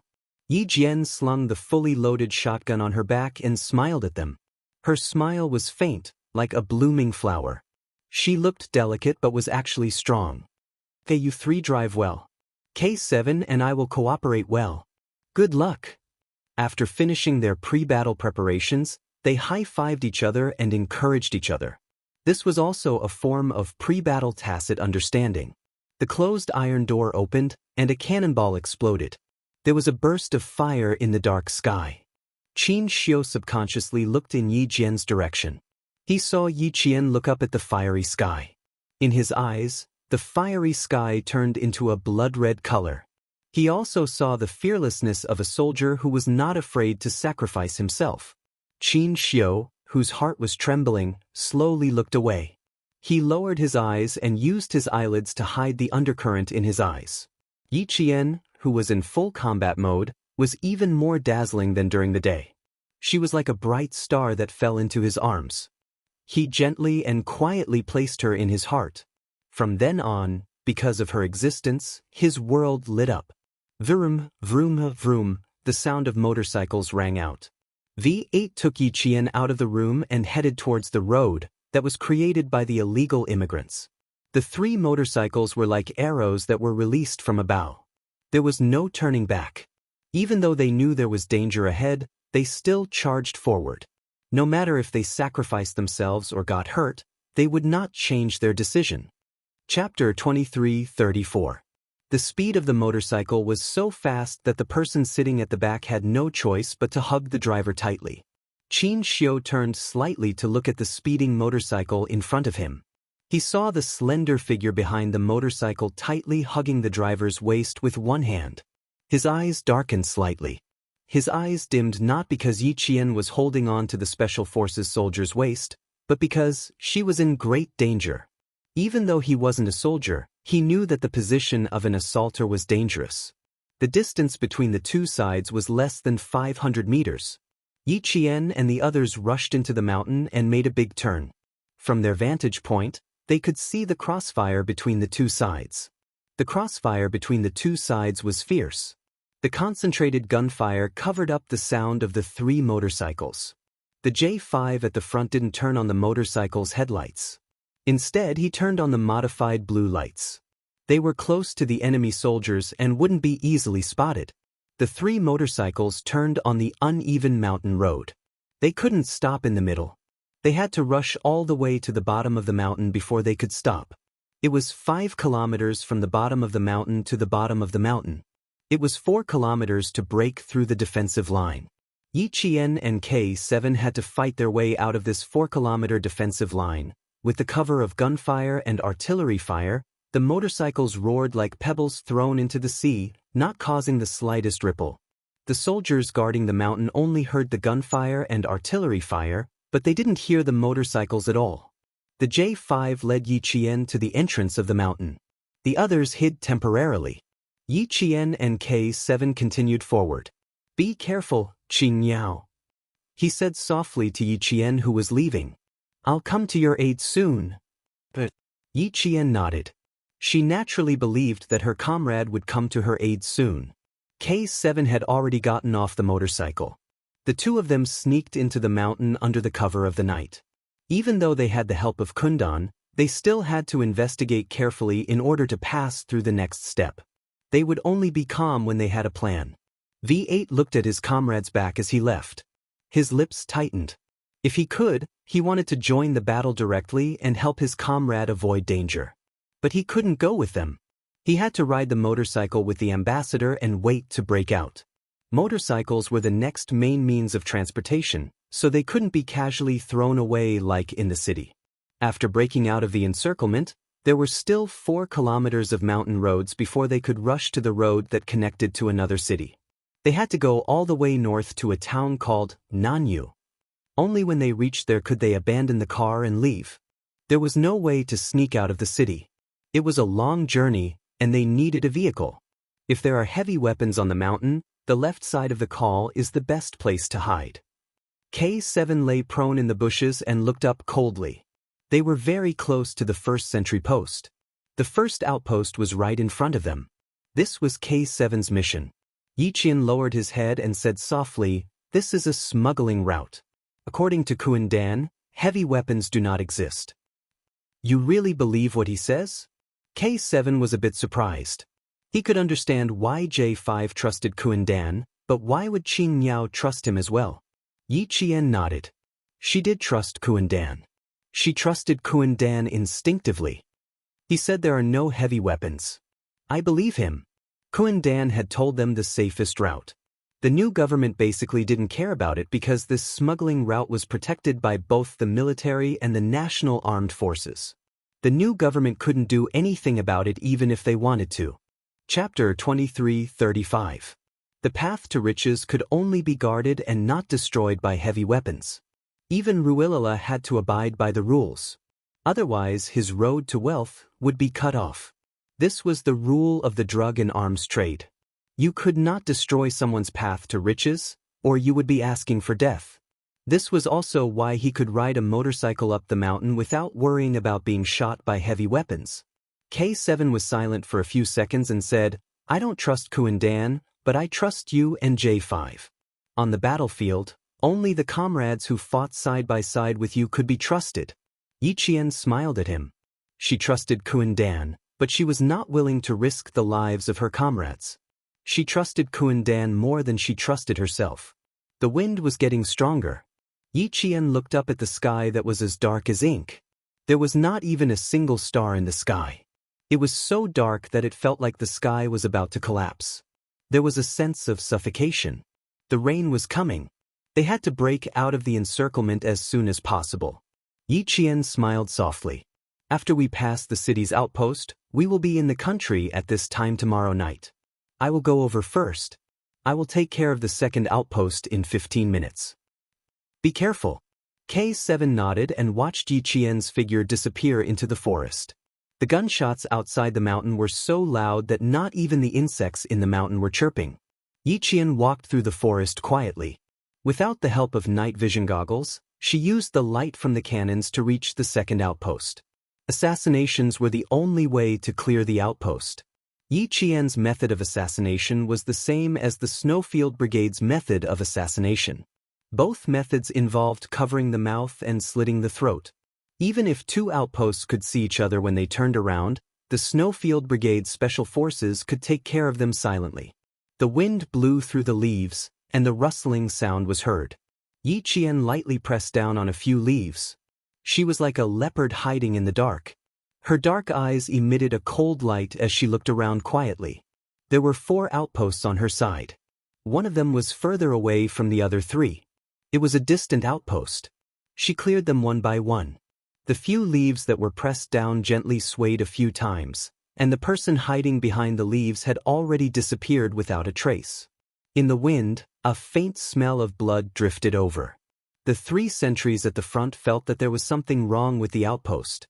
The 3 of them made a hand signal. One of them held a gun and walked forward slowly, while the other 2 followed from the left and right. Yi Qian could not understand the language of the neighboring countries. They questioned the outpost, who had his whole body pressed against the tree, about what he was doing. The sentry's posture was very strange. He stood straight, but his body was pressed against the tree, as if he had dozed off after sentry duty. Without night vision equipment, they could only vaguely see that the 3 people in front of them did not dare to continue forward. Instead, they shouted in a low voice. Since they did not receive any response from the outpost, the 3 of them became vigilant and quickly scanned their surroundings with their guns. The sentinel walking in front slowly approached. The 2 sentinels behind him had their backs against each other, their guns aimed outside as they slowly moved forward. Behind the dense foliage, a black shadow flitted past. At the same time, a silver light flashed past in the dark night. It was cold, clear, and disappeared in an instant. Then, the sentinel on the left, who was following closely behind, suddenly clutched his neck tightly. He only had time to make a low, monotonous "ugh" sound before his whole body fell to the ground. The sentinel who was back to back with him turned his head in shock. Suddenly, he felt as if something had fallen from the top of his head. Before he could turn his head to look up, he felt a cold and sharp pain on his neck. The sentinel opened his mouth weakly. He wanted to raise his hand to touch his neck, but the gun in his other hand fell with a bang. He fell to the ground with his hand half raised. Chapter 23:36. With 3 people in a triangular search, It was undoubtedly difficult to finish them off without alerting anyone else. Yi Qian made good use of the terrain and quickly adopted the most useful and effective combat method. She climbed up the tree and strangled one to death with a silver wire. Then she hung upside down and used the dagger in her hand to finish off the third one. As for the fourth one, it was even easier to deal with. Yi Qian, who was hanging upside down from the golden hook, exerted strength in her waist. Before the other party could raise his gun and shoot upwards, she swung herself directly towards the other party like a swing. Yi Qian was light and agile. Back then, Principal Chen had sent her to the 100,000 forests in the southern part of the western province for 3 months of training. During these 3 months, she had undergone comprehensive forest combat training. Climbing, crawling, jumping, rolling, everything was done. In Principal Chen's words, when you enter the mountains, not only do you have to be like a leopard, but you also have to be like a monkey. Hanging upside down and swinging forward using the strength of her waist were also part of her 3 months of training. At the beginning, she fell and bled, and her hands and feet were bruised. By the end, she could easily control her body. Only she knew how hard it was. While swinging, Yi Qian saw that the enemy had finished loading the gun. Her eyes were filled with hostility as she grabbed the enemy's gun with both hands and spun it forcefully. Using the enemy's gun as a support, she landed firmly on the ground. At the same time, she threw the gun away and lifted her right leg to kick the enemy's lower abdomen, where the diaphragm was. The diaphragm was the most sensitive part of the abdominal pain nerves. Using all her strength, the enemy sentry was in so much pain that his face turned pale and his entire body constricted. He held his abdomen with one hand while his right hand reached for the gun at his waist. Yi Qian didn't give him a chance. She grabbed onto a tree branch and swung forward. While in the air, she kicked the enemy's weapon out of his hand. Her left foot stepped on the enemy's arm first, then she twisted her foot and bent her knee to the enemy's jaw. With her right hand, she attacked from the side with the dagger and stabbed it into the enemy's neck. Yi Qian had been too hasty and used too much force, so the dagger was stuck in his throat. When he pulled it out, he had no choice but to twist it around a bit. In the night breeze, the smell of blood grew stronger. Yi Qian, whose pants were stained with blood, had no time to deal with the 4 sentinels. She needed to take care of as many targets as possible to ensure that her comrades could attack. Kuan Dan had only said that there were about 2 normal platoons, but no one knew exactly how many people there were. Someone came down from the hill. Yi Qian, who was hiding behind a tree, could tell from the sound of the footsteps that there were 3 people in total. It was the patrol team. Yi Qian tightened her grip on the dagger in her hand. Fighting alone, she took a deep breath of the smoky air and slowly exhaled. 3 figures walked past her. Now is the time. Her hands were as fast as lightning. One of her hands covered the mouth of the last sentry, while the other used a dagger to slit the sentry's throat. The entire process was too fast, and a sentinel had been taken care of in just a few seconds. Yi Qian's movements were swift and nimble. The 4 sentinels were 1 meter apart from each other. She had taken care of the last sentinel without alerting the 3 in front of her. Even so, Yi Qian's palms were slightly sweaty. It was her first time being so close to so many people trying to assassinate her. She stepped on a withered branch, and there was a crisp cracking sound. The 3rd sentry sensed something was wrong and instinctively turned around to take a look. Chapter 23:37.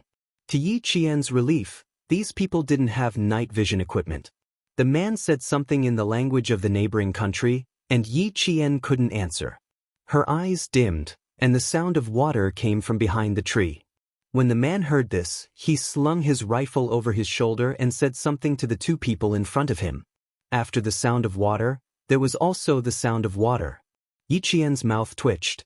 She had faked the sound to relieve herself, but this was really done. The sentinel comfortably shuddered as he lowered his head to fasten his belt. Someone used their elbow to clamp down on his neck. A crisp sound of bone breaking came from his neck, and his head tilted to one side at a strange angle. "Who's there?" The sentinel at the front realized something was wrong. At the same time, he turned on the searchlight on his helmet. In the snow-white light, he saw a figure running towards him. He didn't even have the chance to raise his gun, let alone open fire. Yi Qian was too far away from the sentinel. She didn't want to shoot, so she treated the mountain as flat ground and ran towards him. When she saw that he was about to raise his gun, she shouted softly. She rushed in front of the sentinel and grabbed the butt of the gun with one hand. Her fingers moved nimbly, and she unloaded the magazine and smashed it into the center of the sentinel's head. Within 15 minutes, Yi Qian had taken care of 7 people. It was already very fast, but for them, who needed to break out of the encirclement, it was too slow. They only had half an hour to break out of the encirclement. Snow Eagle, who was baiting the enemy, started the motorcycle. The K7 had already eliminated the first sentry, and now they needed to rush up the mountain to support Yi Qian. Yi Qian, who had vaguely heard the motorcycle, got up and ran towards the side of the road. She needed to intercept the first alerted neighboring country soldiers. A light flashed through the forest. It was the light of the motorcycle's headlights. Yi Qian was lying in ambush by the side of the road, and she fired at the first wave of alarmed neighboring country soldiers. Bang bang bang bang. The sound of concentrated bullets came. The first few neighboring country soldiers who rushed down didn't even have the chance to raise their guns. They fell to the ground. The sound of motorcycles and gunshots alerted the soldiers guarding the smuggling road. This time, they didn't make the same mistake as before and rush down to check. Instead, they opened fire directly. Yi Qian, who had fired the first shot, had already moved to her combat position. When she heard the footsteps, she fired almost at the same time as the soldiers from the neighboring country. The Shaowei could fire at a rate of 1,250 rounds per minute, which meant that it could fire 21 rounds per second. Yi Qian's side was able to wipe out their enemies in an instant. Get down, get down. The soldiers of the neighboring country who found that they were ambushed roared, picked up the rifles in their hands, and fired directly at the opening point.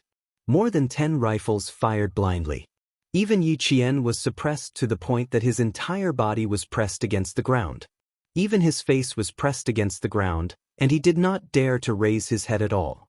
The bullets hit the ground, hitting pieces of dirt one after another, and then smashing them into pieces. The bullets hit the rocks, and sparks flew everywhere as the rocks shattered with a bang. After a while, the motionless Yi Qian was covered with a thick layer of soil. Yi Qian did not move. She allowed the bullets to fly past her head.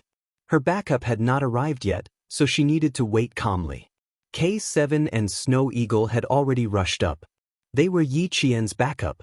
Later, they would coordinate with Yi Qian and rush to the highest point, leaving K7 to finish the shooting from the rear. Motorcycle, motorcycle. Straight ahead, fire. Fire. Chapter 23:38. There were indeed only 2 platoons of soldiers stationed in the mountains.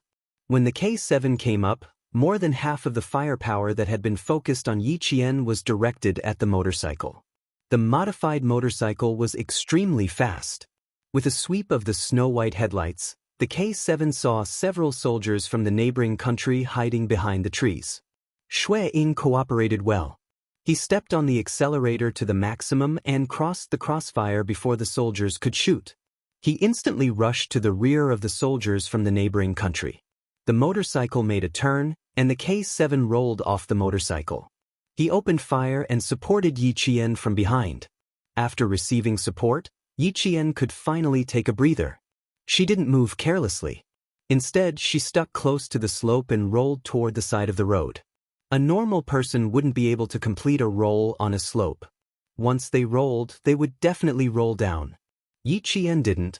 She only completed the roll by grabbing onto the rocks, roots, and shrubs on the ground to ensure that she didn't fall down. After a series of actions, Yi Qian's submachine gun was extremely stable as she attacked from the side. There were only 3 bullets left in the first magazine. Yi Qian had already found a new magazine. When the last bullet left the muzzle, she finished the action of changing the magazine. The interval between the first bullet fired from the new magazine and the last bullet fired from the old magazine was only a few seconds. It was as if she had fired continuously. No one could tell that she had changed the magazine. Yi Qian rolled and climbed. Her hands and face were bleeding from the shrubbery. Her eyes were filled with malice as she suppressed all the firepower on the mountain. Screams came from the mountain. It was the screams of someone who had been shot. Over here, over here. Quick! Someone's here! Shouts came from the mountain. No one could calm down. They were on the high ground, but they were suppressed by the firepower from below. In an instant, several people were sacrificed. The K7 supporting Yi Qian found another platoon's firepower. He crouched down and hid, then he opened fire from the enemy's back. Bang bang bang. Concentrated gunfire swept across. There was a mist of blood in front of them. V8, who had yet to make a move, clenched his jaw tightly. Even his spine was stretched into a straight line. There were at least 50 to 60 people in the two platoons. 50 to 60 people? The only ones who could really fight were Yi Qian and K7. J5 and Snow Eagle had to drive their vehicles to break out of the encirclement. It was impossible for them to lend a helping hand.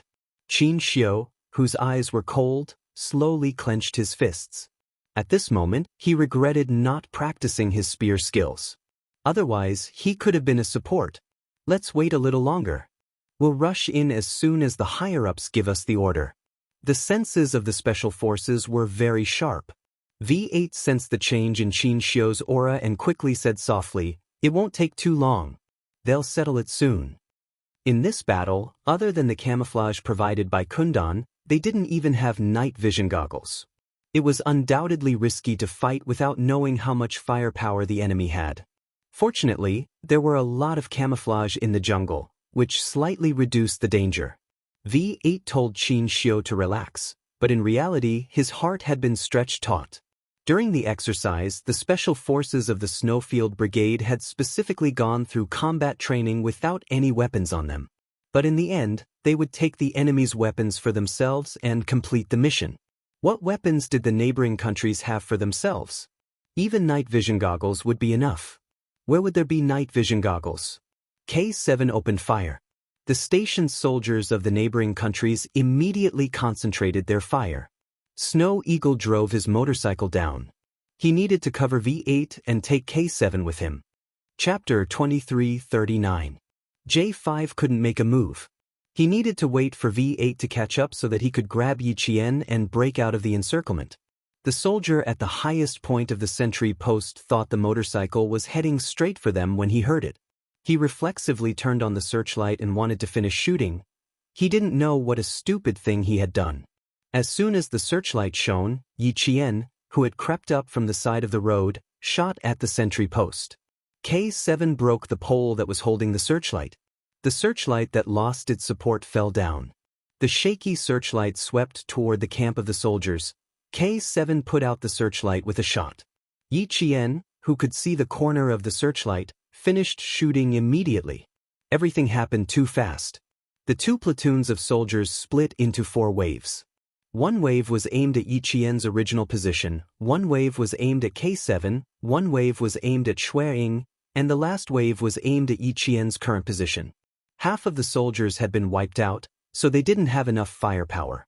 Now that they were split into 4 waves, they were shot down by Yi Qian and K7 with their submachine guns. In less than 10 minutes, Yi Qian and K7 used the guns in their hands to open a bloody path for their comrades. The firepower on top of the hill decreased significantly. It wasn't until K7 fired into the air that V8 knew he could bring Qin Xiu to break out of the encirclement. "Ambassador, sit tight, we're going to charge." He started the motorcycle and pushed it to the maximum speed. With a roar, he brought Qin Xiu out of the last sentry post in the city. With Yi Qian and K7 firing from the front and back, the two platoons of soldiers suffered heavy losses. In the end, they had no way to fight back. Someone once said that a special ops soldier could take out a platoon or even a battalion in secret. Infiltration, sneak attacks, luring the enemy, and so on were all seen in this battle. If it wasn't for the fact that they needed to leave as soon as possible, Yi Qian and K7 would have directly infiltrated and killed the two platoons one by one. Now that they had broken out of the encirclement in such a direct battle, it was undoubtedly a slap in the face to the neighboring country's military group, letting them know that 2 platoons were also so weak. Shueying heard the sound of the V8's motorcycle. He pedaled with both feet and grabbed the motorcycle with both hands. He turned the motorcycle around and rushed up the mountain again. He still needed to pick up the K7 and leave. In front of him, J5 started his motorcycle when Xue Ying rushed down the mountain. He, who had been hiding all this time, started his motorcycle and rushed up the mountain. The mountain road was bumpy, so he could not reach out to help Yi Qian. Moreover, it was uphill, so he could only slow down slightly to let Yi Qian catch up. Yi Qian did not let J5 help him. The motorcycle whizzed past her. She grabbed J5's arm and used the momentum of the motorcycle to jump over him. In the blink of an eye, she was already sitting on the back of J5. Then, V8 carried Qin Xiu and rushed up the mountain. Xue Ying carried K7 and rushed up the mountain. They rushed out of the city's last line of defense. At the same time, the military received the location sent back by J5. Through the location, the military knew that they had brought the ambassador out of the encirclement and were heading towards the rendezvous point. The wind in the mountain blew gently and blew away the smell of gunpowder, but it could not blow away the thick smell of blood. In the end, there were less than 5 survivors from the 2 platoons. One of them had his shoulder pierced through, revealing the white bone underneath. Chapter 2340. Sitting in his office, Klitschin rubbed his temples as he listened to the police report. His face was as black as the bottom of a pot. He hadn't had a good rest for the whole day. His chest heaved with anger. Since the old government suddenly rebelled, he hadn't had a good night's sleep. Today, the strength of the Chinese ambassador made everyone feel pressured and humiliated. He and General Wu Weinu both wanted to take this opportunity to get rid of the ambassador who had humiliated them and then shift the blame to Ruolila. News came one after another, but in the end, they told him that the Chinese ambassador had escaped. 500 police officers were sent out. Some were dead, some were injured. In the end, only a dozen police officers could stand in front of him. Detonating the fuel tank, leading them to the crossfire between the old and new governments, and being shot by their own people and the old government, more than 100 police officers were instantly killed. And what about the Chinese ambassador? There was no news of his life or death. The Chinese side had begun to pressure them to find the missing ambassador as soon as possible. Otherwise, they would send troops into the neighboring countries to look for him. Now that there was civil strife, how could they allow the Chinese to send troops in? He was so anxious that he didn't know how many strands of hair had turned white. But what he didn't know was that there was more news that shocked and angered him.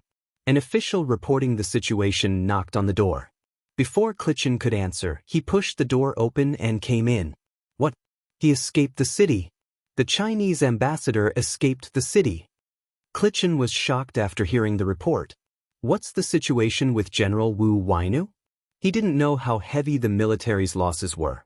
The official, sweating profusely, quickly replied, General Wu Weinu is furious. The 2 platoons stationed on the mountain were almost completely wiped out. Only 5 people survived. 2 platoons were wiped out. Only 5 people survived. Klitschin, who was shocked, pressed his hands on the desk. He slowly sat back in his chair.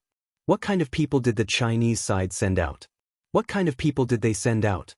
The people sent by Ruolila were wiped out, the people sent by the new government were wiped out, and now General Wu Weinu's 2 platoons were wiped out. Who are these people?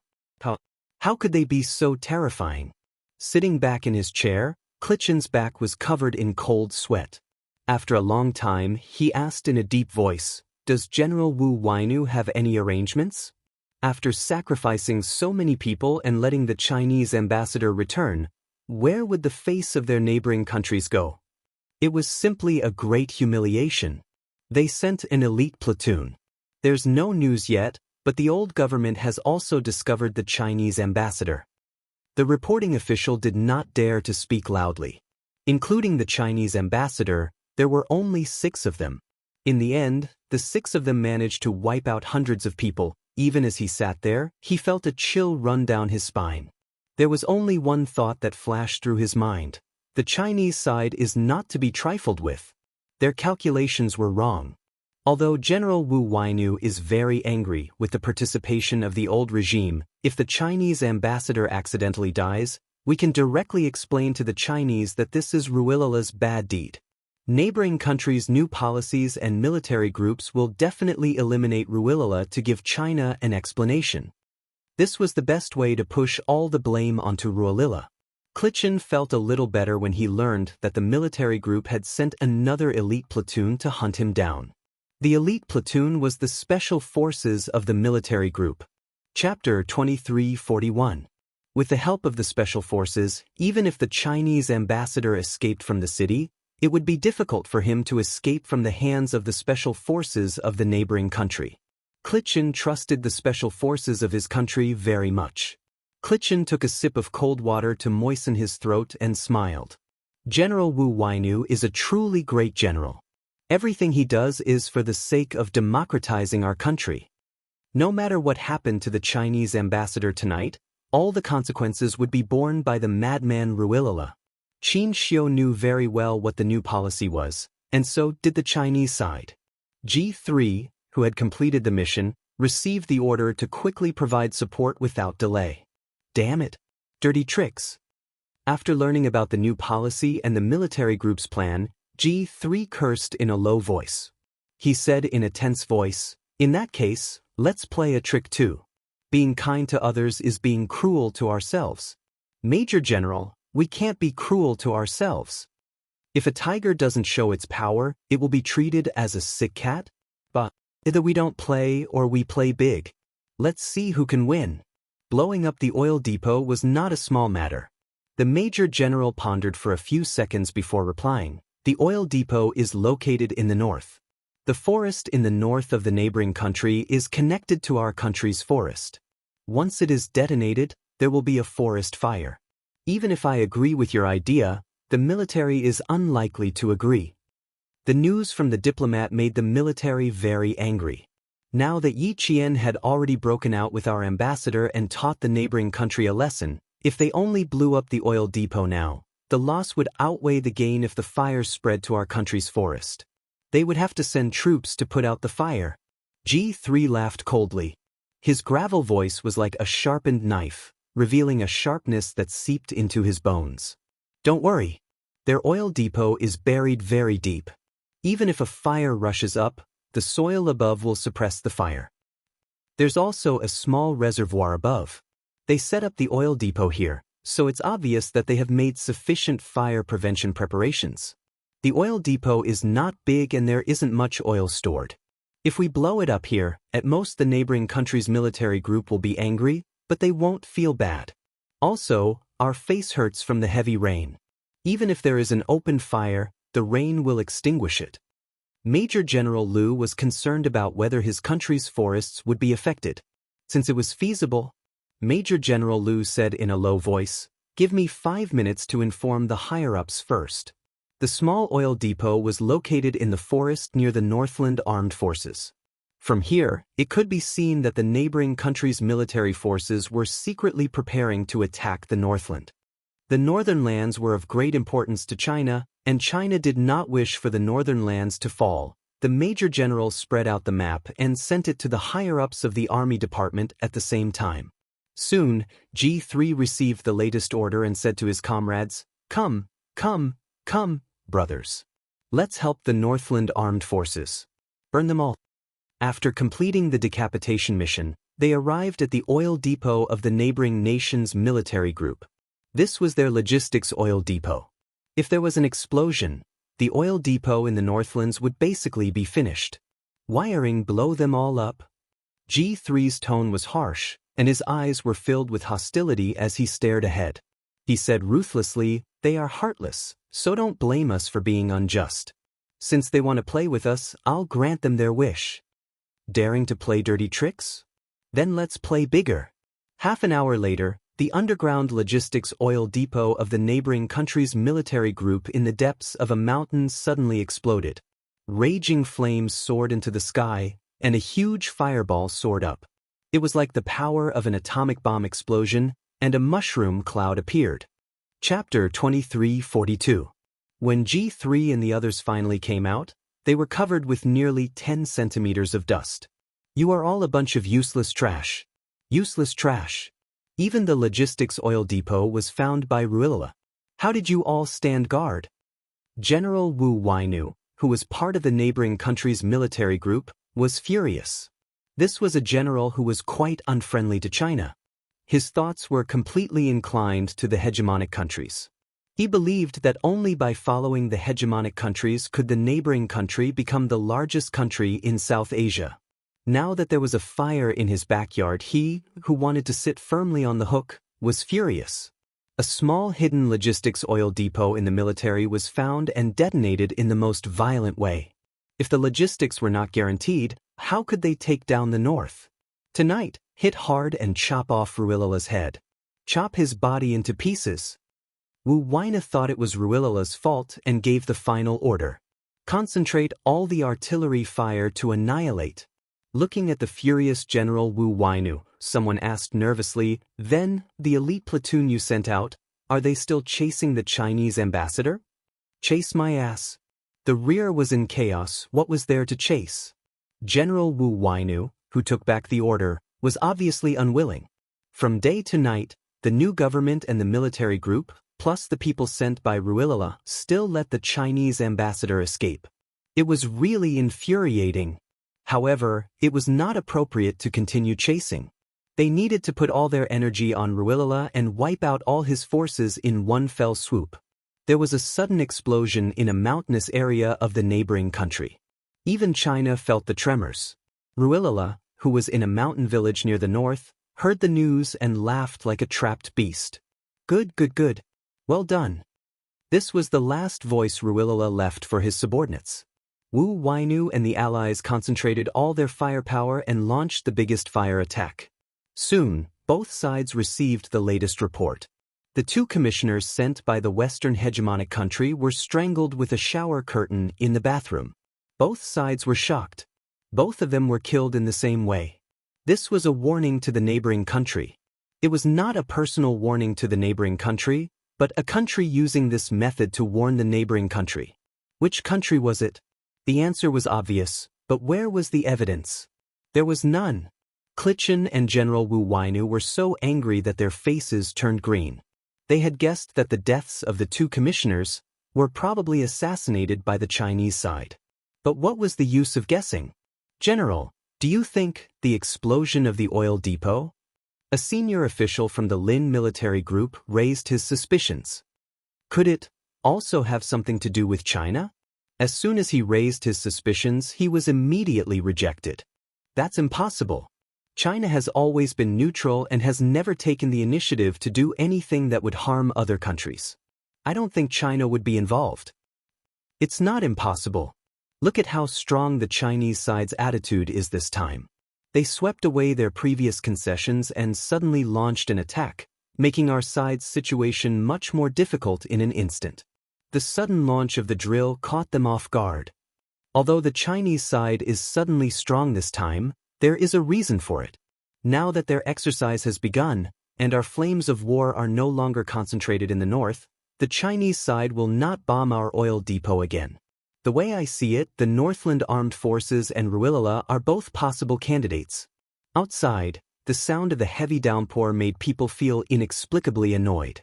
Chapter 23:43. General Wu Weinu's face darkened as he listened to their words. In the end, he slammed the table impatiently and shouted, "No matter who it is, we must shoot down Ruilala tonight. Pass down the order, fire fiercely, don't let Ruilala live past tonight." A logistics oil depot was gone just like that, and they didn't even know who blew it up. Would they be embarrassed if word got out? No matter who it was, they would only think that it was Ruilala's doing. The battle started at 7 at night and lasted until 2 in the morning. The gunshots at various crossfire points suddenly became louder. Yi Qian, who had shaken off their pursuers, had already abandoned their vehicles. They arrived at Nanyang within 2 hours in the heavy rain and sent the latest location back to China. It was 3:40 in the morning, and the rain showed no signs of stopping. The sky was still as dark as ink. G3, who received the latest location from J5, sped up. 20 kilometers away from us, quick. Keep up. G3, who was carrying a rifle, wiped the rain off his face and waved his hand. He sped up and walked into the dense forest. There were many poisonous insects in the forests of neighboring countries, and there were also drought leeches that would quietly stick to people and suck their blood. When they passed through the forest, They could shake out countless unknown insects with a shake of their bodies. Yi Qian, who was soaked all over, had a drought leech stuck to the back of his neck. It was sucking until it hurt. He raised his hand and touched it. He didn't know when, but the leech had already sucked until it was round. Yi Jian, who had just walked out of a hail of bullets, couldn't help but shudder. Yi Jian, who had just walked out of the rain of bullets, couldn't help but feel goosebumps. Drought leeches were longer and bigger than water leeches, and the suction cups were tighter. It might not be possible to pull it off by hand. She said to K7 beside her, "Help me, dry leech." "You got hit?" But K7 stopped and turned on the flashlight in his hand. In the rainy night, he saw a black thing stuck to the back of Yi Qian's neck. Yi Qian pulled out the dagger, and the sharp blade touched his skin. He could feel the cold touch. He could feel K7 using the blade to pry open the suction cup at the front of the leech, and then the suction cup at the other end. It sucked blood until the bloated thing fell off. K7 raised its leg and stomped on the ground. Then, it raised its leg and stomped on the ground to bury the black leech and the crimson blood. The rain washed away the leech, and there was not a single trace left behind. Yi Qian was not the only one who was stained. Along the way, almost everyone was stained. There were stains on their arms, legs, and even on Shui Ying's face. The rain was too heavy, which made it difficult for them to walk in the forest. They grabbed the leaves with one hand and slid down slowly on the thick withered leaves. If they were not careful, they would fall on their buttocks and their tailbones would hurt so much that their facial features would be twisted. The air in the forest was not fresh. Walking in the valley, other than the smell of rotting trees, there was also the smell of burning smoke in the wind. It was 4:30 p.m. Although the rain did not stop, there was finally a thin line of smoke in the sky. Yi Qian, who had braved the rain and climbed up the mountain, saw thick smoke billowing in the mountains to the north. There was the smell of burning oil in the wind. They looked at each other, and there was an answer in each other's eyes. There was the smell of burning oil in the wind, and the heavy rain could not suppress the smoke. No matter how they looked at it, it looked like an oil depot explosion. It was possible that the underground oil depot had exploded. The collapse of the soil around the oil depot would cover the fire, and the thick black smoke would rise into the sky. That was why they couldn't see the fire. Chapter 23:44. J5's gaze flickered slightly, and a dark glint flashed across the depths of his eyes. From the direction, why did it look a little like the route G3 and the others would take to complete the mission? Could it be G3 and the others doing? Since they were still in the neighboring country, they could not confirm if their pursuers were still behind them. After a short rest, they immediately set off. According to their original plan, they should have arrived at the rendezvous point by now. After rushing out of the city and being circled by their pursuers, they were already an hour late. "There's a sound," Yi Qian, who was going down the mountain, whispered. He pulled Qin Xiu and quickly hid behind a tree, using the dense foliage to hide their figures. J5 and the others were already hiding behind a tree. They held their breaths as they listened to the faint rustling sounds at the foot of the mountain. When they tried to listen more carefully, the rustling sounds they heard earlier had disappeared. It seemed like the people walking had also discovered them and immediately stopped to hide. "Damn, don't tell me we've encountered the local armed forces." The T6 combatant, who was wearing a military uniform of an unknown country and had paint smeared on his face, whispered to Z7. At the same time, he gripped his rifle tightly, ready to fire in the next second. Z7 Han Zheng shook his head and stared coldly ahead. The people above did not move. It was obvious they had also discovered them and were in a silent standoff. This kind of standoff was very time-consuming, and they could not afford to waste time. Yi Qian and the others felt that they could not afford to waste time either, so J5 spoke in the neighboring country's language. He had just spoken when a loud shout came from below. "Damn! I was so scared my heart almost jumped out of my chest." It was the T6 combatant's voice. Those on top of the mountain rushed down the mountain, while those at the foot of the mountain rushed up the mountain. The tense standoff was immediately broken. Several figures flitted past the trees like cheetahs to welcome their victorious comrades. "I was so scared I had a heart attack." I thought we'd encountered the local armed forces and was wondering if we should fight them. In the end, you made a sound. The gun in my hand almost slipped out of my hand. The excited T6 combatant did not pay attention to his image. He rushed up and roared, his voice full of joy. Yiqian is behind me. There's also the ambassador. Kid, pay attention to your image. J5 hurriedly reminded his comrade in case he said something even more rude. It couldn't be helped. Sometimes soldiers could be very rude in private. Even their team leader, Q King, who was an elegant man, would swear in front of her. Yiqian was there too. The T6 combatant immediately said, whoosh. His relationship with Jiasin was still ongoing, so he could not afford to leave a bad impression on Yiqian.